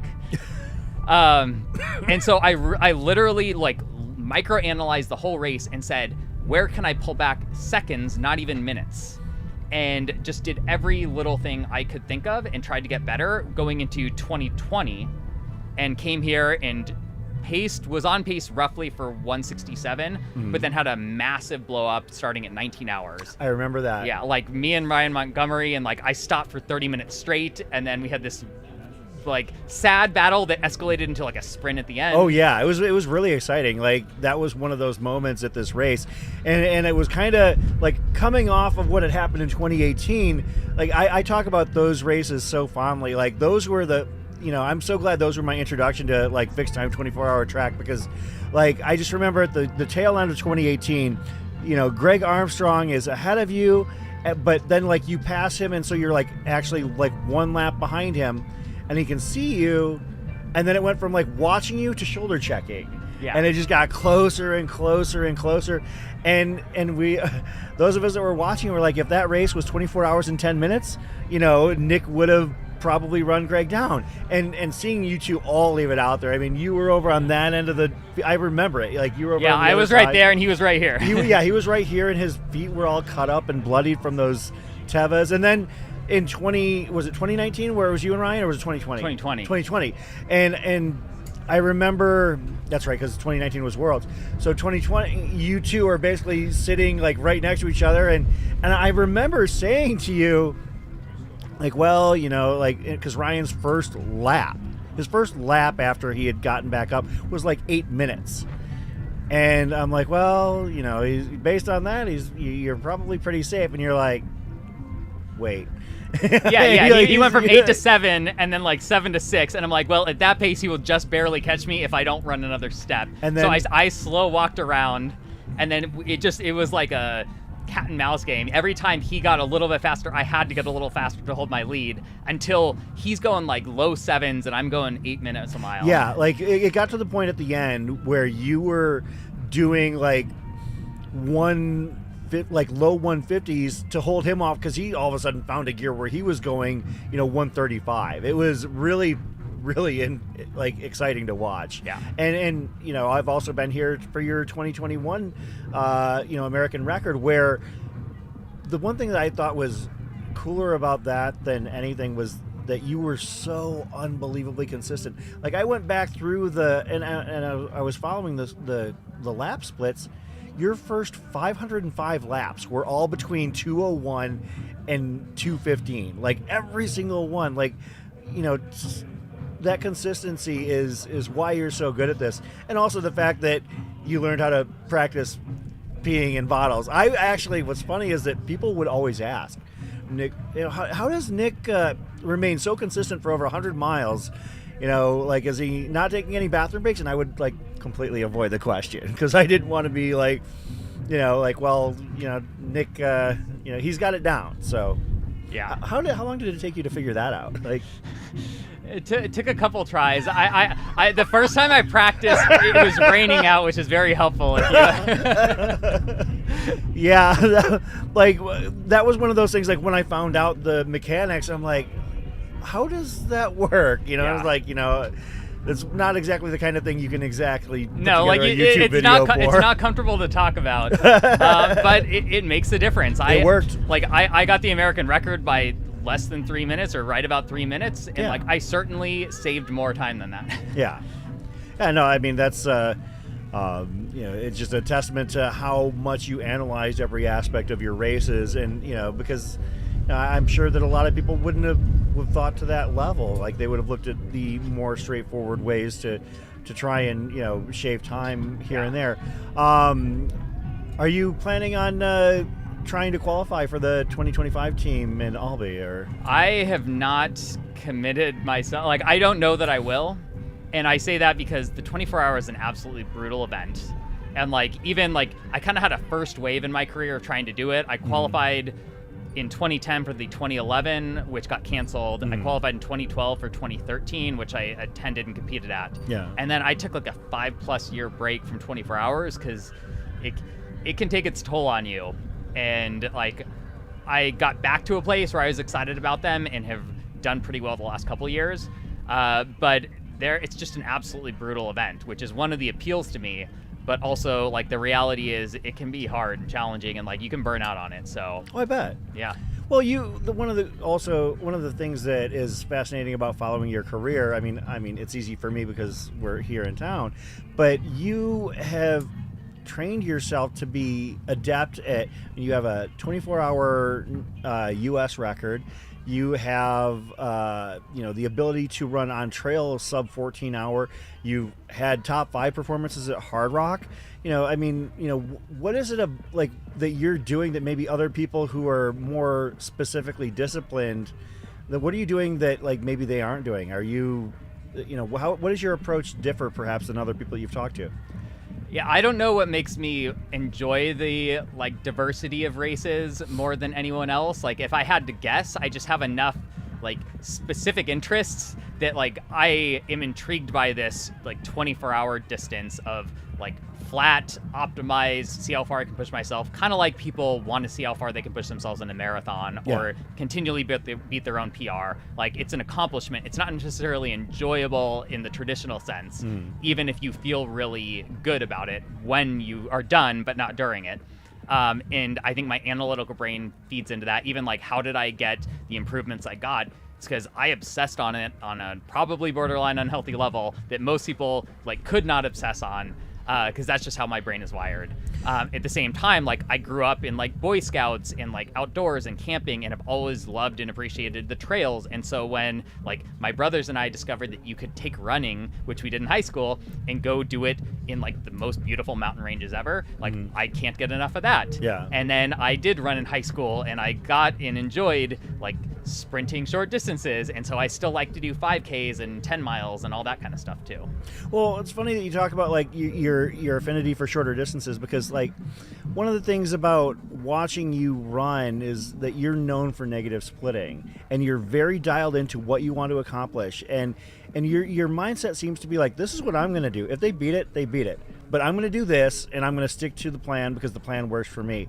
Like, we've actually seen that happen at like Black Canyon, where, and we see it at other races too. Like, for instance, we've seen it at Javelina, where like, it's at the 2 laps into Javelina, or maybe the halfway point at Black Canyon, where it's like, oh, Nick's in 14th place. We're just waiting, because you're so particular about how you run your race, and you've gotten to be like the master of negative splitting. Like, the amount of people who have taken interest in what you have formulated for yourself. I mean, the Hard Rock write-up that you did a few years ago is like legendary. People take that and parse it like, on a level that absolutely amazes me. But, do you ever like feel like with some of the race, like there's a distance where it's almost too short for you simply because you're so used to like being, like a second half. You're a closer, it's your negative splitting. Like, that was the thing about seeing you at Black Canyon, was like,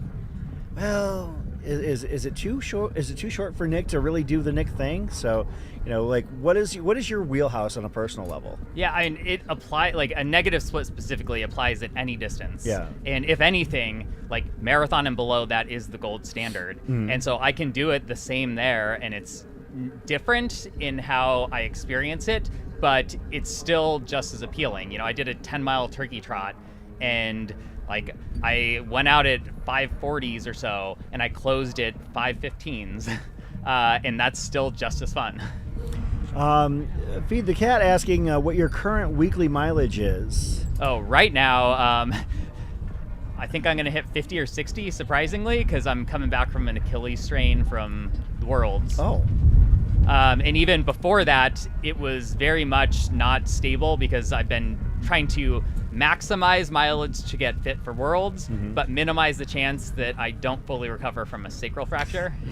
And that's what I was actually going to ask about, was that I know that one of the things I was concerned about, you had voiced to me in other conversations, is the fact that you were concerned about whether or not you would be ready for Worlds because you were dealing with a sacral fracture. That's an injury that has become really a more prevalent injury recently amongst ultra runners. Can you describe, I guess, what it is and what your experience with it was? Yeah, and I like to think I was a trendsetter because I think I was the first one this year to get it before everyone else did.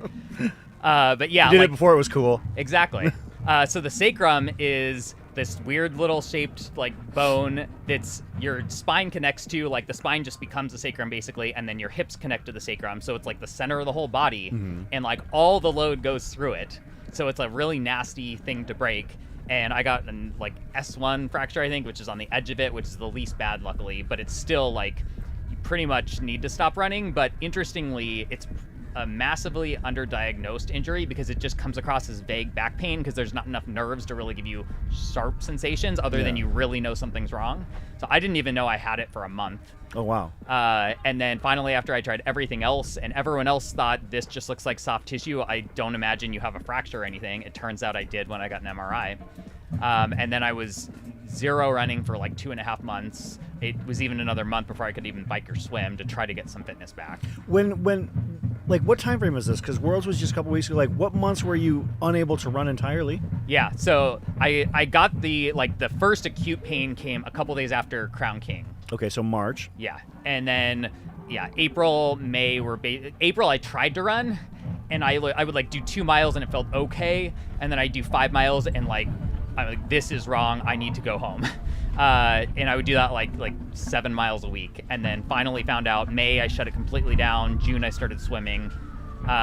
Started jogging a mile in the middle of July is when I was able to run my first step. So you were 4 or 5 months out from Worlds at the point where you were kind of having to do a soft rebuild at that point. Yeah, and I contemplated many times, should I drop now? Because even just trying to build up to something that will let me feel comfortable starting a 24-hour is risky. Yeah. And so I did it as best I could, and I think the buildup went as well as it could, but it was a lot of not only did it start very slow, and then I had to backload the miles when the bone was 6 months in and it should be fully healed or 90+% healed, and then I kind of crammed a little at the end. But all of the mileage and all of the training was focused at minimizing things that would really stress the bone and the muscles and never running too tired. And unfortunately, that's a key aspect of being ready for a 24-hour. Yeah. So I actually got enough fitness that I went out to try to pace for mid 150s. And even late in the race, I felt like the fitness was there and I would have been able to cardiovascularly, muscular strength-wise, hold up for 24 hours. But it was the weird muscle breakdowns where, the Achilles starts feeling a little off, or the hip muscle feels a little off, or the glutes are starting to seize up, where you mostly train that from pounding and getting tired and then running more long miles on it. I just didn't have that adaptation, and that's where I expected things to go wrong, and it's exactly where it did. Okay. Somebody was asking how you've avoided plantar fasciitis with all the mileage over the years. Oh no, I've had plantar fasciitis multiple times. It's one of those things where obviously I've known you for quite a while now. You've fought back from a lot of injuries over the years, and it's that's why I was disheartened to hear that you had some Achilles issues at Worlds, and I'm hoping that with a big 2024 on the horizon, that's able to heal up in time for you to be able to maximize. Because I'll be honest, love to see what you could do on that Western States course. I mean, that's a negative split written all over it type of course. So I'm sure you've already started doing the analysis and kind of looking at that map and figuring out where you can, make your moves and everything like that. I know you haven't run Western States before. Have you been out on the course very much at all? Only a little. I've done the first climb in before the race. I think it was the year Jamil ran it. So 2010, a while. And then I paced the last 20 and in the dark, so I didn't really see it. And that's all I've seen. So Yeah, well, if you get the chance, get out there for training camp on Memorial Day weekend. It's absolutely gorgeous. Yep. So, what are your thoughts so far on what we've seen today here at Solstice? There's really, it's kind of weird, like we're used to seeing 20, 30 bodies on the course at this point, and we're down to a little more than a handful. Yeah. Yeah, and I was not paying attention enough because I was focused on Zach. Sure, yeah. But even then, I always laugh when this question comes up because almost nothing matters right now. Yeah, that's true. That's true. At best, if someone is having a bad day, you can start making predictions about they're not going to make it. Yeah. And occasionally that becomes evident this early. But in terms of who's going to have a good day, I have zero information by watching what's going on here, other than some vague guesses on who's pacing too fast to start. Yeah. Yeah, and that's one of the things about, we're here to cover the race, and we like to provide some conjecture and obviously read off where people are at, but at the same time, it's way too early to make any concrete assumptions about, anything good. Yeah. Because, we've all seen the graphs and the charts of, everybody, up top for the first, 4, 6, 8, 10, 12, 14, and then finally at that point, people make decisions whether they want to call it a day at 100 miles, or people, decide to push on, but then again, their body just is not going to agree with them. So, yeah, it is very early, and I'm hoping that we are able to at least retain, at this point, most of the runners remaining, so it'll give us something to follow into the wee hours, because we're out here until till 8 a.m. tomorrow. So the least we could do is have something to talk about. So hopefully we've got at least a few bodies out there. Yeah, and the interesting thing to look at now as an armchair spectator is you can try to guess what people's intentions are based on their pacing. Yeah. So you and Jamil, obviously founded this race. What year was the first year here? 2010? So the first year of the race was 2010. Okay. And that was not here. That was at Nardini Manor. Okay. Yeah. And the race started because that was the first year I qualified for the 24-hour team. Uh-huh. And Jamil thought, Jamil and I were, at that point, were equal in performance. If we ran races, we were pretty much always finishing together. Yeah. He's like, I want to go to the World Championship too. But there were no qualifiers left before the window closed. And so, we're well, we put on races now. So you literally created the race because Jamil wanted a shot at the national team. Yeah, he wanted a qualifier, and I had run North Coast, which was the 24-hour championship at the time in September. Yeah. And there were no more qualifiers, at least near us, or that looked reasonably fast. So we put a race on at Nardini because we knew how to, because we had, we put on races and across the years and all that stuff. And he didn't even get trained enough to run it, so it didn't matter. But that year, Joe Grant of trail running hard rock fame, not of track 24-hour fame, for some reason decided to show up and run. And then we had this Japanese runner, Tatsunori Suzuki, and Joe went out fast and was leading from the front and looked like he clearly was just going to run away with it. And then halfway through the night, we suddenly realized no, this Tatsunori guy is slowly reeling him in now. Joe's slowing down and he's a lot more steady. And hours out from the end of the race, it started becoming you've seen it, that excitement of someone's chasing down someone else. Yeah. And it's the opposite kind of interest of a short road race where you can actively see them together, but you see it progress over so much time. You see all the little ups and downs, and you see them responding to each other in a way that you don't get to see in short road races. And it came down to the wire, and Joe just barely held him off. But we're this is fascinating. This is so exhilarating in a way you wouldn't expect a 24-hour is. And so that's when we're we don't want to get rid of this race just because it didn't accomplish its first goal of getting Jamil a 24-hour time. We think we have something here.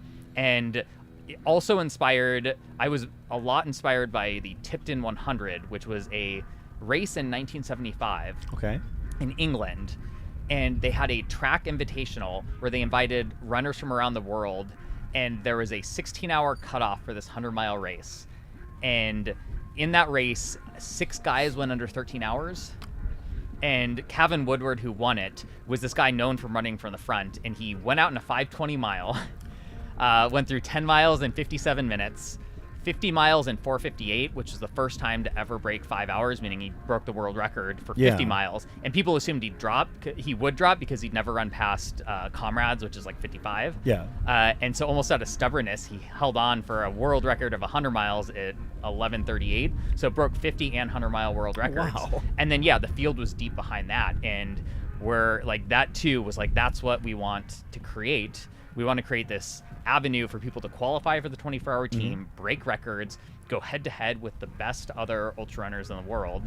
And then we moved to the track and Desert Solstice was born. Yeah. And sure enough, that first year, we ended up getting our first world record, which was Jay Aldis from Utah came and broke a 50-plus 100-mile age group record in, 13:52 or so. Okay.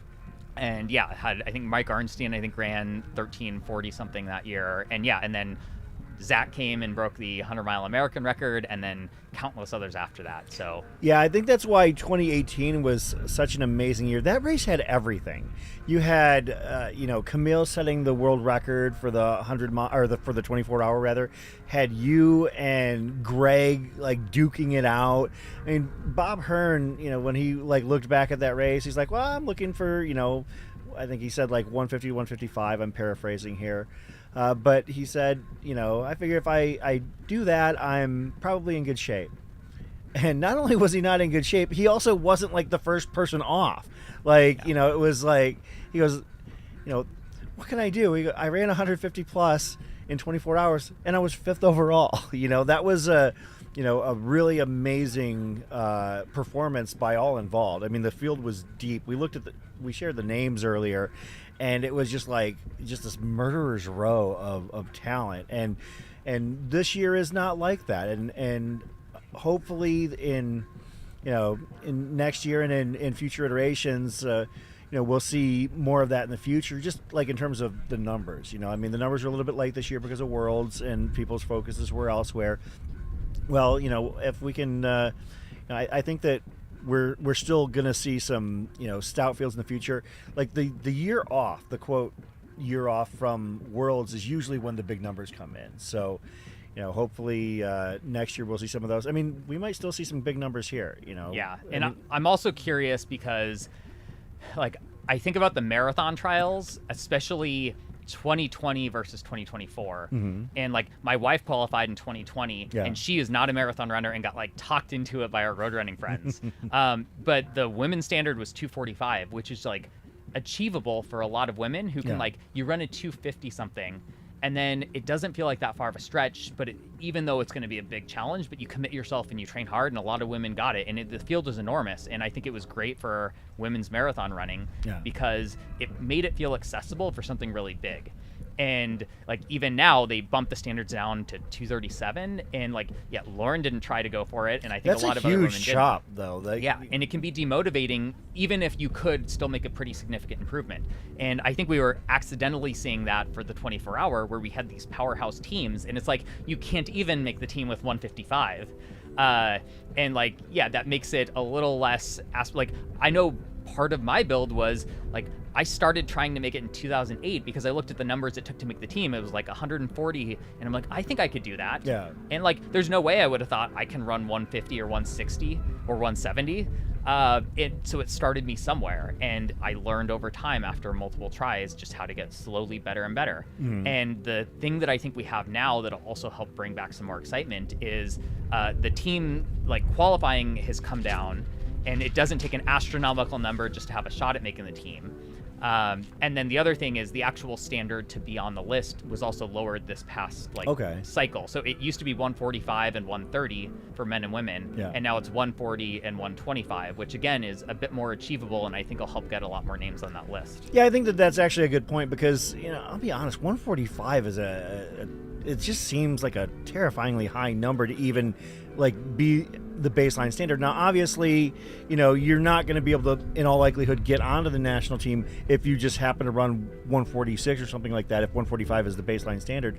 But at the same time, like you said, it might be a deterrent to some people to not even really explore the discipline because they look at that number and they're like, oh man, that's insane, or that's just way too far beyond what I thought that I could achieve. So, lowering those entry gateway numbers, probably does encourage more people to give it a shot. And who knows, maybe somebody goes out and they don't, crush it their first time, but they realize, okay, well, say somebody has a day where they maybe hit that 100-mile threshold in like 15 hours, and they all of a sudden hit the wall or something like that, maybe they come up with an injury, but they realize, oh, I still had plenty in the tank. I could have gone out and, potentially moved into a national team spot. I think it would be, it's the more people that are shooting at it, the better, obviously. Yeah. So well, and even during a race, your brain is doing fuzzy math or not really doing anything because you're at that 2 a.m. slump, and if that number is too high that you feel like is your minimum satisfactory number, you're more likely to drop. You're more likely to stop trying to find a way to keep going. And so sometimes it helps to have a little bit of a lower threshold because you might be able to pop into 140, but not you're off track for 145, but you can 140. And then that becomes a way better baseline than dropping at 120 or something. And so that's going to help. But then beyond that, the team didn't used to always be 155 for men or, sometimes 150 for women. I qualified in 2012 with a 139 and that was from an alternate spot. And not everyone can always make it to race day, and so I was able to get back on. So, low 140s, may not every year make it, but it doesn't mean it could actually make it still. Sure. So when you're running 170 miles in 24 hours, what's going on in your head? Is it music? Is it are you reading books in your mind? Are you, doing puzzles? What is going through Nick Curry's mind as he's running, 170 miles in a day? Yeah. I feel like I used to do what I think most people experience in a 24-hour, which is you get really bored. You try to play mental games. I think 2018, I was at the point of breaking the race down to 15-minute chunks and then breaking those down into smaller chunks. But something happened in the last couple of years where I've just, I think, accepted what the 24-hour is and embraced it, because I'm mostly either thinking about what I'm doing, which is just the race execution itself, or not thinking about much and just enjoying being out there. The movement of running is really enjoyable to me.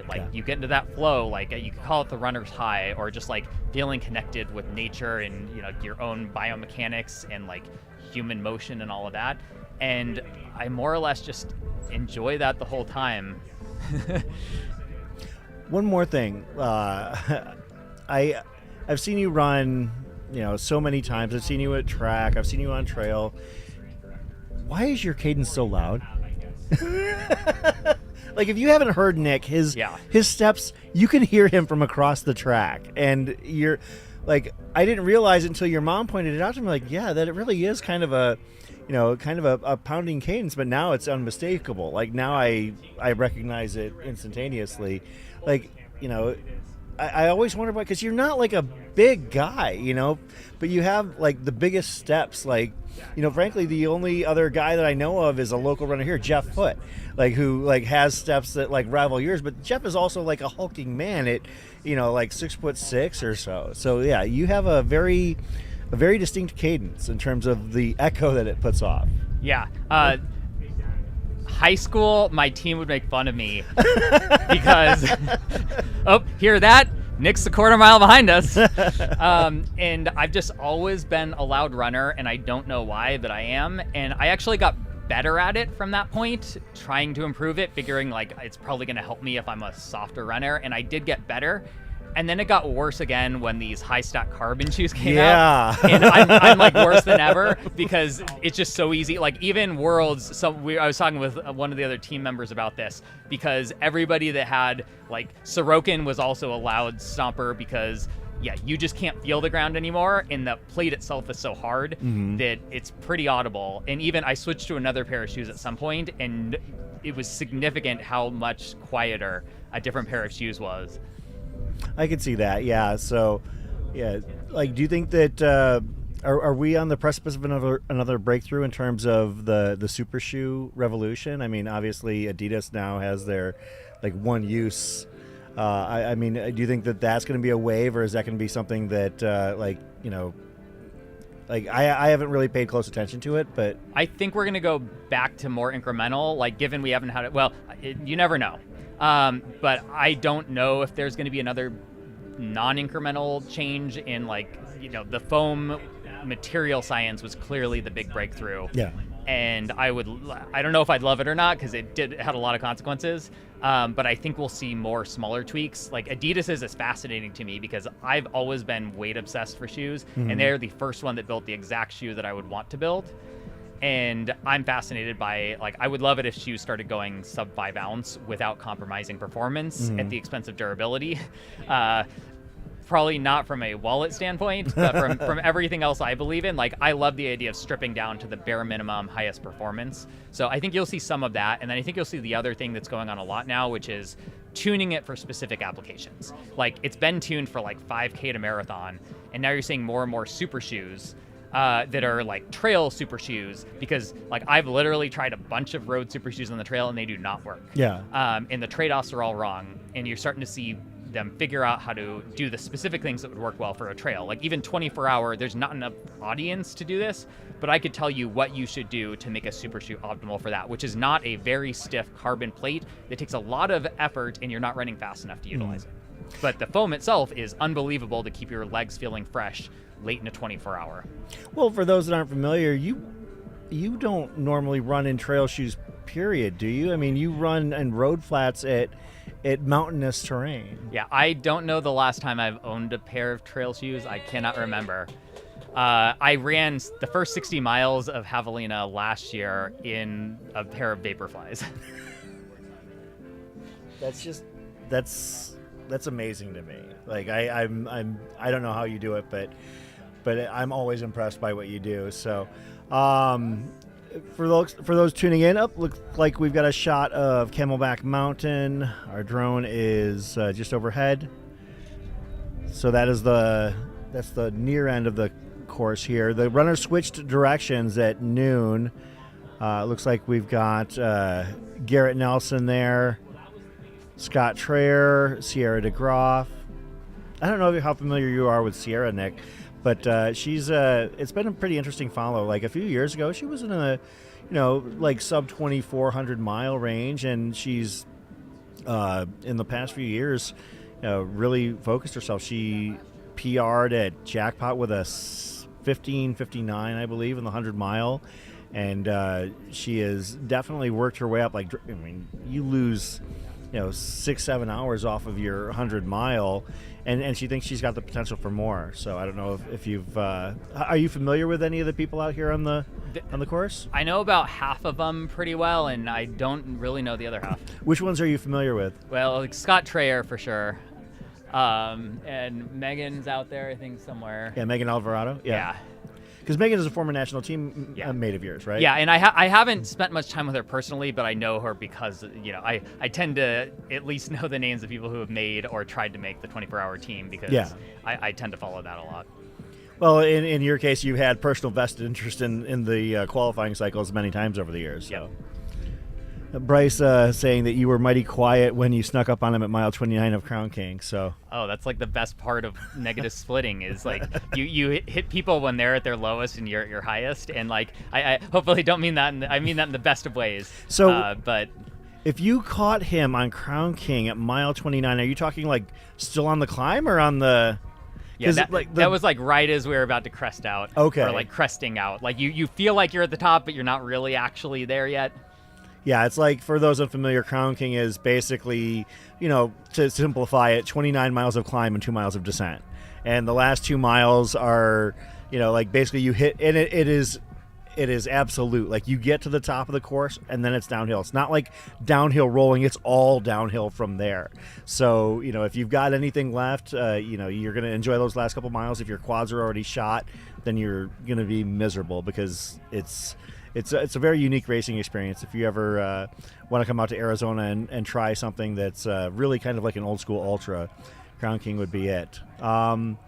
You have any other races on the schedule for 2024 other than the big two that we talked about? Or I have a long list for my coach to shoot down once I pick him up again. I'm hoping to be able to race my way into good shape because I just enjoy racing, being out with people. I tend to like training alone, but I still like to run with people once in a while. And mostly experience, like the ultra running community is just so awesome. It's fun to be at events. Well, part of the reason we have a great ultra running community is the efforts of you and your brother. Let's be honest about that. I mean, you guys, founding Aeroviper Running, and like I always talk to people about the group runs that I host on Wednesday nights, and I was hanging out at the Monday night group run last week, and we got 40 to 60 people any given week attending these runs. I mean, we have a very robust scene. I remember, when I first started going to the group runs back in like 2015, 2014, and you and Jamil were putting together these group runs, and they've been going on now for well over a decade. Like at this point, I think we're at 13 years for our group run community. Yeah. So it's pretty great. And it started out as like, it seemed like, maybe it was like to get people interested in what you were providing as a race company, but now it's just kind of like to keep our appetites whetted, Yeah. So, but yeah, like, if you like the community, then you can take some, pride in the fact that you helped found it, at least as far as here goes. So. Yep. Yeah, and now I get to benefit. So yeah, I'll be at a bunch of local races. I actually signed up for Boston before I had any 2024 commitments, and now like I like to do a big road marathon once in a while. Like the crowds aren't the best, but they're interesting for me once in a while. Yeah. And I like to race a road marathon here and there too. But now like I might just not go. Really? Well, because like that was like, well, maybe I could do a road marathon training cycle. And now that I'm going to want to focus on Western, like that's the same weekend as Whiskey Basin. I'm like, I'd way rather run Whiskey Basin. Well, that's true. That's true. I mean, normally I would say you got to go run Boston, but you've run Boston before. Yeah, twice. And then like it's kind of a big trip and travel, and even just like you get there and then you have to go to, like expos and travel around, and like your hotel's not that close to everything, and you got to figure out logistics. Yeah. And like then it becomes like the drag again versus like show up at a start line and pick up my bib race morning and then go cruise around in like nature on trails that are awesome for a day. Like I'm more excited about that already. Yeah, and I can see that. Whiskey Basin is a pretty great experience. Of course, those not familiar with the Whiskey Basin race, it's up in Prescott, Arizona, about 90 minutes north to northwest of Phoenix, and it features distances from 10K all the way up to 91K, I believe is the long one now. A lot of it centered around the Circle Trail in Prescott. Gorgeous area. You run through the Granite Dells at Watson Lake, and it's become a fairly popular run. I believe that it's sold out a few years here and there, not only from people who are locals, but also people who travel from miles around to come and experience it. What do you think you'll run there if you do it? Oh, I don't know yet. Oh, okay. A little bit too far ahead? Yeah, I'd probably similar to last time. Last time I ran it, I think it was a little over 8 hours. Mm-hmm. So if I can get in that shape, that'd be good. Yeah, like both times was a training race, so just out there to enjoy it and cruise, and hopefully have a good, strong second half as usual. Okay, we're gonna take a quick peek here at the runners here on the track at Desert Solstice here in Central High School in Phoenix, Arizona. Coming up onto your screen right now. We've gone with the wide shot. We're basically off to the right of that area of the screen. We're back trackside. That would be Scott Traer and Sierra DeGroff. Scott Traer, a late entry to this race, as he did not have the day at Worlds he was hoping for, and he considers this a redemption run. And he is powered by croissants, and as far as I know, he has had 6 of them at this point. We're kind of keeping track. We have a croissant count going. Well, what's funny is I thought he was doing it for Albee in 2025. He's like, no, he just likes croissants. So I feel like this could be the next like evolution of, especially like 24-hour or fixed time, is if we started getting like stat counters for all the runners, and each one would have their own, whatever their quirk is. For me, it's like gummy worms. How many has Nick eaten? Actually, having seen you run and prep, I could totally buy into that. Jimmy Strayhorn right there. Jimmy from Camp Verde, Arizona, being crewed by Pete Kostelnik. Pete, no stranger to this race. Actually, it was his record that you had broken when you ran 170 here. hopefully Pete is well on the road to recovery. He said he actually started running again. For those not familiar, Pete had a pretty horrific accident and had to basically, I believe that he broke his hip as well. But he was not getting around on his own for a few weeks there. But I saw him at Fat Ox at the USATF 24-hour championships. He was in good spirits, and he said he was excited to start running again. I talked to him, and he said up in Flagstaff he was able to go and do a 12-minute mile as part of a group run, and he was really excited about that. And that made me happy to hear, because the sport is better when Pete's in it. So. Yeah. Like that last part resonates because like 2014, I broke my foot. Yeah, I remember that. Yeah. And I remember like the huge milestone when I ran one 12-minute mile.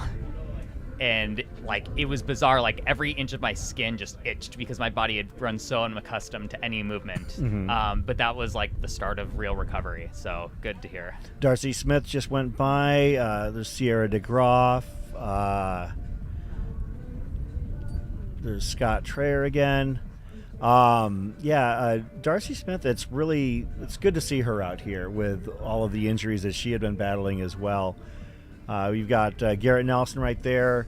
I'm really curious to see whether Garrett is able to stick it out for the full 24. I don't know how familiar you are with Garrett, but he ran a 15:32 at across the years in the 100 mile.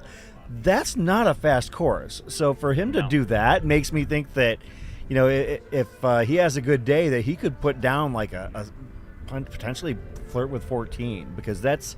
That across the years course is not conducive to a fast 100-mile attempt, in my opinion. Yeah, it's flat, but it's gravelly in a way it's fine for like slower speeds, but more of a struggle as you get faster. Yeah. And then just a lot of people running much longer distances at slower speeds that you got to weave around. You're weaving, yeah. And then especially it gets the weather and how it swings out there. Like even more so, like Desert Solstice tends to at its worst be a little warm in the afternoon, a little cold at night, but across the years can get quite frigid at night. Oh yeah. Especially like with the body of water you go by, that like some years it's fine, but other years it's pretty chilly out there. Oh yeah. Yeah, there have been times where and the rain, like I've seen in recent years, like rain and mud will be an issue. Like I remember like one year, like it rained pretty hard the first 2 days, and then like days 3, 4, 5, 6 a couple times got so cold that the ground froze into this like kind of rutted out, like gnarly, like ankle breaking type of footprints, all over it. They like across the years, like it's a great event. It's a 6-day running festival. You get to see, sometimes you get to see people going for 6-day, world records and other big events, big numbers there. But like in terms of a quote shorter race, like a 100-miler, as hard as it is to say that a 100-miler is a shorter race, it's like I don't really think it's a conducive environment. This is far more conducive, and that's why I'm really excited to see what Garrett does. He's also run Cocodona, and he's looking forward to running Cocodona again this year. He and Jimmy Strayhorn both are running Cocodona. So Jake Jackson mentioning he has his wife save all the spring wrappers to see how many he consumes during his 24-hour races. What kind of numbers are we talking here, Jake? I mean, if you're talking like spring speed nut, which is like 250 calories, or are you talking like the regular ones, which are close to 100? I need some more data here, because I want to see like how many gels you consume over the course of a race, because as an elite athlete. So when you do a 24-hour race, how many calories do you typically consume? Like I'm during usually the race? doing 250 to 300 an hour. Okay. And it can dip a little lower some hours than that, but that's 10, like, you're running 7 miles per hour. You're burning roughly 700 calories. Yeah. You have 2,000 calories of glycogen, which is less than 100 an hour over 24 hours. Mm-hmm. And then if you can manage to consume 250 to 300 an hour, like you're still making up the rest with fat. And if you can't supply that, then you're bonking and you're one of the people death marching out there. Yeah. And so like to a certain extent, it's math of you need to consume as many as you can tolerate without like upsetting your stomach or otherwise causing problems. And then hope the rest works out and you have enough fitness and enough, fat metabolism, from any number of factors, that you have enough energy the rest of the time. I think that's one of those things, you're making me think of another point here, in that when elites have issues in a race, it seems like the preponderance of them happen to be stomach issues. Like, for those of us that are mid-packers, back of the packers, rank and file runners, like, it's usually like my legs hurt, my feet hurt, or something like that. But when you're an elite, you're battling your stomach and your digestive system far more. I didn't even think about the fact that it is probably because you're on a very delicate tightrope a lot of the time. Whereas, like, when I come into an aid station at Javelina, when I'm running that, or at another local event, I'm just like, I come in, I grab a few things, and I grab a bite to eat, and I don't really think about it too intently. I'm like, okay, this sounds like something I'd want to eat right now, and so I eat it. I've seen your prep. I watched your dad crew you during your 2021 race, and had a box full of like Ziploc bagged out, calories, written out, what lap number. Like you as an elite level runner in this discipline, you're racing on a tight wire. Yeah. I didn't even think about that. Yeah, and like really, the more you push close to that edge, like the body is trying to figure out how does it maintain stasis. Yeah. Which means if it's out of stasis, it starts shutting down non-critical things. And at some point, the stomach becomes considered a non-critical thing. And so that's the line you have to dance. Jake, following up, went through close to 30 awesome sauce mixed in with some of the other flavors. I don't think I could handle 30 gels in a day. It reminds me of Karl Meltzer in his prime would eat like 70 some gels during a 100-miler. Like, I don't know how he consumed so many, but he could. I think that maybe that's why there's the stomach issues happen to become pervasive, because like for me personally, obviously again, working as a mid or back of the pack runner, like for me, gels are only like a between long aid station breaks kind of thing. It's like, or if I need, if I know it's going to be 90 minutes between aid stations, I might have something 30 minutes after leaving an aid station, or I might have something halfway. But I'm not doing like gels in lieu of aid station food. I want real food. So yeah. And I may need to balance. It looks like my runner's back up and may want to go get real actual recovery. Okay. Well, and if he's feeling up to it, see if he'll want to come by and talk about like what went wrong, and obviously what else is going on, and maybe what the next steps are for him. So yeah, Nick, thanks for your time. Yeah, always a pleasure. So yeah, I still have to. Chris. I have to admit, Nick got me a present a couple years ago. A running book, King of the Peds, and I have only kind of fingered through it a little bit. I haven't really had a chance to delve in, but it's pretty interesting so far. So yeah, I have only scratched the surface too, but every time it's a big book. Oh, it is a tome, and yeah, it's the history of pedestrianism, which is the thing 100 years ago that predated ultra running. Yeah, and it's a fascinating history, and it's almost inspiring in a way that makes you think, well, I feel like we're trying to find things that are interesting in novel ways now, like the backyard ultras and all that. And there's a whole other class of things there, like 6 days around a circus ring, like a 38 lap to the mile circus ring or something, or like 2 guys in a smoky 5th story room with major bedding going on, trying to outrace each other, and all these fascinating pieces that were essentially the history of this, and then it was forgotten, and then it came back. It's super interesting read to jump into. And then those guys, they started out basically walking between towns as part of what it was. Yeah. And at some point they figured out to get faster and faster, they had to start jogging, and it was still considered like a walking race or pedestrian race. Mm-hmm. But really, they just became ultra runners, and we're doing 14 some hour hundreds and things like that. And now we're basically trying to shave minutes and seconds off here at this point. So, yep. Nick, go and take care of your runner. Thanks for joining us. Yeah. Nick might join us a little bit later on here, but we are at Central High School here in Phoenix, Arizona. This is Air Viper Running presenting Desert Solstice, brought to you by Hoka. Excuse me. We are down to a scant 6 runners on course at this point. I will say it looks like most of those that are still on the course are looking okay. You can see Scott Traer coming up on your screen right now. Scott, I believe, is in second place amongst the men's side. 142 laps in, or 35 miles in, and he has just hit the 5-hour mark. So they're averaging about 7 miles an hour. So I know that Scott probably looking to do 150, 160. That right there is Darcy Smith. Darcy, no stranger to racing in Arizona, was second at Haviland 100 a few years ago, back in 2020. Has undergone some injuries and serious physical ailments since then, but is back on course. Megan Alvarado right there, 2019 national team member. Coming up, Jimmy Strayhorn, who is here at Desert Solstice for the third time. I guess that Jimmy is the closest thing to a local, or one of the closest things to a local runner we have here, coming from Camp Verde, Arizona. Scott Trayer, I guess he's considered local as well, originally from Boston, but makes his home here now in the Valley of the Sun. Sierra DeGroff from Las Vegas. Sierra is so far had a banner year, winning the USATF 100-miler at Jackpot in February and the 24-hour national championship in November at Fat Ox. So, yeah, just 3 weeks ago, I believe, ran 120 miles, somewhere in there. I don't have it in front of me, but back at it just a couple weeks later.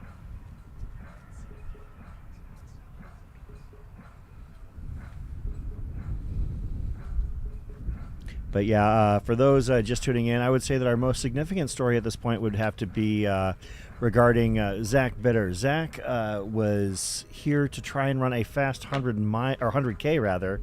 Was looking to 6:30, 6 hours 30 minutes was his target for his 100K, which would have been one of the fastest American times on the books. But at about the 50K mark, or just past the 50K mark, he had a serious stomach breakdown.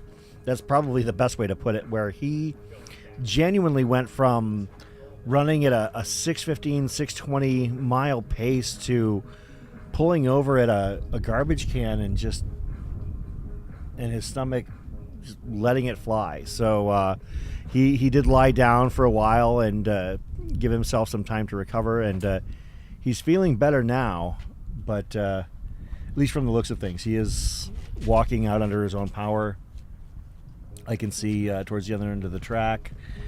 And hopefully Zach is able to recover, and we'll see if we can get him on here a little bit later. I know that he's going to leave to go and grab something to eat, but we'll see if he's got time later on to come back. Scott Trayer on the lower right, followed by Sierra DeGroff. That main shot is actually from the press box where we used to broadcast Desert Solstice. So we've got the track being shared by basically about a half dozen runners here, having it all to themselves for the next 19 or so hours. We'll see how many of them decide to carry on past the 100-mile mark. Typically, what we see is that at the 100-mile mark, some people decide they want to change their course and call it a day at 100 if they had a fast, satisfactory 100. We'll see. I would like to see some people continue on because I know we're obligated to be here until 8 a.m. I do have some guests lined up here later on. Pam Smith will be on, who was, I guess, manager / liaison for the 100 or for the 24-hour national team in Taipei. I've got some calls into people on the national team. We'll see if they can join us here as well. We've got Garrett Nelson sitting in the background on our shot there, is not having a great afternoon. Looks like he's following in Zach Bitter's footsteps and had a bit of a puke fest over there. Yeah, I was kind of wondering how Garrett would handle the heat here. I was wondering if that might be part of it. I did see him get to the point where he was walking, and as I We couldn't can see him from making his way back over to the start line here. Yep, there he is. Pull over for a quick little puke stop. Something we've all done before. Just we're a little bit more exposed here on the track than we are on the trails. Like Jake Jackson says, there's no hiding on the track. And like Jake Jackson says, wants to see more gambling back into the sport. Can you imagine Desert Solstice sponsored by DraftKings? I was going to say our next sponsor is DraftKings. That would be interesting.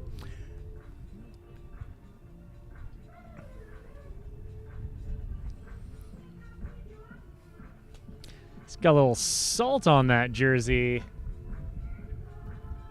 Just a testament to the fact that it doesn't have to be very warm ambient temperatures to feel hot and to sweat and to lose all of those it needed feels warm out. electrolytes. It absolutely feels warm out right now. Taking a stop there at his crew. Let's see what he does to take care of things. Yeah, Garrett had been leading the men's race. Actually, still technically is leading the men's race. But looks like Sierra DeGroff, as she passes Garrett here, will move into the overall lead for Desert Solstice. Oh, actually, no, I'm correct me on that. Sierra is actually a lap ahead of Garrett Nelson, who is a lap ahead of Scott Traer. Jimmy Strayhorn 2 laps back. Zach Bitter, who is withdrawn at 132 laps, so 11 back of Jimmy. Megan Alvarado at 124 laps. And Darcy Smith at 119 laps. All runners basically hitting the 30-mile mark at this point, all just over 5 hours.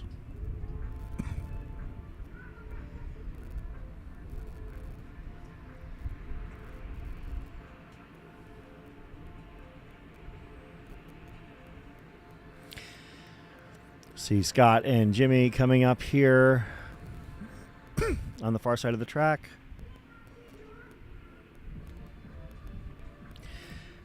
Good afternoon, Taggart. You should probably be out here on this course right now. If not this year, when? Gonna come out here next year? You can see Megan Alvarado and Sierra DeGroff as we fade out to the press box cam. Shout out to Tracy Outlaw in the chat. Tracy, appreciate everything you do for the U.S. 24-hour national team. Your enthusiasm and information is always welcome on my social media feeds. Well, I think we get a verbal from Taggart. Taggart. Oh, yes. Thank you, Jamil. Taggart, put your money where your mouth is. The registration for Desert Solstice is now open. You can get on the wait list right now. Just head to Ultra Sign Up, and Desert Solstice 2024 is open. Set up as a wait list. So you don't even have to. Just join, Yeah. Submit your application. There you go. So, you know what, Jake, Taggart, anybody else who's looking, go to the Desert Solstice sign up on Ultra Sign Up and put your application in. Let's fill this puppy. Yeah, it would be nice to have Jake Jackson and Taggart Van Etten already applied for Desert Solstice 2024, because frankly, they belong here. We'll have to see if we can talk some other people into doing it next year as well. It is a bit of an overcast day, but and even though the temperature itself might not read like hot, it is Arizona, so it hits different out here, and it feels warm. It feels genuinely warm.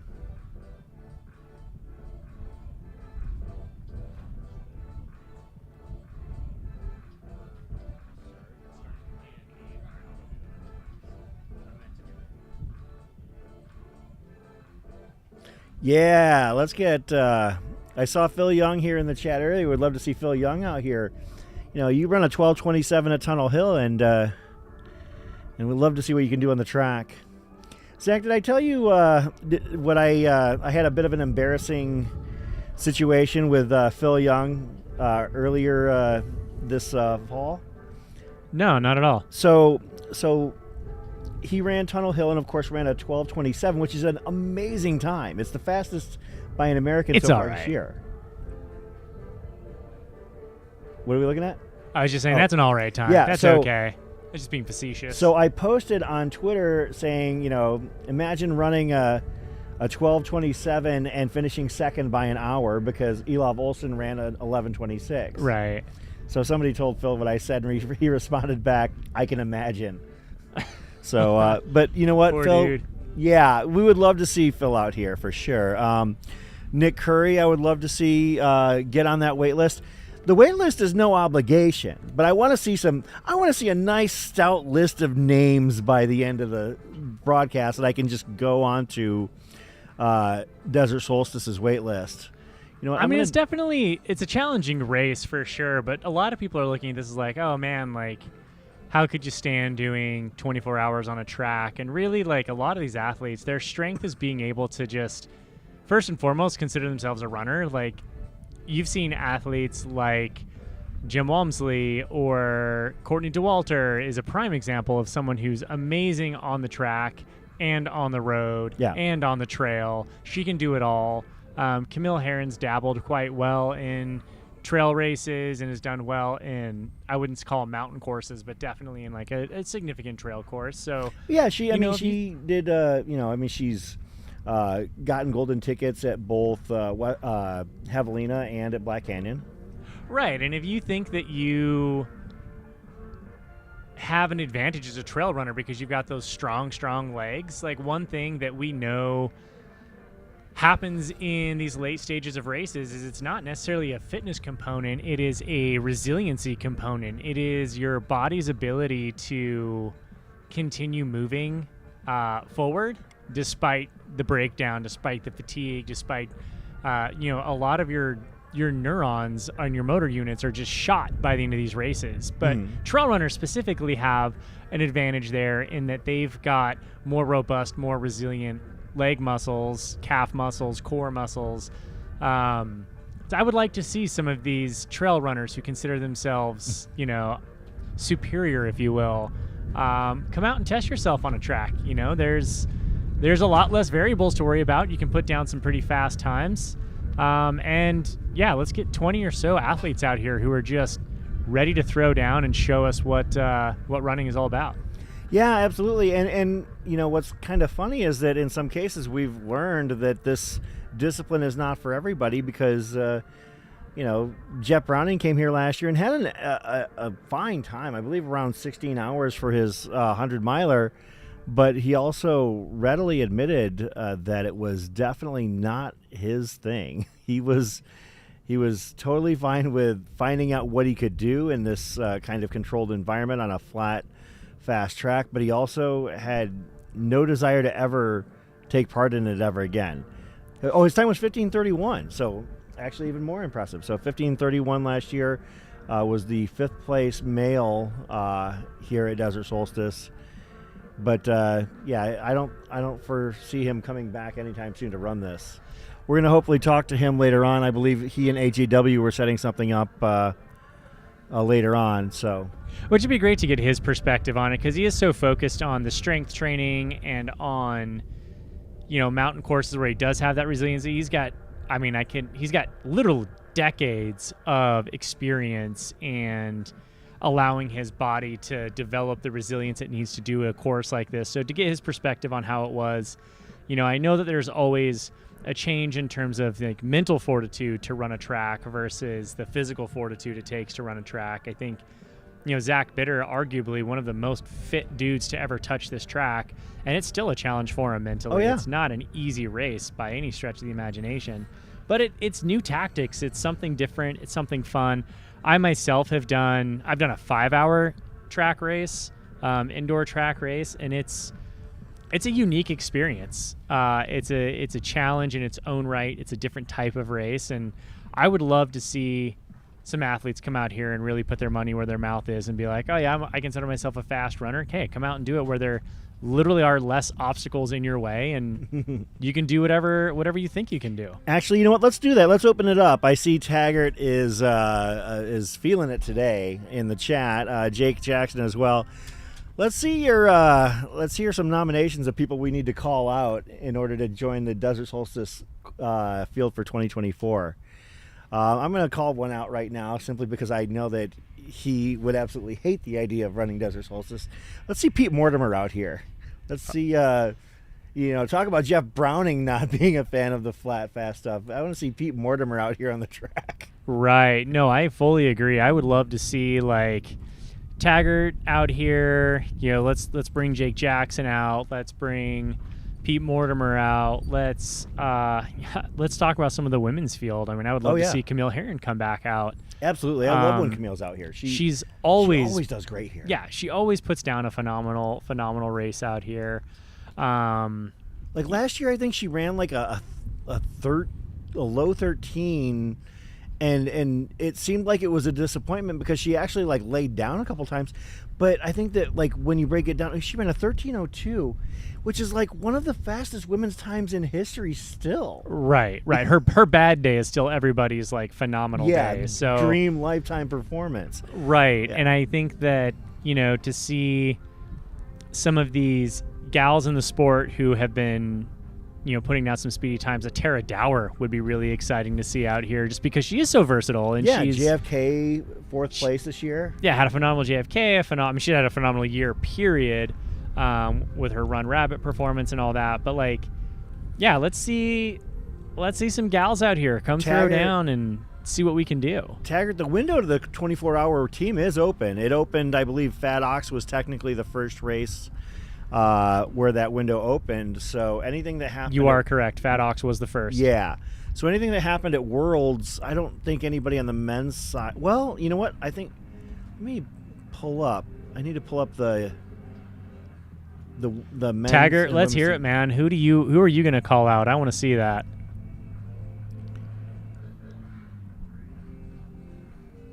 Patrick Reagan was a really, really good... I saw someone, was it Jake Jackson, put his name out there. Patrick Reagan would be fun.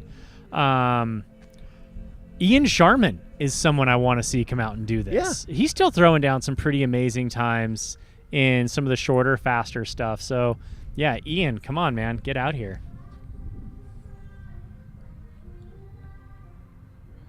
I'm hoping Ashley Paulson comes back out here.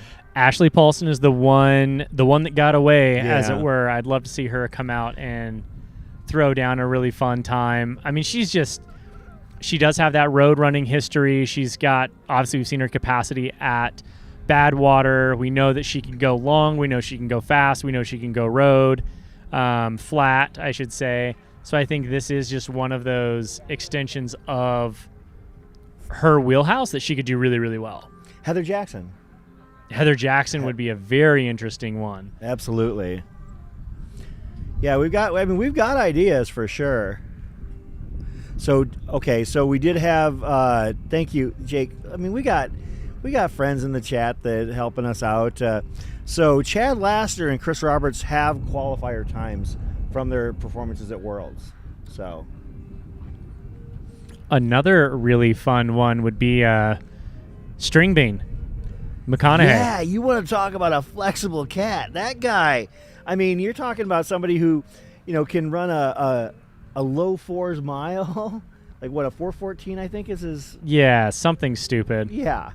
4:14 mile all the way up to the Cocodona PR or CR and talking a sub 1300 miler, Stringbean is the kind of guy that I could see, coming out here and putting down a big number for sure. First and foremost, he's a runner, and that's what I love to see. I love to see athletes come out here and just consider themselves runners and just say, hey, I can do trail, I can do road, I can do 100, I can do 50K. Those are the more dynamic, fun runners to watch. And I mean, obviously watching Zach Bitter specialize in this and do extremely well is fun to see. Like Nick Corey said earlier, like when he perseverates on something, he perseverates. There's nothing else that exists, and he is going to go all in and just really focus on the minutia and the details that most people aren't even going to consider.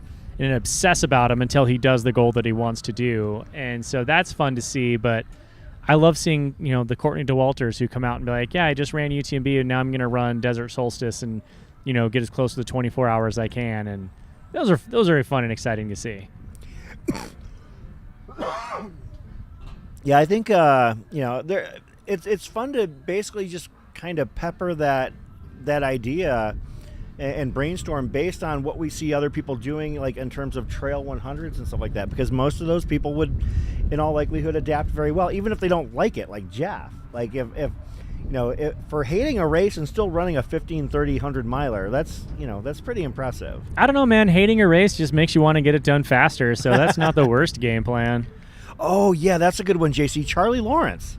Yeah, I saw that. I saw that name pop up. That would be interesting. Dakota Jones would also be an interesting one because I think he likes he likes to challenge himself with different goals and new things. And even though this is not his probably, the desired place he'd want to be in terms of seeing, beautiful trails and mountains and whatnot, but he's also a competitor and loves to test himself in new ways. Like he's done, everyone was like, oh man, his javelina is going to go so because he's such a mountain guy.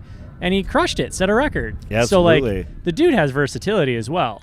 Well, I think the people that do fast javelinas like Dakota, John Ray, I mean, they can put up John Ray. Yeah, let's think of all those fast dudes up near Boulder. Ryan Montgomery would be fun to have come back out here now that he's... I would love to see what Ryan would do. Like, what Ryan did here a few years ago, like, he sat down and was crushed. Like, he was genuinely, like, he and Nick were off the course, and they still came back and ended up, popping 150 plus. Right. I mean, just to be able to do stuff like that is absolutely insane. Yeah. So I'd love to see John Ray. Let's look at some of the athletes with a track background, like Hayden Hawks has an incredible track background. I mean, he'd feel right at home at a place like this. It'd be interesting to see who would come out and have Des Linden. That is a name to pop out here. Alexi Pappas, let's see some people like that come out. Alexi seems to be like trying to make the transition into ultras, and she's having fun with it. Yeah, she seems down to try anything new, which is exciting as a spectator of the sport. Shad has one that's interesting because I have to admit I would be a little bit hesitant to wager on her, but Annie Hughes in a flat track race situation.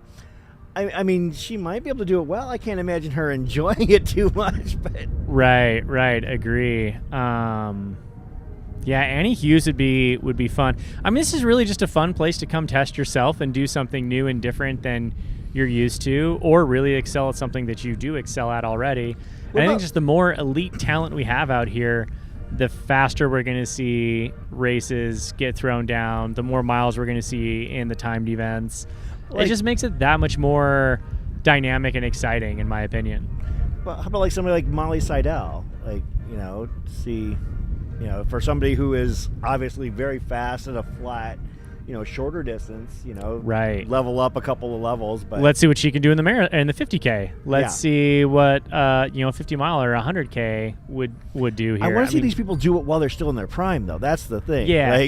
Don't let this be a retirement race for you. I want to see you come out and crush this when you're that's what Across the Years is for. We're sharing the the course with octogenarians. Like, I want to see I want to see people migrate to the ultras while they're still like in the prime of their career. That's what's so cool about seeing, a few of these people like, Courtney and Camille and Jim and stuff like that. As far as the Americans go, it's like, they started doing it while they were still in their physical prime, and it's been great to see. Yeah, no, that's always fun to see. And, we do have so many amazing athletes in the sport that, can still prove a lot of things. I think that there's a lot to be said with someone like Molly Seidel to come in here and be like, hey, I'm gonna crush the 50K world record at this race, and come out and do something like that. And you can get into her sponsorship contracts. Like, there's definitely a case to be made about coming out here and having fun out on the track and proving your true talent, your true speed, realistically, or resilience, depending on what race you do. Here's I was gonna say here's one, but here's two. Say let's get Leah Yingling and Mike McGonigal out on the track together, see what they could do. Leah and Mike, yes. I would love that. Just because I love seeing, like, Mike would make it a good time no matter what, and also be incredibly competitive. I've loved hanging with Mike this year. Like that's one of the positives of 2023 for me has been hanging out with Mike at races. He is a fantastic guy. He's just so funny and amazing. I mean, both him and Leah are just amazing people on top of being incredible athletes and just genuinely good at, they pour their heart into whatever they do, and they do it earnestly, and that's, having lived around them for so many years and crossed paths in the Wasatch, they are great, incredible, amazing people, and that's, again, being out here and being able to spend more time with them has been a highlight of my 2023 as well. I don't know, whenever I come to an event and I'm out here and I see these things, I'm like, man, maybe I do want to do this next year. Maybe this would be fun.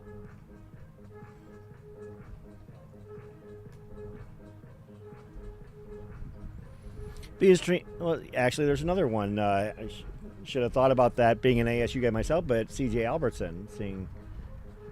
Okay, there you go.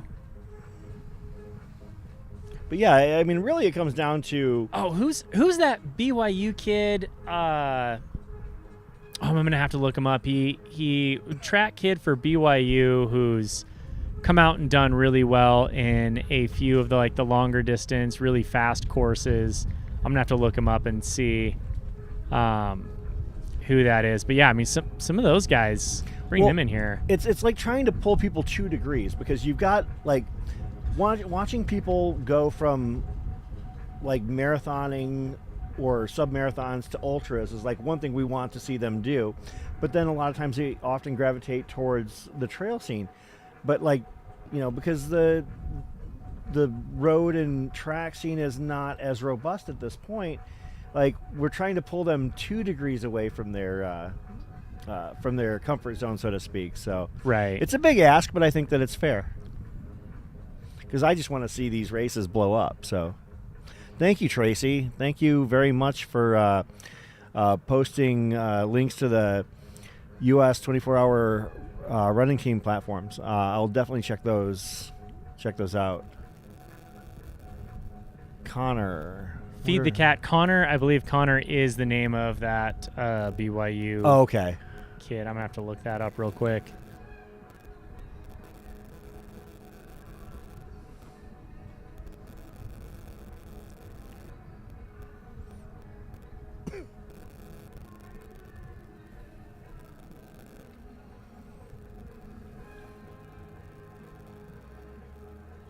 Connor Mantz. That's who it is.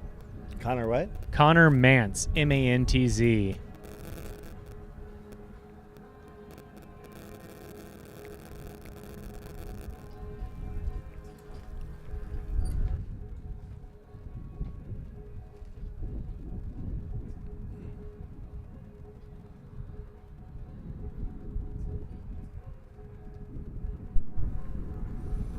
Yeah, when you're able to put down that type of just raw speed, there's something special that you have that, if you can translate it to a longer distance thing. And we don't have to go for 100-mile or 24 hours. I mean, look at what Zach Bitter was here for his 100K time. Yeah.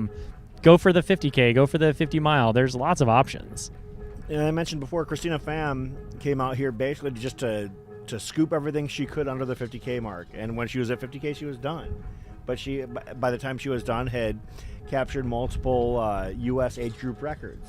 So right. Yeah, we've seen that happen out here, where somebody has, sub-ultra intentions and wants to run at Desert Solstice. You still have to qualify for Solstice, but they want to come out and run Solstice because it's an extremely controlled environment. And, even in a big year, you're still only talking 30 people on the track.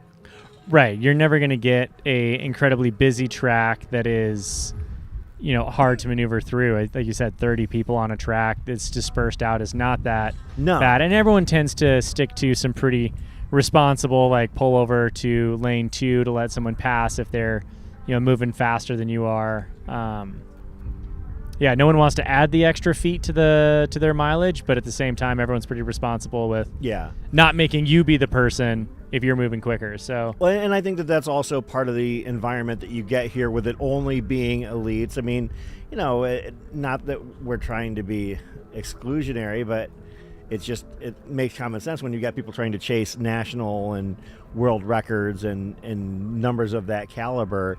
Like it's harder for them to do that at even a fixed time race where it is an open field. So, right.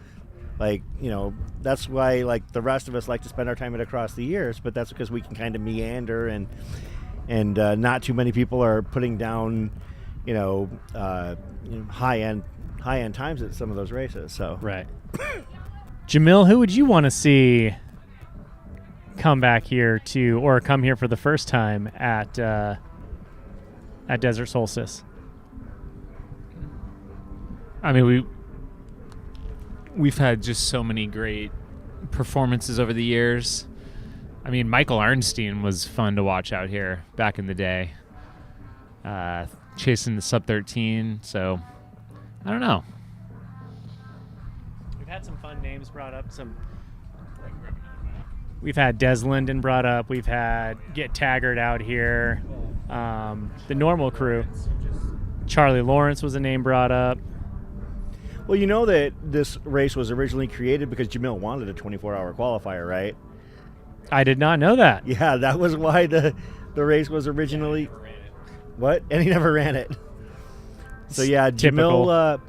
Nick expanded upon the story. I had spoken with Jamil about it a few years ago. He explained the genesis of this race was that, they were looking for a 24-hour national team qualifier because, Jamil wanted a chance to try it, and there were...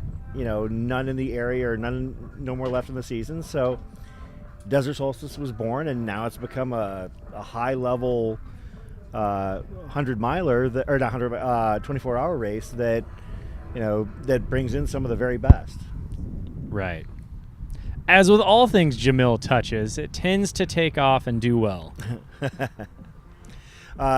Feed the cat. Yeah, the Jester's still running. He's just not here. He's obviously out doing all sorts of other big long races. I believe he was out at Javelina this year, but I haven't seen him outside of that in a little while. I know that he was at Mogollon last year, but he pops in from time to time. He'll pop into some of the fixed time races here in the Valley. I believe he's actually on the roster for Across the Years, so if you want to see the Jester, you can come on out here to Camelback Ranch and hang out with him there. Jake brings up a really good point in the chat there about some of the fastest on paper have crashed and burned in 24 hours, and that's absolutely true. I think that this is not just because it's a relatively low obstacle course in terms of it's you can get lost on a track.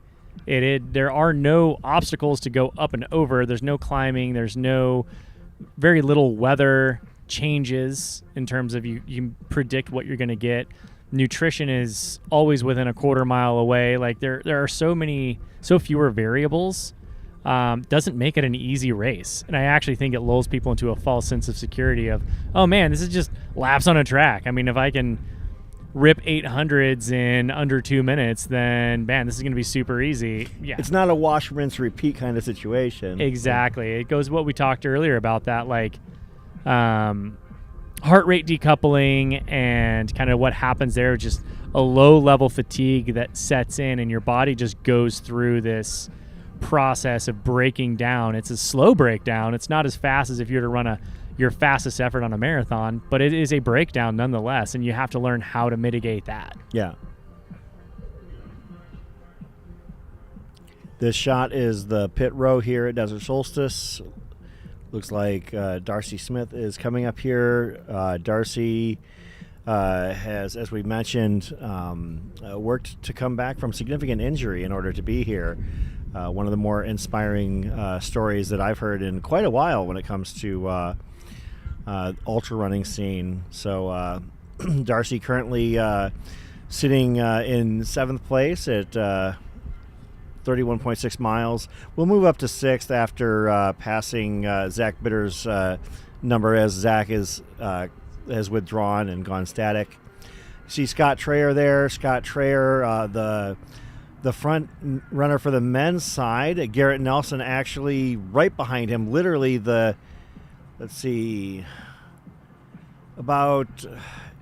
80 feet, 85 feet behind. So about 25, 26 yards. I'm using yards rather than meters because I can actually see the hash marks on the field.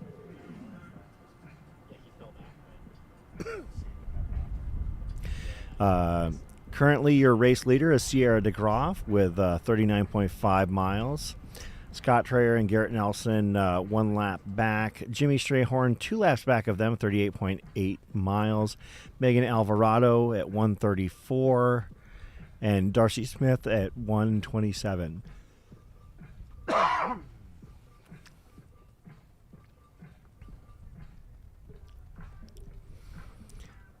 I popped into the Desert Solstice waitlist for 2024, and I still don't see any names. Come on, people. Registration is open. You know,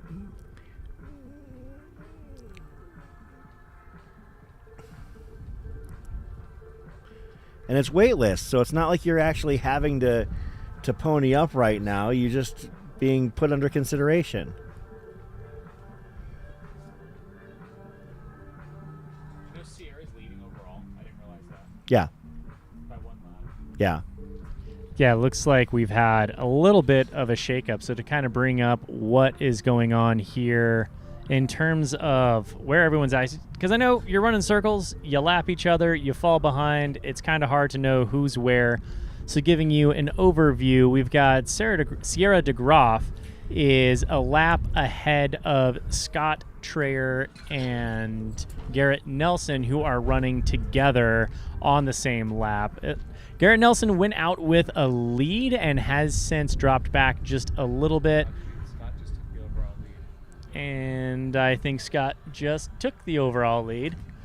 So yeah, things are really close here, and this is also really fun to see. Sierra and Scott and Garrett all just kind of, they're within that short frame of each other, and so to see the race start to come together here, yeah, we're getting a few hours in. Things are going to start to shake out to be an exciting race. As we saw, Zach went out hot. He fell behind and subsequently has pulled the plug at 32.6. And now we've got Sierra and Garrett both running together and Scott taking the lead here on this lap. So much can happen over the next couple hours. We will continue to bring you the excitement of the race as things start to unfold. I think we've talked earlier about how this is kind of one of those things where the race gets more exciting as the hours tick by because so many more variables are introduced and so many more things happen. So it'll be a lot of fun to see what comes of the next handful of hours.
person who's like joysticking all the units, basically. Yeah, they would be sitting over here with their own monitor, and they would be moving them all, and then this person would just decide which one to go to while the other person's in repositioning and activating, or doing. They can even do like little follow shots.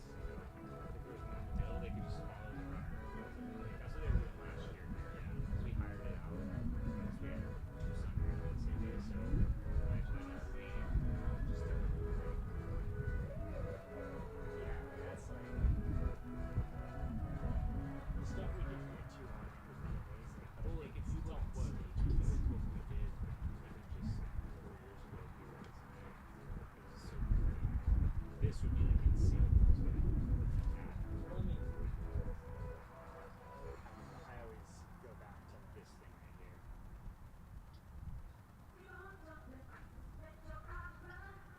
And you just joystick with each and every camera. Each one controls, yeah, you have a whole slew of controls for each camera. So 4 cameras. I mean, for a race like this, that would be awesome. Obviously, this would be. Well, yeah, it's like it's for those like on site. So even at Javelina, like you could put one of these cameras like way up on a scaffold above the village, and then you could like move it around all these locations. Right. And or even like a finish cam like straight on, you could have like a zoom in and they could pull back, and then when they finish, you could move it around and follow that. Right. Yeah, I was gonna say. But yeah, like. I mean, you're like Western States, you're sitting at the 50-yard line right in the middle of the pier to watch them run all the way across. That's the thing that's what they need. They don't have that right now. They rely upon the either a drone or a runner cam. I think the runner cam because if someone's sick and there's no service, So like every time I've done that, I get to half the train and the service shuts out. We can include that. So what I did earlier doing networking stuff. So he was saying we could potentially set up private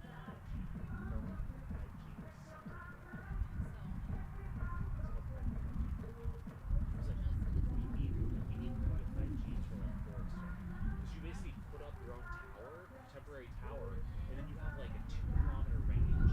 Where like you could just basically put a you could like similar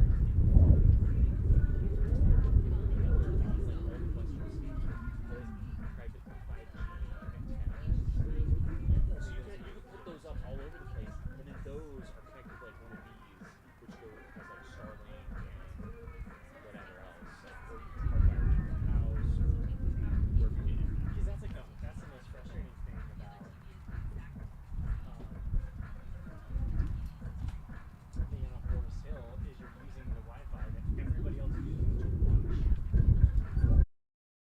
All right, we got a question here in the chat from Luke Tarallo. How many runners are competing? So we had 7 start with us this morning. So this is a much smaller field than we would normally have for Desert Solstice. Kind of a down year. They just held the IAU 24-hour World Championships over in Taiwan just 2 weeks ago. And so a lot of the typical runners that would be competing at Solstice, either to qualify for the team or go for a personal best or a record, most of them were over there, so they are not out here today this year. And so we should see more of a return to normalcy next year. We typically get anywhere from 20 to 25 runners for this event, competing, anywhere from the 100-mile to 24-hour distance. And we're down to 6 as of right now. Zach Bitter has withdrawn from the event after getting sick. He was just shooting for 100K today. He was. And ended up wasn't his day out there. So, but yeah, really the weather conditions today have been quite good. Little breezy, which I guess I haven't talked to anyone to see if they're really feeling that headwind or not, or if it's just a nice temperature break. But it's been overcast most of the day, a little bit of sun. This event can get quite hot, and then of course it can get cold as well. So that is part of the challenge of the desert in December is all day long you have the heat to manage, and then it gets cool or cold out, and then you're kind of bundled up if you can't keep moving throughout the night. Yeah, we kind of talked earlier about how one of the biggest challenges of this course is the disparity of temperature, like that range that you're going through. So you get that dichotomy of a nice warm day with the sun kind of, the Arizona sun beating down on you. And then you end up transitioning into an evening that is, under 50 degrees in the low 40s or, sometimes even high 30s. And that's going to be quite cold comparative to, the 70 that you had in the afternoon. So being able to manage that as well, like you can see Scott Trayer here just completely soaked. At some point, he's going to stop doing that and he's going to focus on retaining some warmth. And all of that is an attempt to make sure that you're managing, blood volume, blood flow to the right muscles. It's not pulling into your core to prevent hypothermia. Thank you. That's the word I was looking for. So in an effort to prevent that, you want to try to manage it just right to where the body is keeping blood flowing smoothly and not reacting to the temperature, the external temperatures.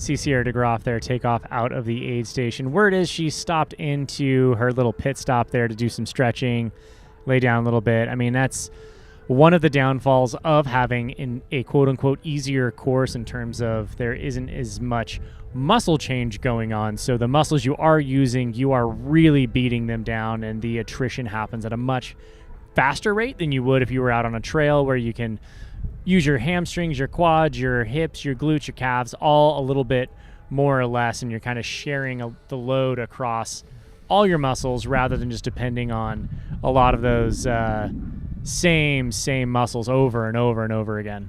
Well, and for Sierra, we probably talked about this earlier, but she's coming off of FatOx 24-hour just a few weeks ago. Yeah, just a couple weeks ago. 24-hour national champion, and she's back out here at FatOx. She was originally contemplating doing this event instead, but did sign up for the 24, came away with the win there, and felt good enough to at least toe the line today.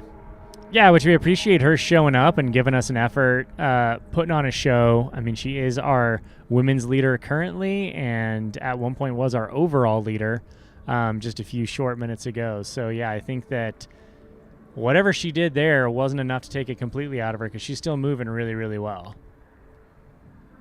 Is Scott Trayer coming in here. Looking at our men's leaders, he is just ahead of Garrett Nelson. Yeah, one lap ahead here. So you see he coming across there, and then in the background you can see Sierra, and then Garrett should be right behind her. So it's really maybe just 150 meters lead at the moment for Scott Trayer. Yeah, not much of a lead. I mean, that's one bathroom stop that it can disappear real quick. So, I mean, we do have three runners here kind of pushing themselves for the lead. Everything's all still within a shot. I guarantee if you fired off a gun now and told them one lap left, they'd all have a pretty hard push and they could all chase each other down. So let's see what happens and keep watching, as the race just continues to unfold and show us, who knows? One of these third or fourth place overall competitors can move up to first, in a matter of a half hour. Yeah, definitely. It's still definitely a close race. One thing I love about this event so much, and you guys may have talked about this earlier, but we've got the crew tents right in lane 3, which I think is a lot of fun. Which is so awesome. That crew row, it's a good atmosphere over there. I mean, a little smaller than normal, but it's a really great time. And if you want to come out and check this out, the public is welcome. There's no admission charge this year. You never know. We might have a ticket, might have a cover charge in the future, but seriously, come on out if you're in the Phoenix area. Cheer on these runners. Come and say hi to us. We'd love to see you. And they'd all love it too. I mean, this can become a very lonely event when you see the same dozen people day in and day out. Me, Jamil, Chris, AJW just wandering the track with a handful of volunteers, and then your other athletes out there. So come on, cheer them on a little bit, have some fun. If you're in the area, just stop by. Make it a good time. I do think that maybe we can make this a super competitive event next year where we can actually charge a cover fee. Well, I don't know if that was a wave to us. No, I think Scott was waving to a girl out there. I'm pretty sure Scott was. But I'm just going to to pretend that he's waving to us at the camera. Oh, maybe he was waving to his partner Callie out there. That would be a lot of fun. We talked about this a little bit earlier, Jamil. You can weigh in. It would be so exciting to get a super competitive field out here to where it would be something that would be like almost feasible to put a cover charge on and watch. Pack the grandstands. Yeah, pack the grandstands. Make it a fun time. Make it a party out here. I mean, that would be absolutely phenomenal to watch. That's what I'm talking about. Jake Jackson in the chat, 5-hour drive away, and he wants to come out. Dude, where are you, man? Let's go. Scott looking pretty strong out there. Chris, we just got word that Jake Jackson's going to drive out. Are you serious? He says he's a 5-hour drives away and he wants to come out. Let's do it. Come on, put your money where your mouth is, Jake. Because bring some of that Vegas charm. Jake told me that he couldn't join us too late tonight because he had to work in the morning. I think he's pulling somebody's chain along the way. I may be taking his comment with a little liberty here. I'll hold him to it. If you put it out on the internet like that, Jake, you got to live up to it, man. Yeah, it is on screen, so I think that means it's official. So I talked with Sierra's crew person, and from the sound of things, she had a little bit of tightness, but he wasn't quite sure if she just simply wanted a break for a few minutes. So no major issues. I asked if the turnaround from Fat Ox was potentially lingering. Of course, she ran the 24-hour USATF championships there just a few weeks ago, but doesn't sound like there's any issues stemming from that. So, and the focus is still probably on a fast 100 as opposed to a full 24, but they said they're going to play it by ear and see what happens. Nice.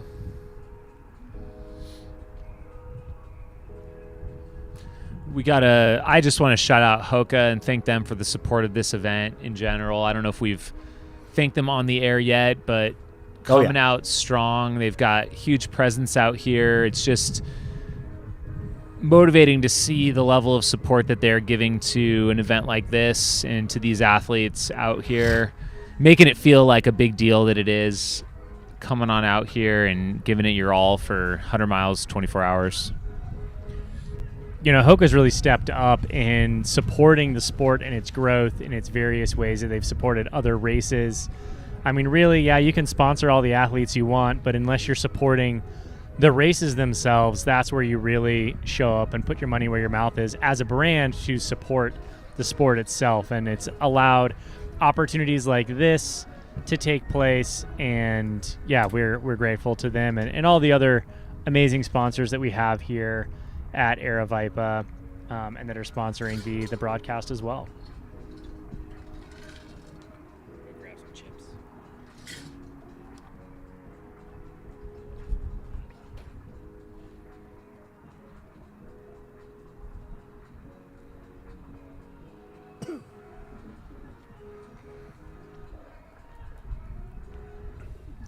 That's Jimmy Strayhorn on your screen right there. Jimmy is local to Arizona from Camp Verde, basically halfway between here and Flagstaff. And he is being crewed by Pete Kostelnik, who is going to join us a little bit later on when his relief for crewing duties comes back to the track here.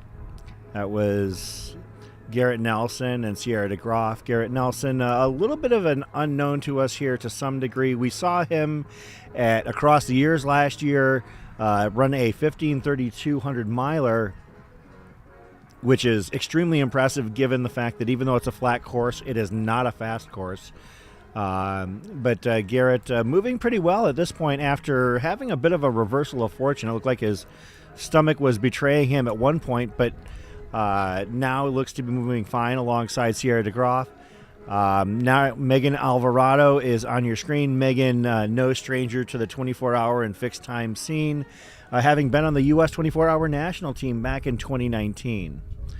Behind her is now our new current leader, and that would be Scott Traer. Scott is a lap ahead of, or was a lap ahead of Garrett until he just crossed the timing mat now. So he's about half a lap ahead of Garrett, give or take, maybe about 250 meters ahead. Scott Traer at the 42-mile mark. Garrett Nelson in second. Sierra DeGroff in third, 2 laps back, about a half mile back.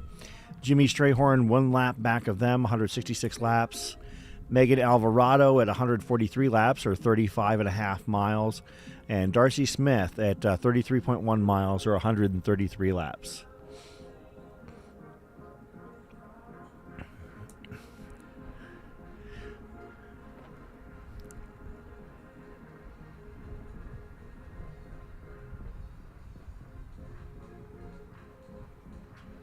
Ah, shucks, Jake. We'd love to have you out here. Frankly, it's not Desert Solstice in its entirety without you here. Like, we are missing you, so make no mistake.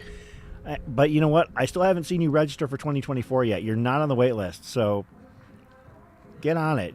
You and Taggart both. Get on the wait list.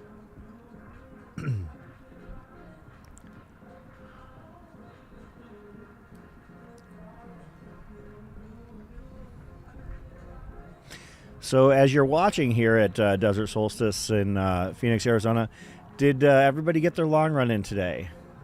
Where'd you run and how much did you do? I'm still waiting to get mine in, Chris. We're just going to hand you a gimbal. I'm still waiting to get mine in, Chris. Yeah, we'll just hand you a gimbal and have you go around the course and film. You are? Yeah, it was. Just go now, dude. I need to do one too. I probably need to do like 9 to 13. I was going to do 18. You want to hop on the track and do some laps with the gimbal? Just film it while we're doing it? We better take some turns.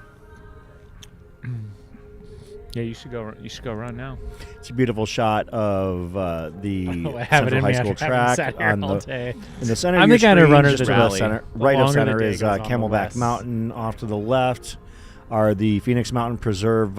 It's more of it. Piestewa Peak being the high peak on your screen.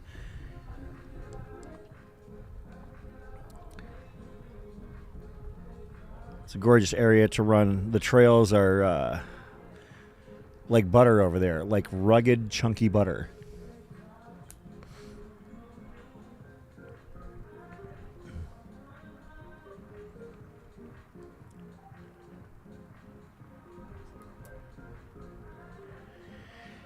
Yeah, Tracy, I'm with you. I think that like we've kind of all just operated under the realization that the field is a little bit quieter this year simply because of everything else that's gone on in terms of big races with Worlds and Fat Ox being so recent. We knew we might be having an uphill battle in terms of the field size, but we're here to acknowledge and appreciate these runners.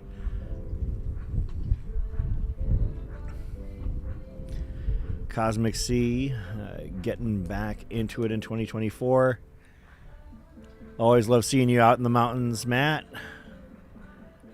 Run into him more than once out on the trails here in the valley. He likes to climb Camelback Mountain fairly often.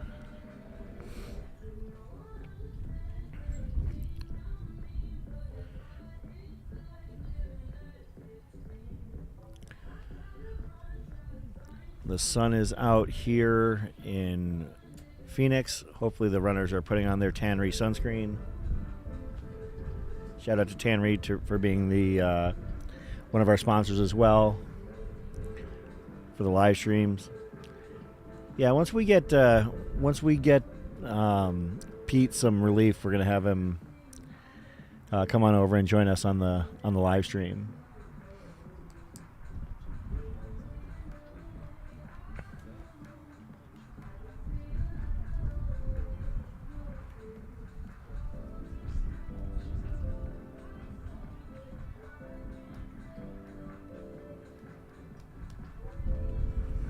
Looks like we have a few spectators over on the rail on the fence over on the other side.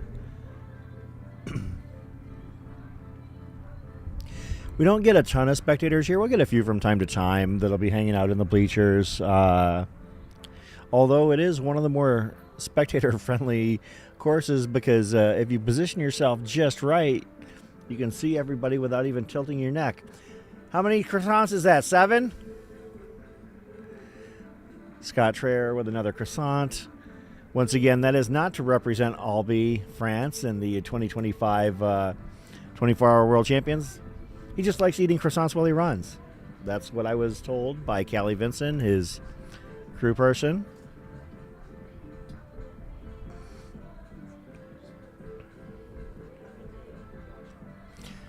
Right now, you see Sierra DeGroff, your women's leader, currently about 42 and change into the race here at Desert Solstice.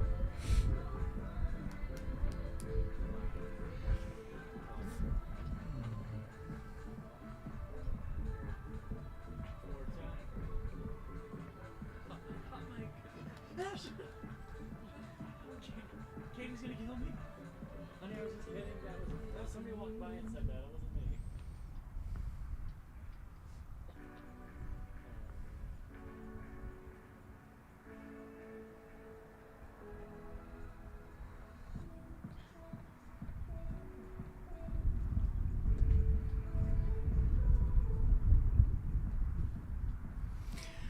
Just realized that this is going to be the first year since 2018 that Marissa Lysak doesn't win Desert Solstice. She's won the last 4 years on the women's side. Marissa Lysak won in 19, 20, 21, and 22. In 2019, she won with 148 miles in the 24-hour. In 2020, she won with 142.64. In 21, she won with 140.18. And in 22, 156.76.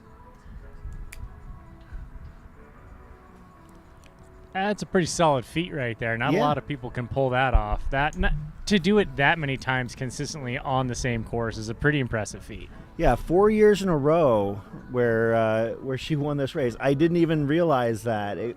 Talk about an under-the-radar amazing accomplishment right there. Yeah, I mean, that's something like low-key one of the more impressive performances of the last handful of years. Yes, that's some consistency right there. I do remember one of the lasting visuals of 2021's Desert Solstice. Marissa was barely moving. But she was staying on the course. Even though she had the race in hand, she wanted every last drop of herself that she could get on the course. And she was almost on her hands and knees, like trying to move forward still when Nick passed her like one more time. It was a pretty striking visual. But yeah, that, talk about somebody who leaves it all out on this course. Marissa also has had success at Worlds and Spartathlon. This year Worlds was not a great day for her. She had incurred an injury late in the game. The U.S. Team was not able to have an alternate in place for the trip, but Marissa did make the trip and did a lap to put herself on the scoreboard, so to speak, to support her 24-hour national team teammates in Taipei, which is pretty cool. And from what I understand, she also stayed around the entire time to crew and support everybody as well. it's a testament to the resilience. I think one of the things that we love about the golden hour of races is we get to see the resilience and durability and toughness, just the grittiness of athletes coming in. And I think that that's mostly on display in these 100-mile point-to-point or out-and-back races or loop courses, whatever you want to do. But when the finish line, it's the golden hour, it's the end of the race that we tend to look at and say, oh man, these are the gritty runners. And that's no different than here, except for the difference is you do get to see it the entire race. Like the grittiness of, let's look at Garrett, who just pulled off to the side and took a few pukes and then is back on it and still sitting in a good place, like still moving well. Zach Bitter, who pulled over, puked his guts out, and then threw down a few more laps at a 6:15 minute mile pace. Like that's grittiness is just non-stop here in these track races. It's so much fun to see. Oh, for sure. You know what? I got to do this, Zach. I think I need to bust out our the special guest that I'm going to be bringing on, because I got to let people know. Do it. I don't want to keep people waiting. So I made some calls this week, and we're going to have some guests here a little bit later on. We're going to have some here in person, but we're also going to have some joining us remotely. And on a lark, just an absolute, why not? Why not reach out? And so I was able to get and book Alexander Sorokin, the man himself, the world champion, the legend, world record holder, going to be joining us here in the live stream. Now, here's the kicker. The kicker is that Alexander Sorokin is going to be joining us on the live stream at noon his time tomorrow, which is 3 a.m. local time here in Arizona. We'll have to record that one and drop it into our socials and have its own little standalone part. But yeah, I mean, that's what an amazing experience and opportunity to speak to a world record holder who has proven himself here in this distance in these types of races and has done such an amazing job. That's literally, I can't think of any other races that are pulling that in. Well, and what I was thinking that I can't remember him ever being interviewed by any other Western media. So it's like exactly. I'm excited about that, and I'm also excited, to be honest.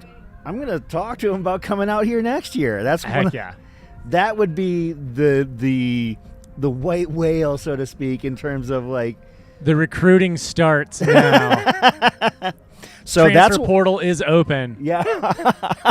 For those football fans out there. So Taggart, so Jake, you wanna race with Sorokin, you better get on that wait list.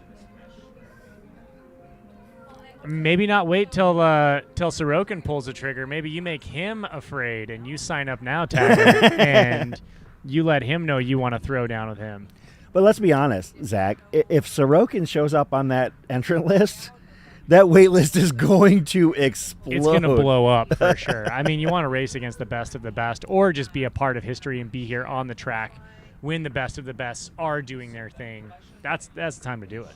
Yeah, and I'll be honest, one of the reasons why I firmly believe that Sorokin should come here is that when he's put these amazing numbers forth on these European courses, they're doing hairpin turns and awkward angles and not doing direction changes or anything. So I think that it would be awesome to have him where he's only going to have to turn around once every 4 hours one time. Right. Think about how much momentum he's going to be able to harness and how much energy he's going to be able to save without having to slow down for a hairpin turn or even the awkward little kind of Q-tip thing they had going on, the lollipop. Right. Yeah, I mean, that alone, you're slowing down going into it. You're having to pick back up to pull out of it. It's a momentum killer, and to not have to mess with that here would just be that much more. I mean, obviously already has the world records, but what can he do to the world records? How much more can he take off of that? And truly, what I would say is the literal fastest possible race in the world. Yeah, I mean, to imagine that a guy who has done 198 miles in 24 hours on a road course that does not favor you geometrically, and then to put him in the ultimate like friendly geometric situation, I gotta say, 200? yeah. Oh yeah. 200 could happen. I would say I think that you might even be looking at maybe a 5% increase in that, to be completely honest. I could see pushing 210. Just think That would be amazing. yeah. And he's still like, I don't know if he's figured out if he's hit his peak yet. So Yeah, I mean, I highly doubt that he feels he has. Most athletes don't. They want to keep going and pushing to the end. yeah, so for those tuning in for many hours here today and into tomorrow morning, that is the big guest news. We will be having Alexander Sorokin here on at 3 a.m. local time, which is obviously not ideal, but you know, when you get a chance to have an opportunity to talk to somebody from Lithuania, you know, you accommodate their schedule accordingly. So Yeah, exactly. we will be having him on here in the early hours of the morning. You know, he told me he's looking forward to joining us here on the Desert Solstice live stream, and hopefully y'all are tuning in as well. Maybe set an alarm for it if you plan on actually getting some sleep tonight. So I'm glad you will be the one interviewing him at that hour of night. I will be getting my beauty rest, all the rest I can possibly get.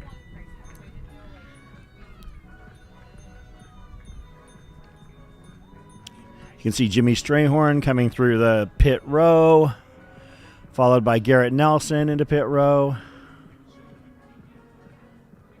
Yeah, I mean, you know, I just love the idea of him coming here because you want to push the boundaries of what we think humans can accomplish. You know, seeing somebody run 24 or 200 miles in 24 hours in person would be something that we would be able to hold on to forever. And I would love the fact that if it were to happen here for the first time, like, you know, I could imagine, like, these stands won't be packed with people, but at the same time, there would be people interested in it. It would be amazing to watch and to see a world record event happening in front of your eyes, to see what happens. Even if you pop by for a couple hours and watch, yeah, you know, go grab some food, come back, see the finish, you know, quote unquote finish. You know, that would be amazing, an amazing experience. And I mean, it sounds like Tracy just pointed out that she talked to Alexander's coach, Sebastian, and he's looking for opportunities to run in the U.S. So this could be it. Jamil, did you see this? Tracy Outlaw talked to Alexander Sorokin's coach, Sebastian, and said he was looking for opportunities to run in the U.S. Yeah, tell him let's talk. Jamil said, let's make it happen. Hashtag Sorokin to Solstice 2024. Sorokin to Solstice. Yes. I love that. Hashtag Sorokin to Solstice. Of course, you know, we started our planning for 2024, obviously, but we are going to focus as well on runners that are on the course right now. Looks like Sierra DeGroff, actually in the center of your screen with that wide shot from the press box, is sitting down for a moment, being taken care of. Crewing, looks like some evaporative cooling going on a little bit. It is kind of warm, although Sierra is from Las Vegas. I'm hoping that that she is able to have a solid heat mitigation strategy. She should have that in her pocket. Jimmy Strayhorn, Garrett Nelson. Here comes Scotty Trayer. Scott Trayer coming by. Without his iconic button-up, he's gone to the crop top, the soaked-out crop top. So Jake called it the NASA top. I don't know if there's a story behind that, but perhaps we might need to hear it. I saw Darcy Smith. It's more like a wet T-shirt contest top, but we'll take it. He is definitely winning the wet T-shirt contest as of right now. Darcy Smith was over there as well. Darcy... you know, basically out here to try and see what she can do after a bit of a rough stretch of injuries since she had a very stout result at Haviland 100 2020, finishing second. Emily Bear in the comments section wants to know who wants to come camp in the stands with her tonight to see things happen. Emily, I'll be here, so come on out. Yeah. Em. That is also an athlete of mine from here in Phoenix, so I would love to see her personally. But just a gal who loves the sport and loves to see people compete, so that's always fun. Yeah, she's been all over in regards to this sport. I mean, she has a lot of knowledge of the sport. I think that this is the kind of event that she would appreciate for sure. Oh, there's a majorly faded NASA logo on the front of it. How faded is that? I got to take a closer look. I would have never guessed a NASA logo. Any logo would exist on that shirt. We're gonna try to get Yeah, it is like, you want to talk faded. see if we can see him on here. Now I got to look for it as he goes by, and he's coming up here on the right. We'll try to get a shot of him as he goes through the backside of the course here in a second. Yeah, I can't see it. He's just passing us now. I looked right at it and I couldn't see it, but I've never met anyone who likes to run in cotton as much as that guy.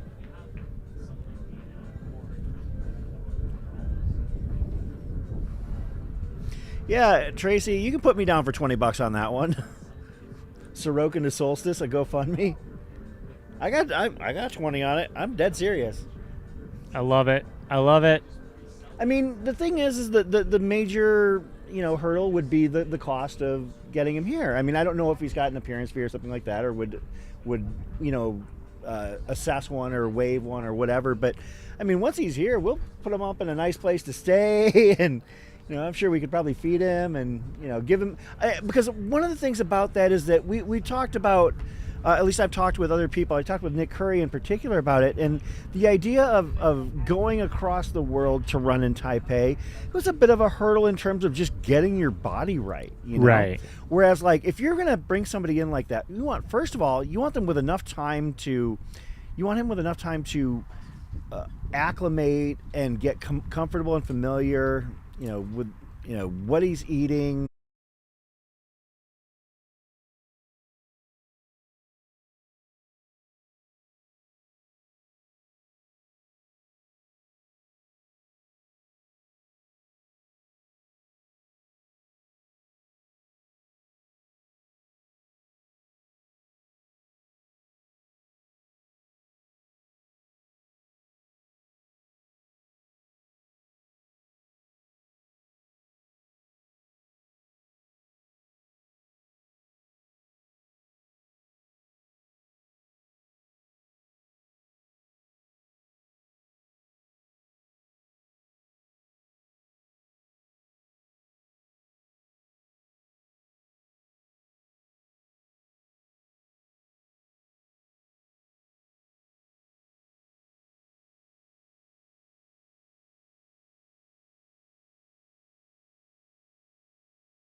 We got audio?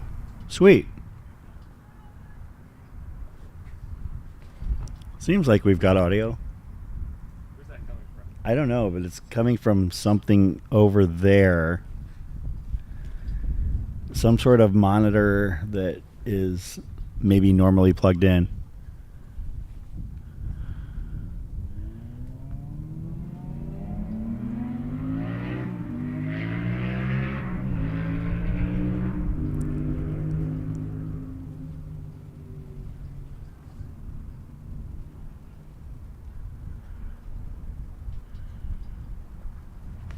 Looks like Shad says our audio is good now.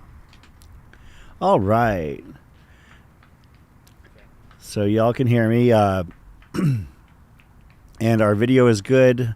I'll just see mine is actually on a lag because I'm following via the YouTube. So if we can get a monitor video, yeah, that'd be awesome. Looks like we're doing the wide shot right now, so that's all good. That is the track and stadium here at Central High School in Phoenix, Arizona. Mentioning Desert Solstice. Looks like Liam, Aid Station Fireball, beat me to the punch on this. We're just past the 6.5 hour mark here at the Desert Solstice race, presented by Hoka and Era Viper Running. Yeah, Connor Humphreys asking, it's an invitational, but why there aren't that many runners. A couple reasons, Connor. Number one, as Aid Station Fireball points out, World Champs was a couple weeks ago, and that does impact our field, because in years where there is not a World Championship, because it typically takes place in odd-numbered years, so in even years we tend to get pretty robust fields. 2018 was a very notable field, in particular, probably the greatest Desert Solstice we've ever had. Just coincidence that it happened to be our first time doing the live stream. But yeah, that was 2018. This year, the field is a little bit tapped out. We do have one person who ran at Worlds this year, and that's Scott Traer. But Scott didn't have a race that he was satisfied with, so he's calling this his, as his partner Callie said, his revenge tour.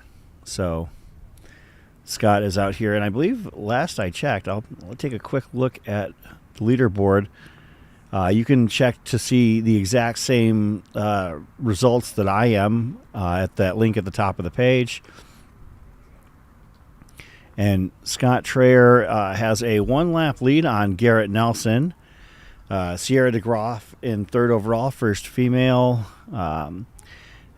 Jimmy Strayhorn just behind Sierra. Megan Alvarado. There's a significant gap between second and third place. I'm sorry, fourth and fifth place, rather, between Jimmy and Megan. About 6 miles. Then Darcy Smith in sixth place. As we mentioned, Zach Bitter had to withdraw. Was having some serious stomach issues, and well, the hope is that he's able to come swing by later on and join us on the live cast and maybe talk about what happened. But best wishes to Zach. Hopefully he's resting up and his stomach is settling, because he looked like he was hurting pretty bad there. So I love this beautiful shot here of the field. We've got, looks like that would be Jimmy Strayhorn in front, from right to left, followed by Sierra DeGroff and Garrett Nelson. Darcy Smith following that.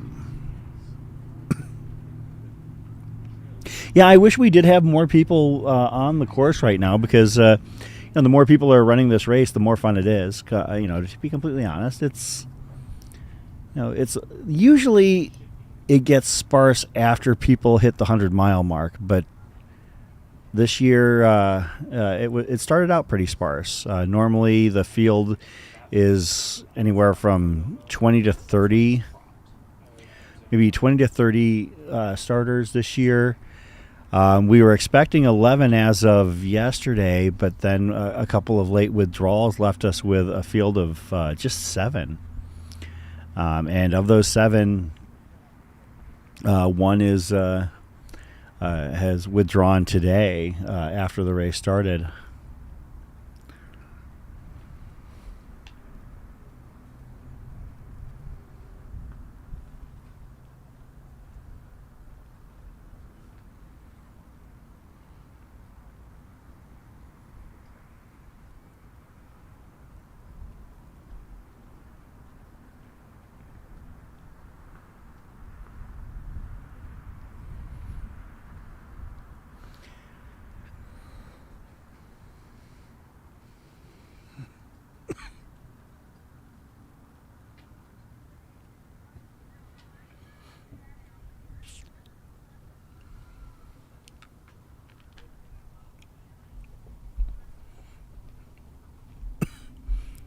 Coming into your view right now is Megan Alvarado.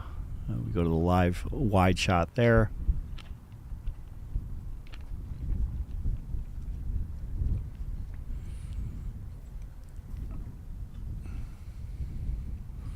Once again, great views of that would be Payastoa Peak in the center and the Phoenix Mountain Preserve in the background.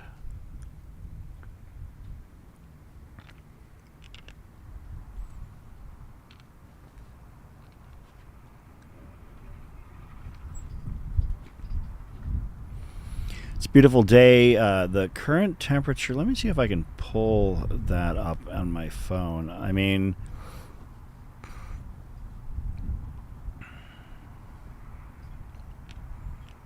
I'm showing 78, so we've reached our expected high of the day, and 78 is feeling awfully warm right now if you're in the sun, in the direct sunlight. It just hits different here, so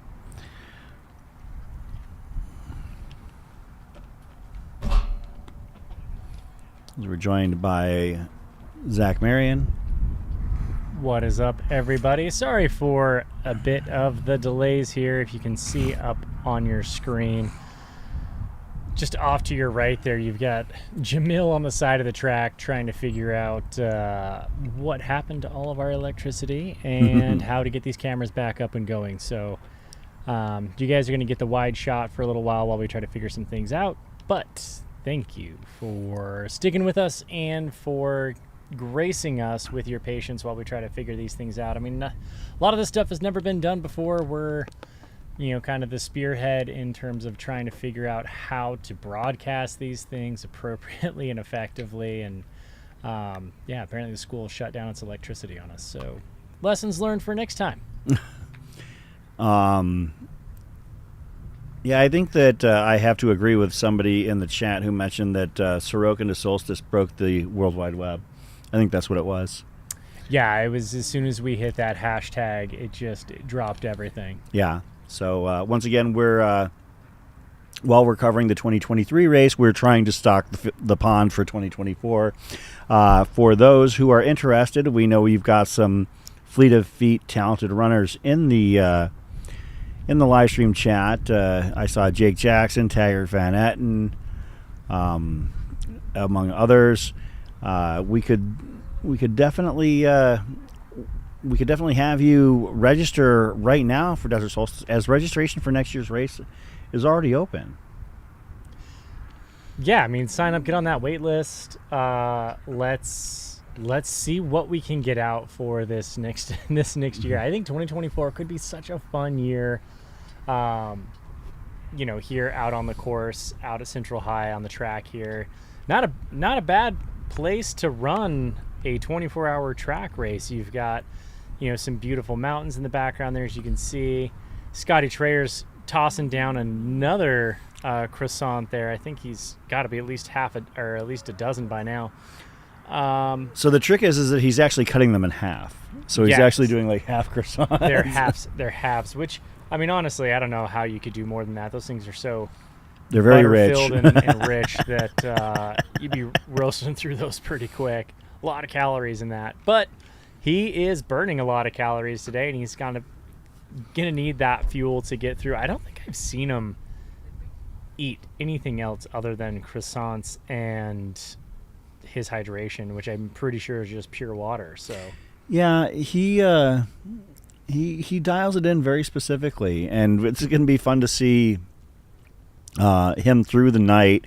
One of the things about Scott is that even if the rest of the field is kind of quiet or not very animated, he's usually one of the people keeping things moving and also keeping us going, keeping us honest when it comes to covering these races. He is the source of energy when it comes to the field. So yeah, we'll see him going through all through the night. I don't anticipate we're going to have a problem with good old Scott Trayer out there. He's always the life of the party. He makes these events fun.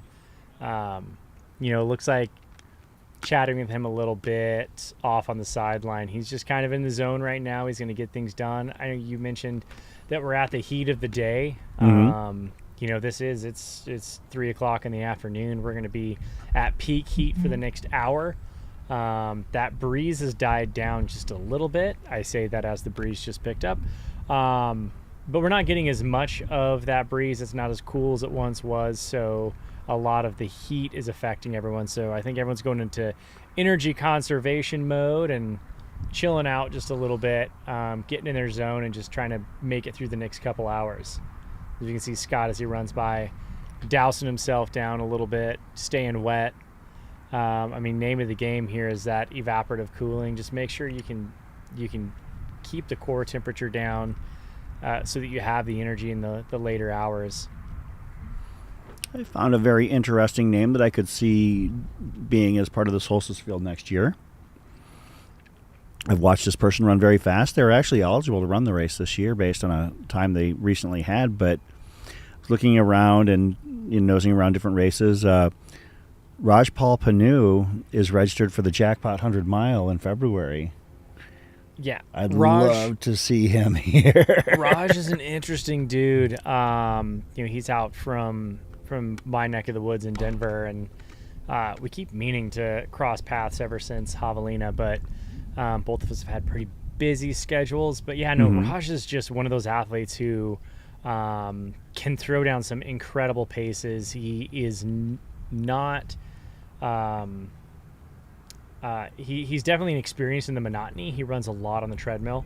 He gets in the basement, hops on the treadmill, and just pumps out mile after mile after mile. So, and very quick miles at that. So he can definitely, put himself in the zone. He's an athlete that likes to challenge himself with new things and push hard, and everything he does is fast. He doesn't know any other speed than quick. So it would be real fun to have him come out here. Raj, if you can hear me, you've been called out. Come sign up next year. It is during your school break, so you'd be able to make it happen. No excuses, my man. You can do this. And speaking of Raj, he had a really good throwdown with Ryan Miller this year out at the Kauai 50. Another athlete that'd be fun to see, a quick athlete would be fun to see come out and do something like this. Absolutely. Yeah, there's no shortage of people we would love to see run this race. We just need to get them here and run this race. Right, exactly. This isn't one of those races that is typically on the spotlight of races, and I know especially right now as we're going into contract season with most athletes, they're laying out their 2024 2025 seasons, and they're putting win bonuses, attaching them to certain races, and this just isn't one that I think is recognized amongst the list of races. You just had Cape Town a couple weeks ago, Ultra Trail Cape Town, which is going to be on the list. You have early season races like Black Canyon, Bandera, those courses that were on the list of races. So this one kind of gets lost in the shuffle of that. I would love to see that change, and especially when you're talking about world records possibly going down, it was just going to make this race in general a lot more competitive. Yeah, I think that it's the kind of race where it has to feed upon itself. Like Right. like you have to get like the storm of like 3, 4, 5 people that will create a gravitational pull. Exactly. Like in 2018 when, the field was absolutely stacked. That's you had Camille, you had Courtney, you had Patrick Regan, you had some very Michael McKnight. You had a very identifiable core of athletes that year, and that's kind of what it takes. Probably you need like multiple people gunning for big days. The national team is definitely one of those carrots, but that year we had even a little bit more on the line. So I'm gonna go off on a small tangent here about athletes and their ego. I don't think there's a single professional athlete out there that doesn't have an ego.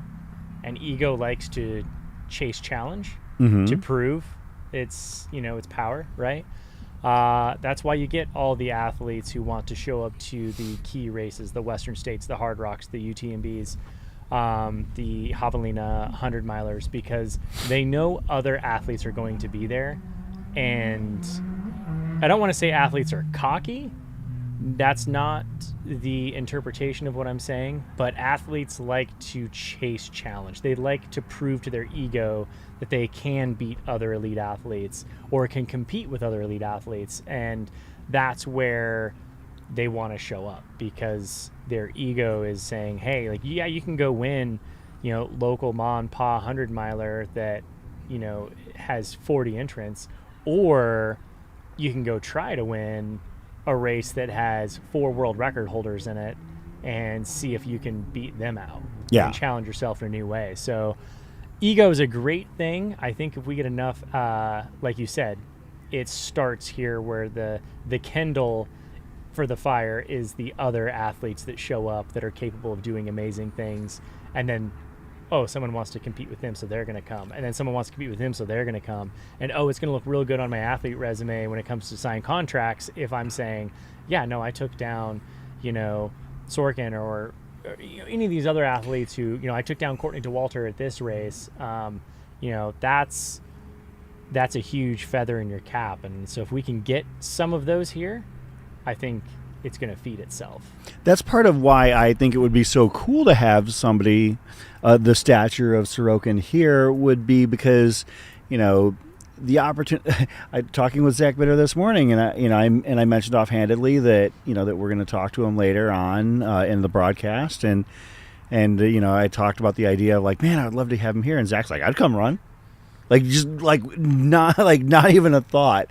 And yeah. Nick looked like he was kind of the same agreement. He's like, well, I don't know if he'd come here. He goes, but yeah, I mean, I might have misinterpreted it, but yeah, I think that, who's to say like who might also, be interested in stepping into the pool if you've got somebody like that in it already, somebody who maybe has, an elite who hasn't done a fixed time 24 and is like, I want to see what I can do with that. Are you hinting towards Jim Walmsley? I mean, as a hypothetical. I mean, that's fair. I mean, yeah, again, you bring out someone. It is a Hoka event. It's a Hoka event. I mean, Hoka, hey, how we start putting this one in your mandatory required show? I'm just saying. I know you guys do that with UTMB. Let's do it with this one as well. Love to see Heather Jackson here and Jim Walmsley. Yeah, no, that'd be a great stout field. We can see stout fields here because we've seen them in the past. It's just a question of having it all come together. And I mean, like you said, you get Sorokin out here, and then you're going to pique the interest of Zach Bitter, Nick Corey, and other athletes, such as maybe a Jim Walmsley, who's like, hey, wait a second, I've done all these other things. Now let's see if I can go do that. Hayden Hawks might follow because of that. You never know who, you bring one athlete, you've got other athletes behind him, the domino effect of like, man, I really think I could best him. Like, maybe like a Matt Daniels, who's like an incredibly fast runner. I mean, he's a sub 4 minute miler back in the day, still has incredible times, But like maybe that's where he's like, hey, I might not be able to beat you on the trail, but I think I could take you out on the track. That's my domain.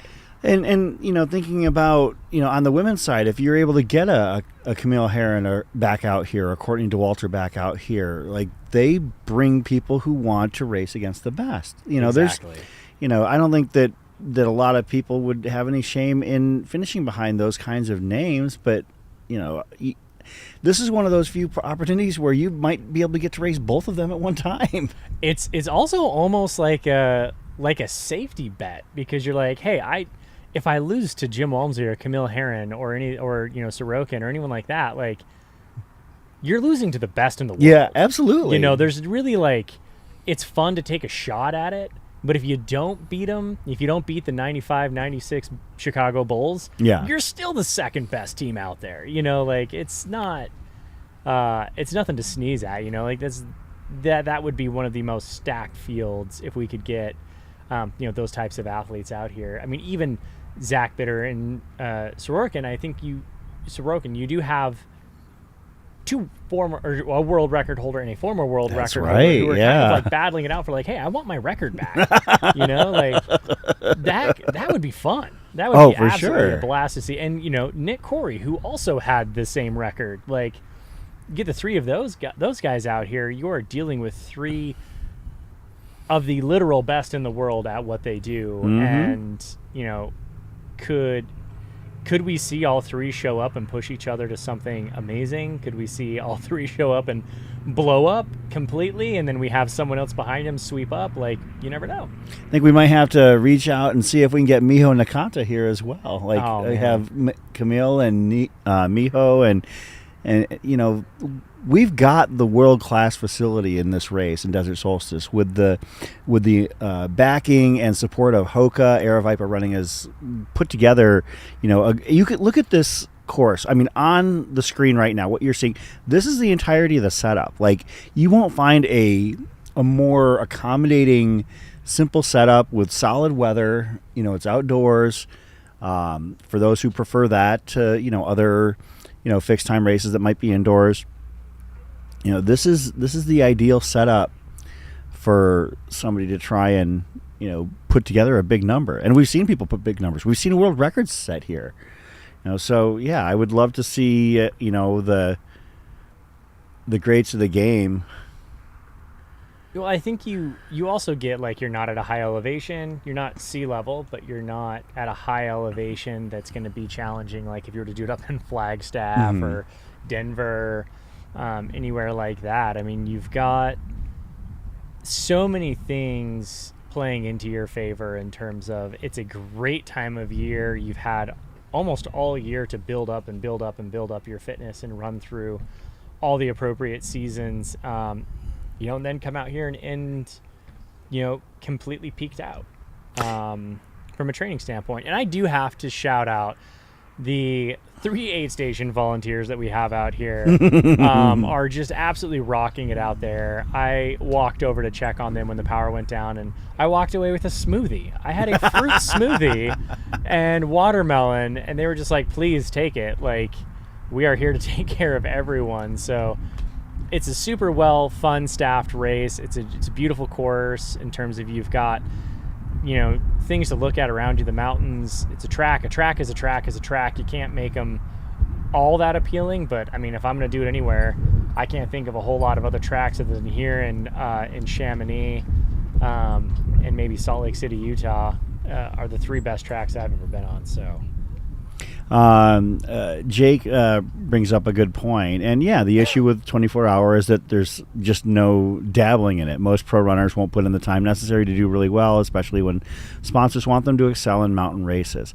That's true, but I also think that the fact that you're able to get credit for a fast 100 here, is a little bit of a carrot to dangle. I mean, yeah, there's no like big sponsor dollars perhaps for winning a Desert Solstice or for, even, possibly like coming up with a big record, but at the same time, it gets eyes on you, I mean, people know, who, who Nick Curry is, and I mean, obviously he's had great results at events such as Hard Rock and won plenty of races, but the one thing that people talk about more than anything now is the fact that he has the U.S. 24-hour record.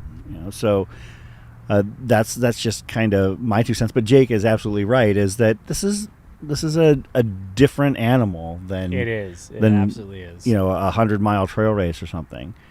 Shad, I don't think Wardian has ever raced this event. I don't. Oh, that's a name I didn't think of. I could see him doing very well here. I mean, he does very well at everything, but yeah, I could see Wardian coming in and having a good day. Somebody like him, or maybe Sage Canaday or somebody like that as well, could be interesting. There'd be some interesting athletes out there, and I think one of the things that makes the challenge of a track a little different than your typical trail or mountain races is that you aren't getting the change up. You're getting the same consistent beat up. And so to train for that specifically, you have to do very specific training. Like Camille when she went for it, Zach Bitter when he's gone for it here, Nick Corey when he went for it.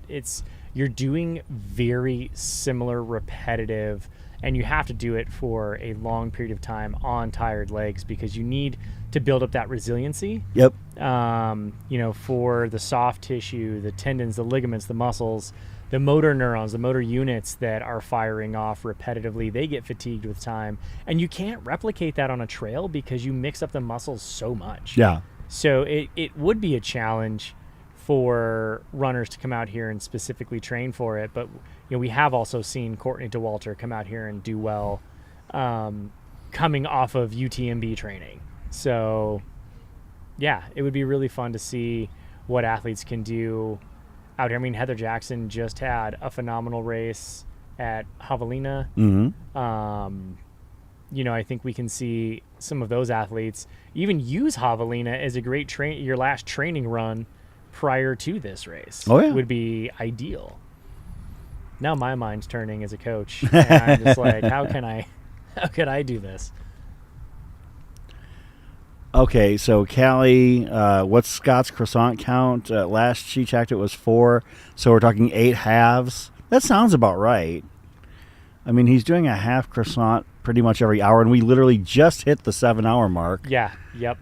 So 7 hours down, 17 to go. Let's use this moment to take a quick look at the runner tracking, which you can do at the top of the chat.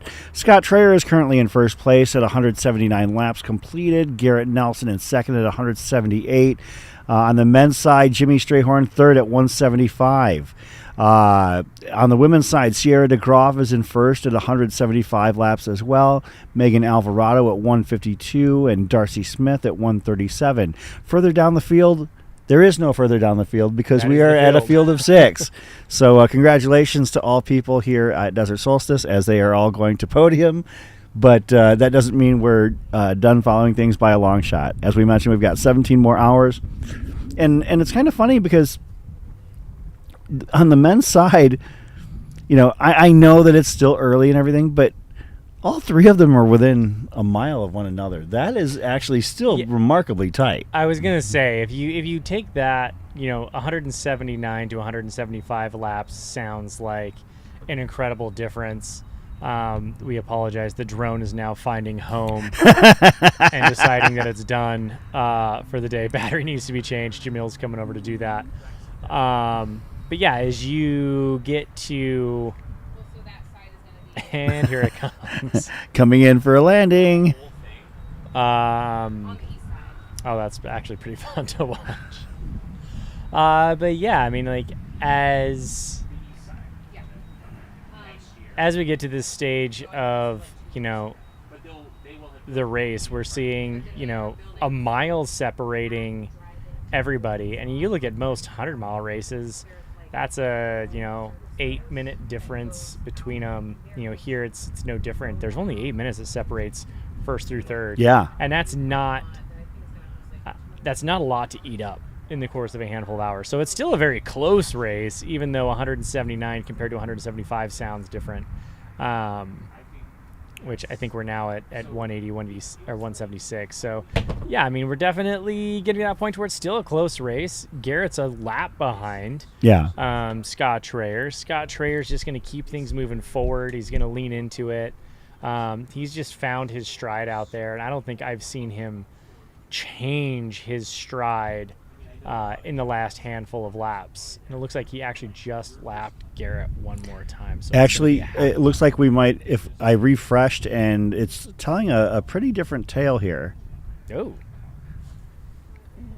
Looks like we might have been off a little. I mean, we're still looking at Scott in first, but maybe by a mile. Maybe by a mile, and Garrett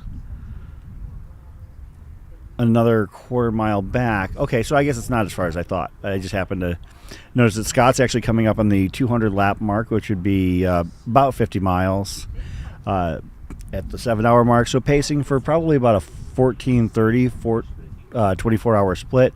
We'll compare as we go, like his prior splits, and see if we can. Let's see if. Yeah, there's no doubt everyone's going to slow down just a little bit. As the fatigue starts to set in. But it'll be very interesting to see what their splits have been. So when Scott hit 152 miles in 2021, his 100-mile split was 14 hours, 15 minutes. Okay. So that's kind of comparable to where he's at right about now.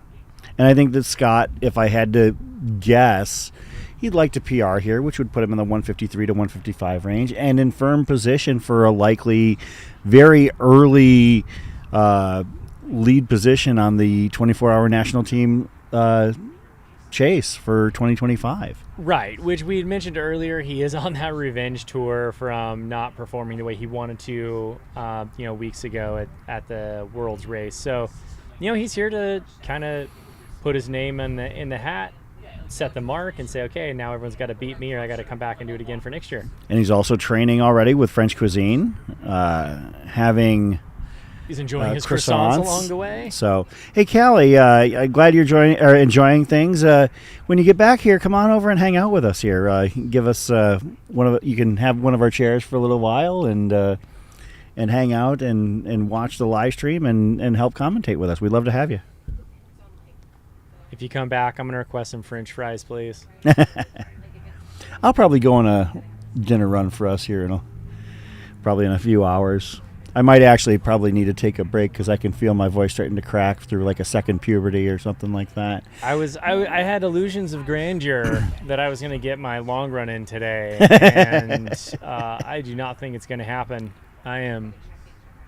Maybe I can hop on lane 2 and do a handful of laps. Lane 2 or lane 8? I mean, both would probably be pretty clean. That's fair. It's any lane but lane 1. I don't want to get in anyone's way. Looks like there's also actually a really nice park right behind here too. There's the canal path right over there too. It's true, yeah. Yeah, you have a little bit of everything. So if you do come and spectate next year, there are opportunities to get your long run in, come back, continue spectating, continue cheering on, the best of the best that are going to show up next year. We're going to will this into existence. We already have an elite list that we are going to demand show up next year. So. We're making demands at this point. He set it up for us. Pacer Travel asking if Chad's Worlds qualified him for the 2025 team.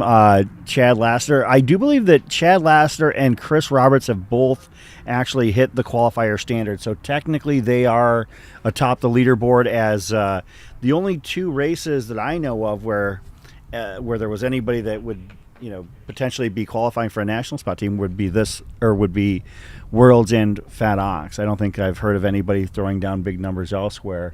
No, because the qualifier season just started. So. Yeah, where is Fat Ox again? Fat Ox is basically across town. Yeah. Yeah. It's at the same park where Coldwater Rumble takes place. That's right. It's basically a 1-mile loop on a kind of flatter area.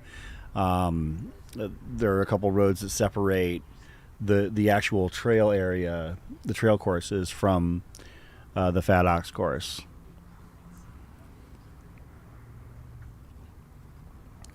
See Darcy Smith, followed by Sierra DeGroff. As we mentioned, Darcy working back from some injuries.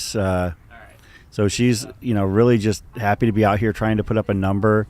And for those unfamiliar, Darcy's got some speed. I mean, you can tell obviously she's not at her. She's not in peak form. Yeah, definitely not. But like, if you're to, if I were to tell you, she broke 16 hours at Javelina a couple years ago. So, I mean, she knows how to move. Yeah, she just, placed third at I'm Tough. So like not only handles the flatter, faster stuff, but also can grind. But that I Am Tough course is no slouch of a course. That is a very, very challenging mountain course. Yeah. So, in this case for her, she readily admits that she's just out here to kind of see what she can see out here. So I'm really happy to see her out here. She's being crewed by another equally inspiring athlete in Jackie Hunt Brosma. Mm-hmm. An amputee who has run as many, I would think it was 150 marathons in a row, or it was like 105 or something like that. I don't know. It was well over 100. But a ridiculous amount either way. A marathon every day consecutively. So, yeah, that's, we're full of among other things, we're full of inspiring stories here out on the track. I don't like that I just saw Scott Traer in our camera here just grabbing his hamstring. I don't know if he was scratching an itch, but with that many turns, which we might be changing course directions here in not too long, but with that many turns, things start to wind up, things start to fatigue on one side. I'm pretty sure here in the end of the hour, he's going to feel happy to switch directions and to start leaning into that left side again, giving that right side a break. It's always that last hour before the change that you start to really feel the effects of it. Yeah. And it feels like that 4-hour course direction change comes just in time. Callie said if Scott's feeling well, he might aim for the Masters 200K record. I wonder if I can pull that up. Well, he's just cruising smooth and easy now. He's got his stride going. It's working for him. He's not speeding up. He's not slowing down. I don't think I've seen the expression on his face change at all, other than when he's turned and smiled at us once or twice. That's about it. So he's getting work done.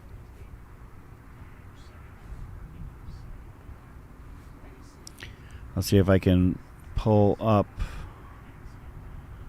the records page.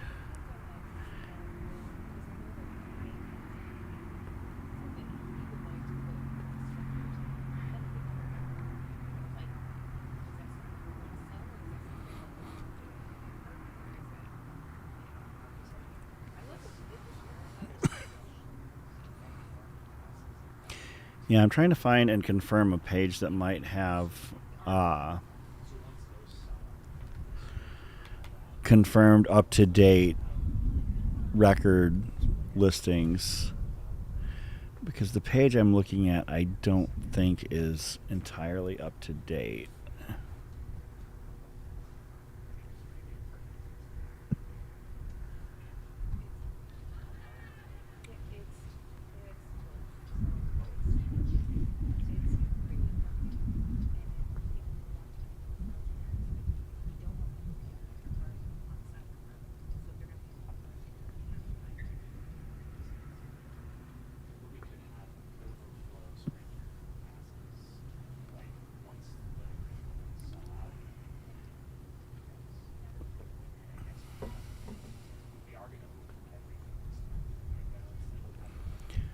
Johnny, the temperature it's last I checked 78 degrees Fahrenheit, but it feels warmer.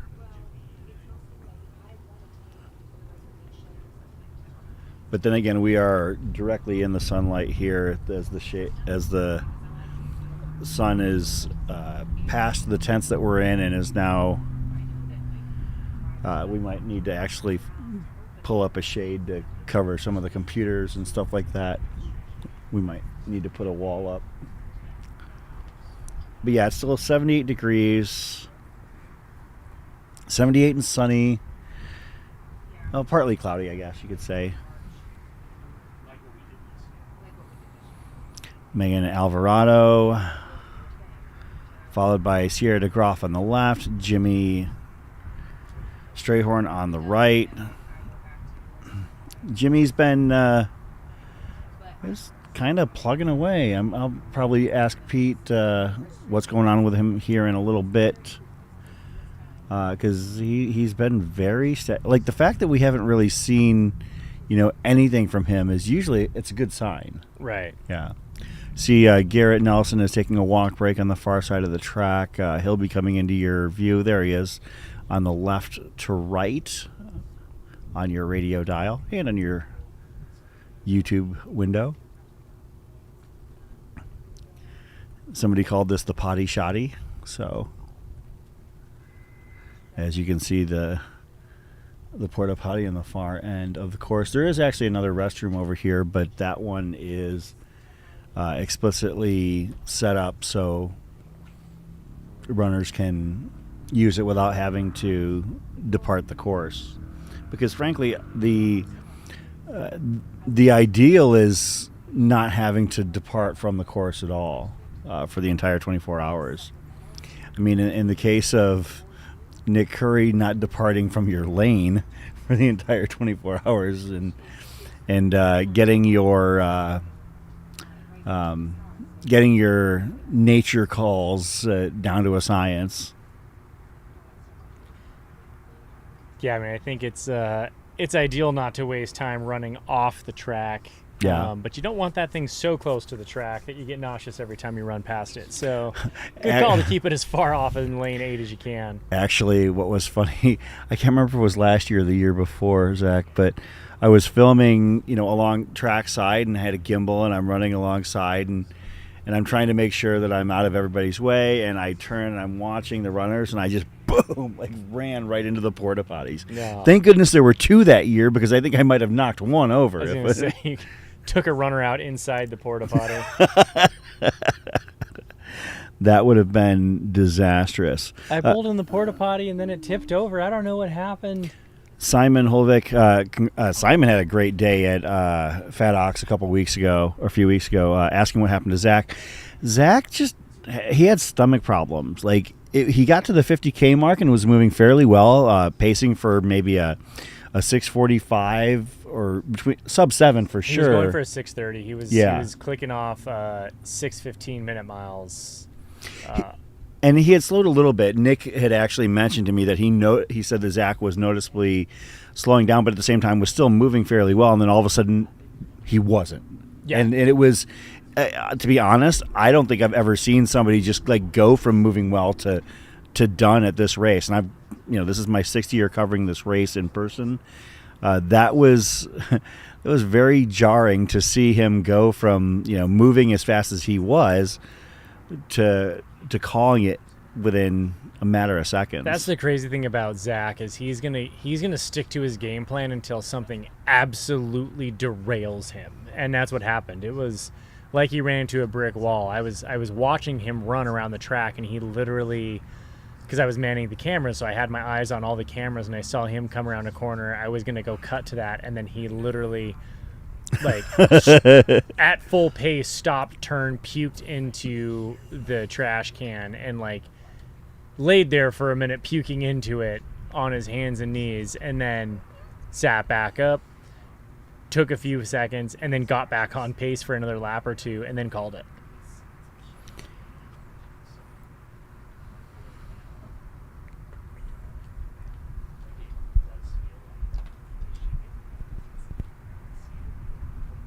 And I think one of the fun things, about running ultras in general is like how, we always talk about how you can come back from the dead. There's always ups and downs. And once you get into a low, it's less about the race and more about figuring out how to get out of the low while still moving forward.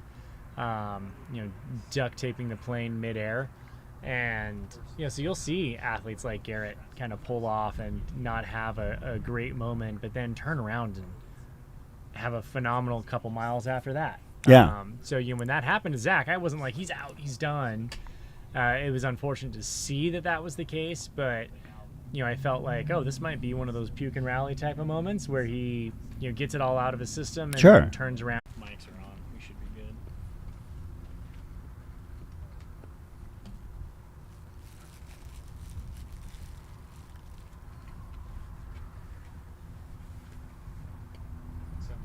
Okay, we're back live. Whenever you're ready. It's certainly heat.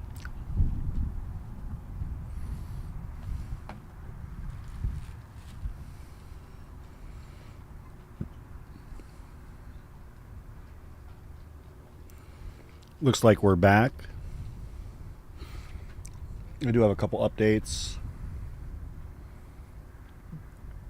Looks like Garrett Nelson has made a shoe swap. Sat down for a couple minutes to switch into Brooks. And then Sierra is sitting down in the track stretching as well, it looks like.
Looks like we're doing the static trackside shot.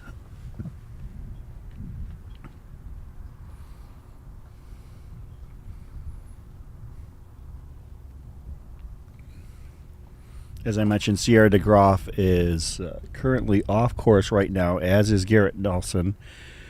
Garrett did say, it seemed like he was hurting. Feeling a little bit nauseous. Thought that the sun had gotten to him a little bit in terms of the full-on sun exposure.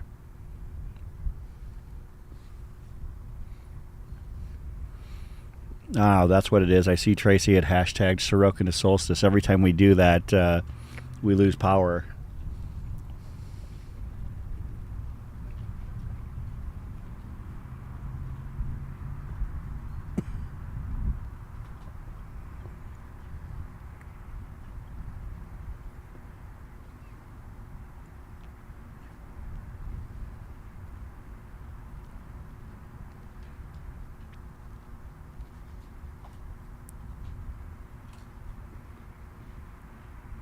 We'll catch you up on the leaderboard here in just a moment, as we're 7.5 hours into Desert Solstice. Looks like Scott Traer is at 52.7 miles. Jimmy Strayhorn in second at 51.2. Garrett Nelson checking in at an even 50 miles on the men's side. On the women's side, it's Sierra DeGroff at 49.7 miles, currently off course, though. Megan Alvarado in second at 44.2 miles, and Darcy Smith in third at 38 miles.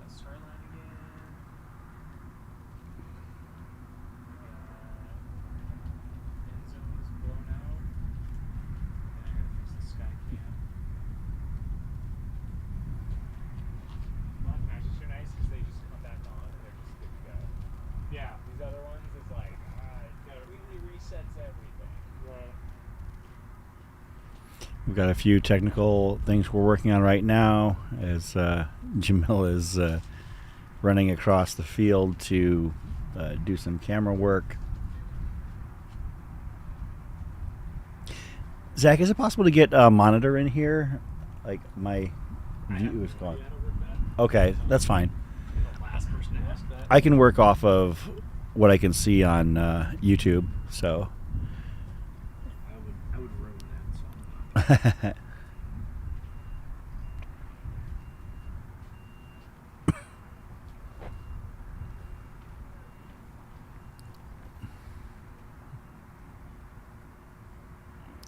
Yeah, I was mentioning that Simon Holvik is in here. Congratulations, Simon, on a great race at Fat Ox yourself. I believe that Simon hit the 48-hour national record for Norway. If I'm incorrect, please correct me. But you were also asking about Sierra DeGroff and her intentions. Sierra was looking to primarily aim towards a 100-mile PR from the sound of things. She's actually spent several minutes in her crew tent. Not quite sure what the issue is, but I know that when she was in there before, it was to do some stretching. She is standing back up. She was lying down on a mat for a couple minutes. We'll see when she gets moving again. She's at about 50 miles, and that's about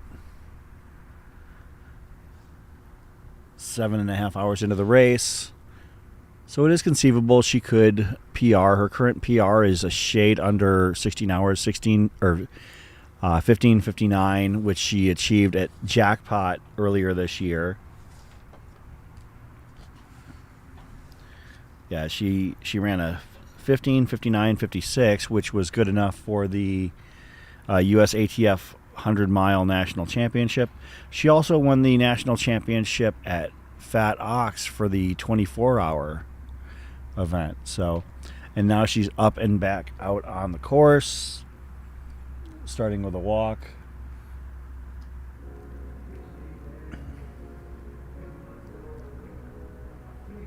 We'll keep an eye on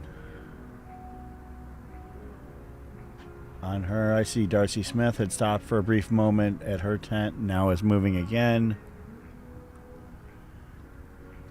Megan Alvarado seems to be moving fairly well. And I gotta say, it looks like Pete Kostelnik is pretty much crewing everybody at this point, at least on this end of the course. So, yeah. All right, I will take a pause. And it looks like We're going to get this down here because as we turn directions, they start coming this way. We haven't been using the commentator. Oh, that's a good thing at all. That's fine.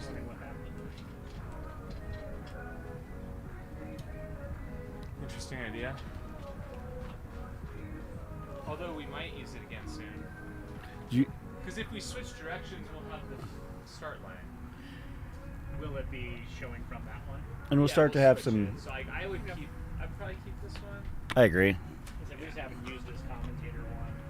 But as we get other commentators. Yeah, because Pete will come on for a while, and Callie as well. All right, we are back. If you can hear my voice, please comment.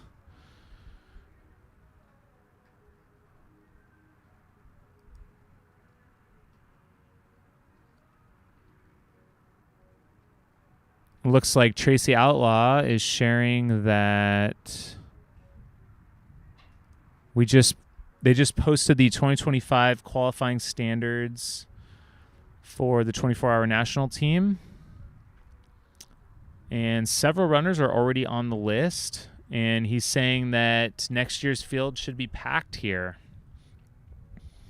All right, people can hear me. They're still out there. Sorry about that.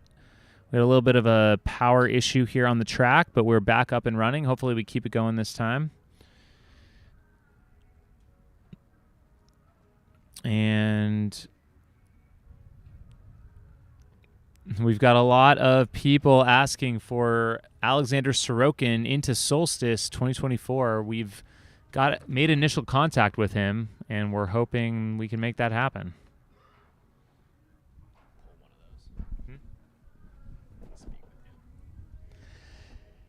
Yeah, hashtag Sorokin to Solstice. I think that's a legitimate thing. We're gonna make it happen. Definitely a legitimate thing. We're gonna do our best.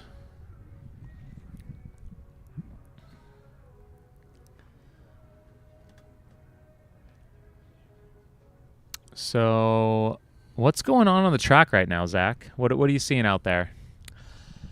Oh, I'm seeing the length of the day is starting to get to a lot of these athletes. We're seeing some slower paces, a lot more stops at the aid stations.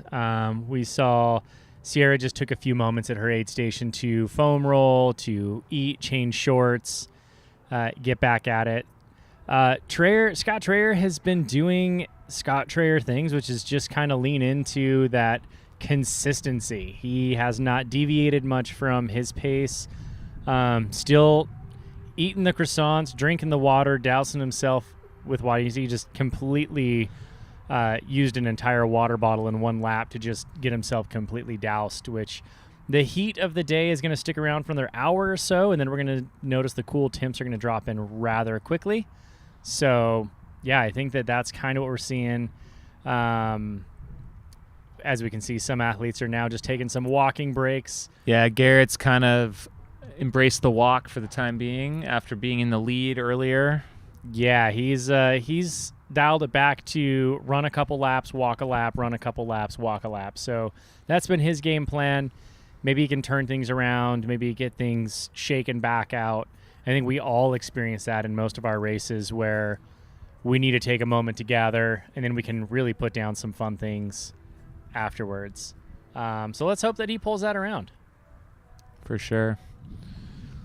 Let's get back over the other side of the track. I've still got my Scott. We're helping each other out here. Let's get our leaderboard up here. So we are getting close to our next turnaround. So it's 3:39 p.m. local time, 7:39 a lap. So almost a third of the way through this thing for the full 24.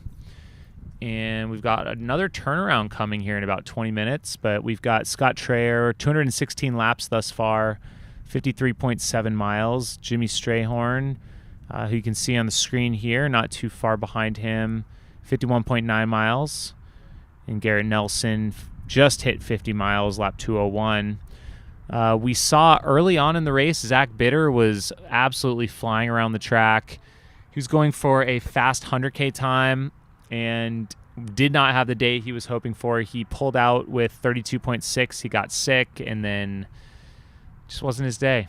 Yeah, I mean, he put down, he ran a 246 marathon split, and then held on to that pace through the 50K mark until he came to a violent stop with throwing up and not being able to keep any nutrition down. So, yeah, I mean, it was not his best outing out there. He really felt. We can see Jamil running up to the cam right now to try to make things a little better for your viewing pleasure. It's a little dark out there.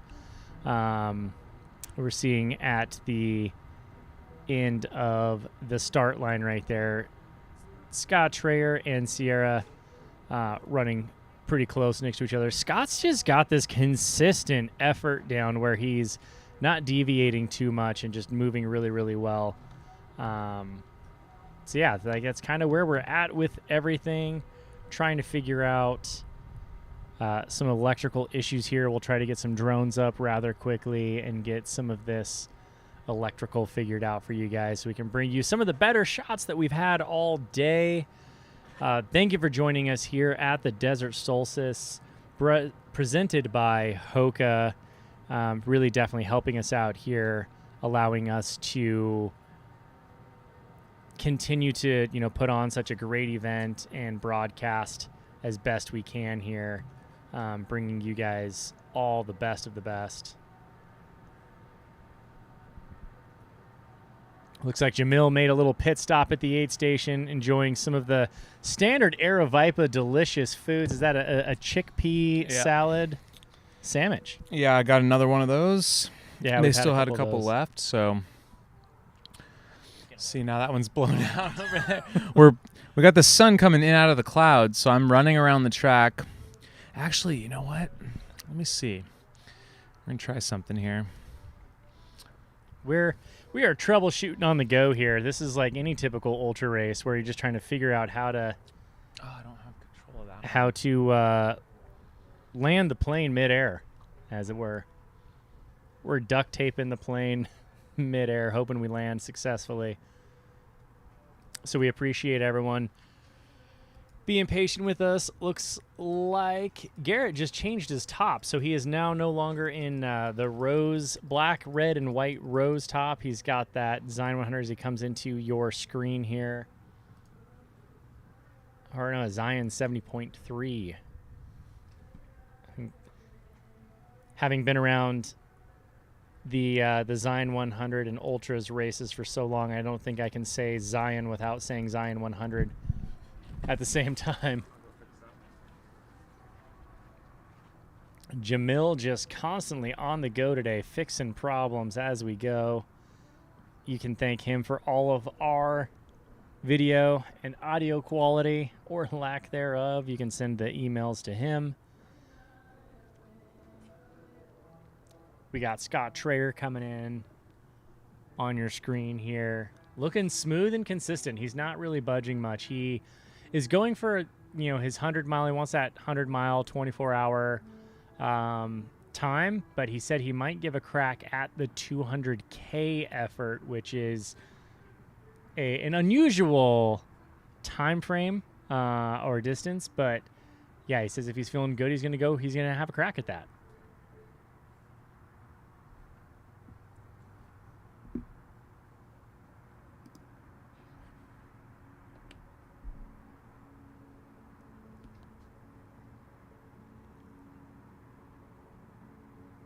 It is currently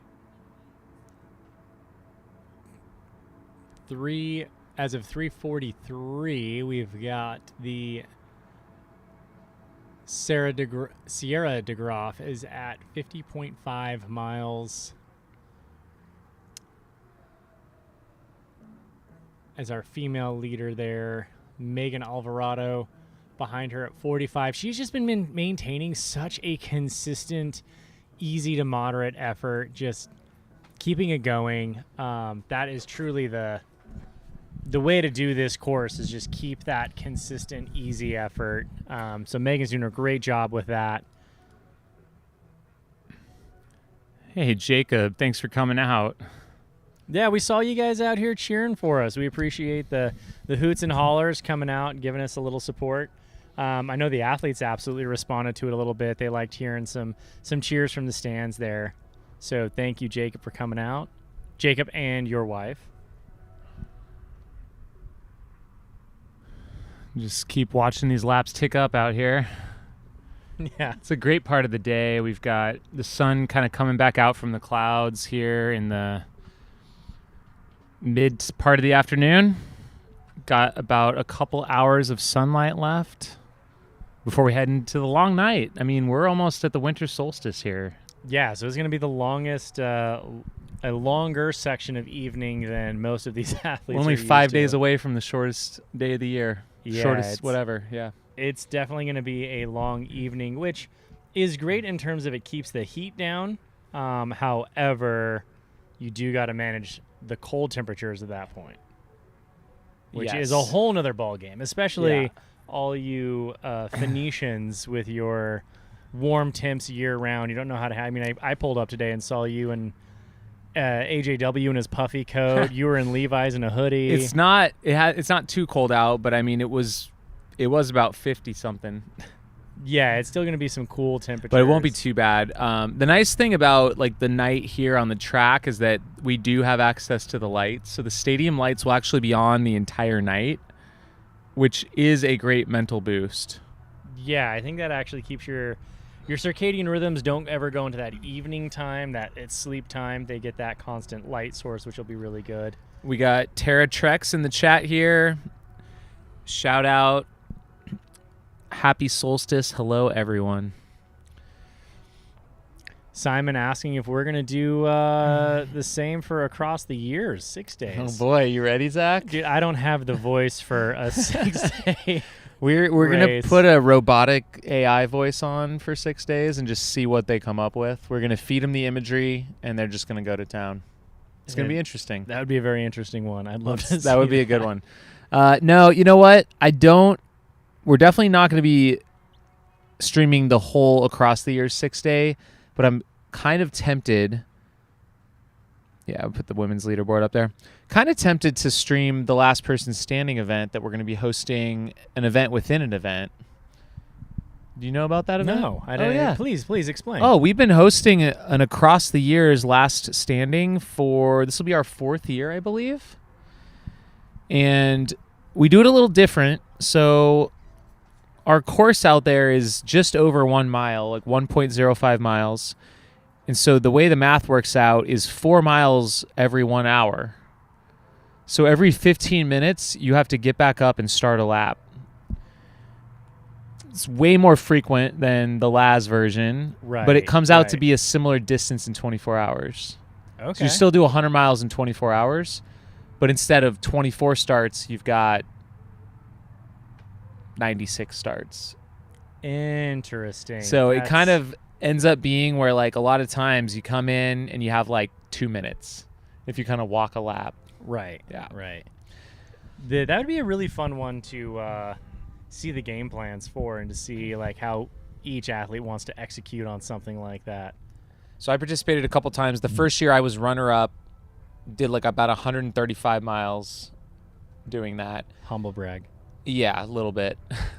But I think the harder part is that you can't really sleep at all, because even with the LAS version where it's 4.1 in 1 hour, a lot of times the guys can at least close their eyes and go horizontal for 10 minutes. Yeah, 10, something 15 like minutes. that. Enough to rest. Yeah. But with this other version, like, maybe if you run a hard mile, you might have like 6 minutes. But that's running a hard mile. Right. So, and this year we do have a slight course alteration, so it's about 1.4 miles. So we'll do every 20 minutes this year. But that's the ATY last standing. We've got about 20 entrants. We keep it pretty small just because we don't have a ton of room with everything else going on. But we got some heavy hitters. Mike McKnight is coming. Derek Lytle will be there. Eric Halston. So we might live stream it. Okay. I don't know that we'll have commentary, but at least some visuals. I mean, it's such a unique event, and I think it's starting to get such a popular following that it would be a good idea to continue to, broadcast as much as you can, even if we can't get a full commentating team out there, a full analyst team. It would be a lot of fun to have that. Got to have a reason to bring the new switchboard out again. Keep playing with all this fun equipment. I mean, that's the one thing people don't get to see, is how much Jamil and the Aerovipa team are putting together behind the scenes with all the gear and equipment, and we just need more opportunities to test this out so we can refine it for you guys and be ESPN quality broadcasts over here. Absolutely.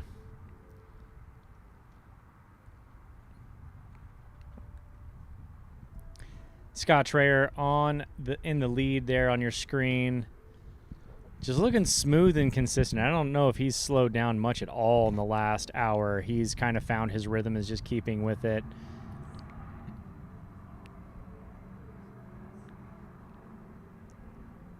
Sierra's still looking pretty good overall. Yeah, she's looking pretty solid. She's had a few stops here at the aid station. You can see aid station row here on your screen now. She's had a few stops where she's sat down, foam rolled, changed shorts, taking care of business, but she's still got her consistent, smooth effort, just moving through, giving herself the opportunity to rack up as many lap coins as possible. The lap coins, I love it.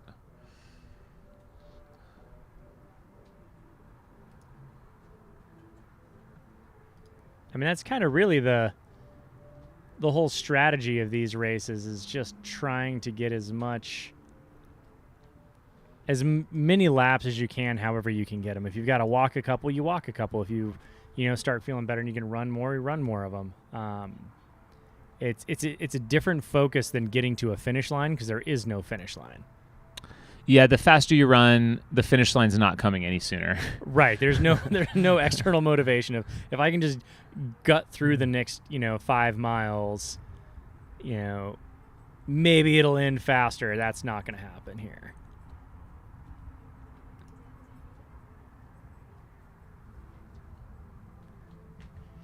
And Megan Alvarado has been a really interesting one to watch because she's not pushing down any blazing speeds. She didn't go out super hard, but she has just maintained this consistent forward movement that, at the end of the day, again, it adds up. She's just collecting lap coins, and we'll see how big that purse gets at the end of the day.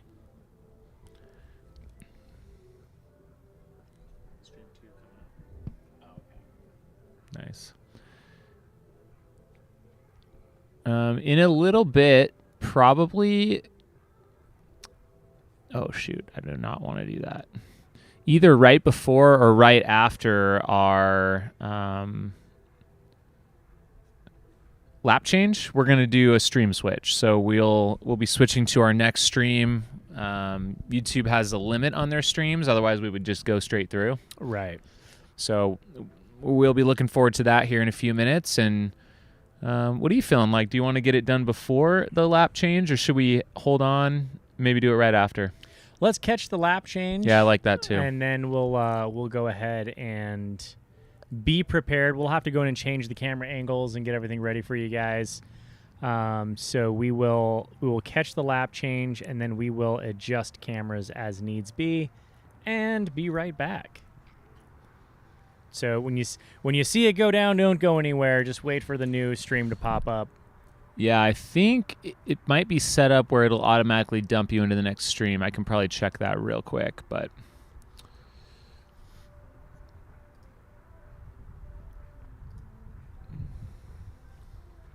so some people were asking a bit earlier, why are there so few athletes out there this year? And I mean, I think it's like a two-part answer. Number one, we just saw the IAU World Championships for 24-hour running, and that only happens every couple years, sometimes every 4 years. I believe it's since 2019. So all the folks that qualified for that team that are on the U.S. or even Canadians that you typically come to this event, they were all off in Taiwan running just that event just 2 weeks ago. Yeah. So some of those folks are here in person. Some are running, some are crewing. The man leading the race ran but didn't have the day he wanted out there in Taiwan, so he quote unquote only got 80 miles. Yeah, only 80, so he's fresh. But yeah, that's one of the big reasons why I think this is one of our lower attended years. But we already have applications open for next year. If you are out there and hit one of our qualifying marks, A or B qualifying marks on our website or on Ultra Signup, you can definitely apply immediately. So go ahead, log in, Ultra Signup, throw your name in the hat. If you're an A qualifier, it's an automatic entry, like an automatic into the event. And then if you're a B, it'll kind of depend on how many A qualifier applicants we get. We want to make this the strongest field we can get as an invitational. I think we got some news from Tracy Outlaw here. Looks like we've got, a couple guys on the list here that have already qualified for the next Worlds? Chad Lassiter and Chris Roberts with 155 and 144 miles respectively. So Trayer is gearing for that. That's kind of what he's shooting for, is to get on that list and get that taken care of now so he can go back and have a little retribution on the race he didn't have this last year. So we're kind of looking for him to put himself in that realm on that list. I think he believed that 150 miles was what he needed to hit. So that's about where he's going for. That's right in the middle there. So yeah, we'll keep an eye on him as he's shooting for that. But it would be great. It'd be great to see him not have the day he wanted, turn around and have a good day for himself here to set himself up to put into that for next year.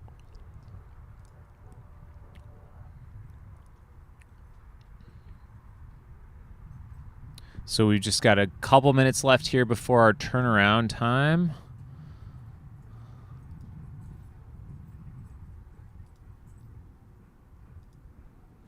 Do you want me to keep it on the start line and then go move the other ones around? I mean, we'll just leave it on the start for this. That's usually what I do. It's not a big deal. We'll just wait till everyone turns. Do you want me to go start turning the cameras now? It's not a huge rush, I don't think. I wouldn't worry about it right this second. Garrett taking his time here, walking a few laps, getting nice and hydrated.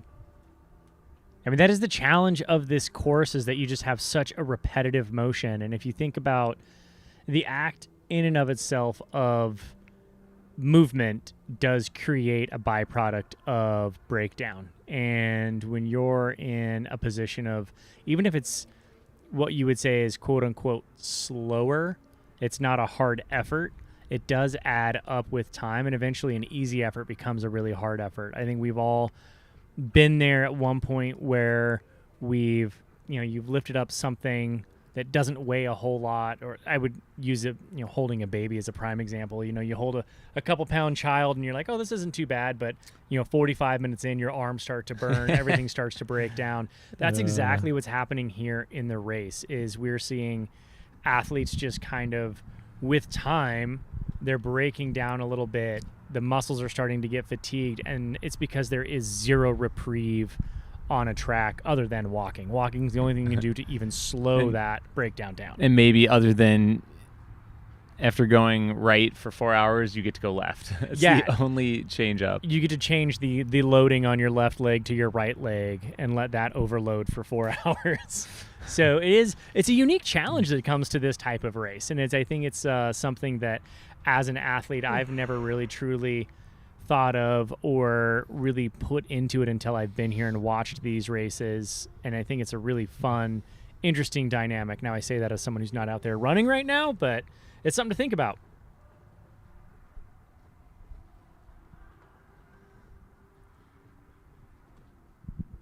Turn around.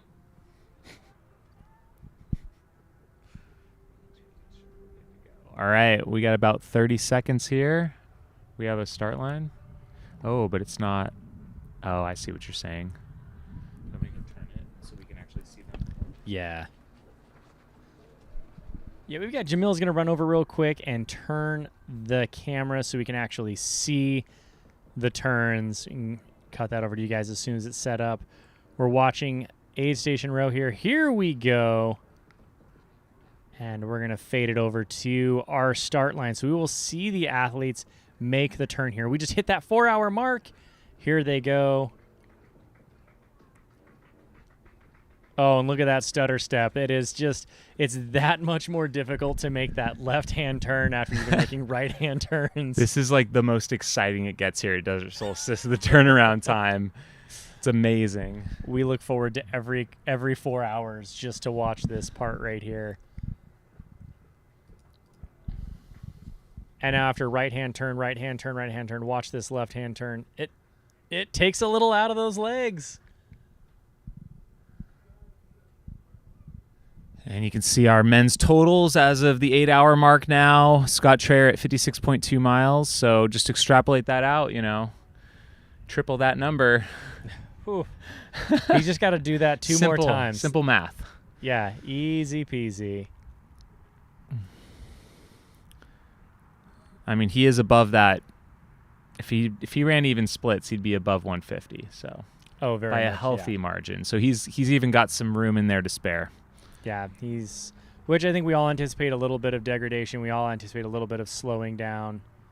So he is. I don't ever want to say you want to bank time, because I don't think that that's possible in these races. Fatigue is fatigue is fatigue. But yeah, he's got himself a healthy projection. If he continues this at the rate that he plans on slowing down throughout the day, then he's got that covered. I mean, that would be 172 miles if he kept it going. Garrett making the turn there. I think we've got one more athlete. One more to turn. Our women's race leader, Sierra, out here, going to make that turn here in the next 10, 15 seconds. And then we will switch over to our next stream as Scotty Trayer is making his another lap round. Add another coin to that lap purse. Oh, wow. Here she comes. Almost had a collision there. Close calls. The All excitement, right. the excitement There of we the go. track race. There we go. And let's see. Sierra, after 8 hours, is first place. And she has got 51.7 miles thus far. So Only 5 miles behind Scott. yeah, 4.5 miles behind Scott. Great way to start the day, off into the night. So exciting stuff. I believe probably with that, I think we're going to switch over to our next stream so that we can keep this thing going and archive all this great footage. So thank you guys for being with us.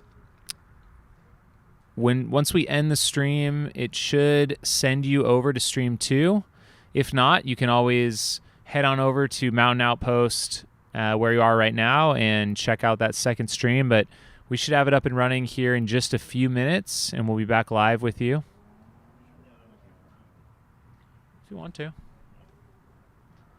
Awesome. Signing off stream 1. We'll see you guys in a few minutes.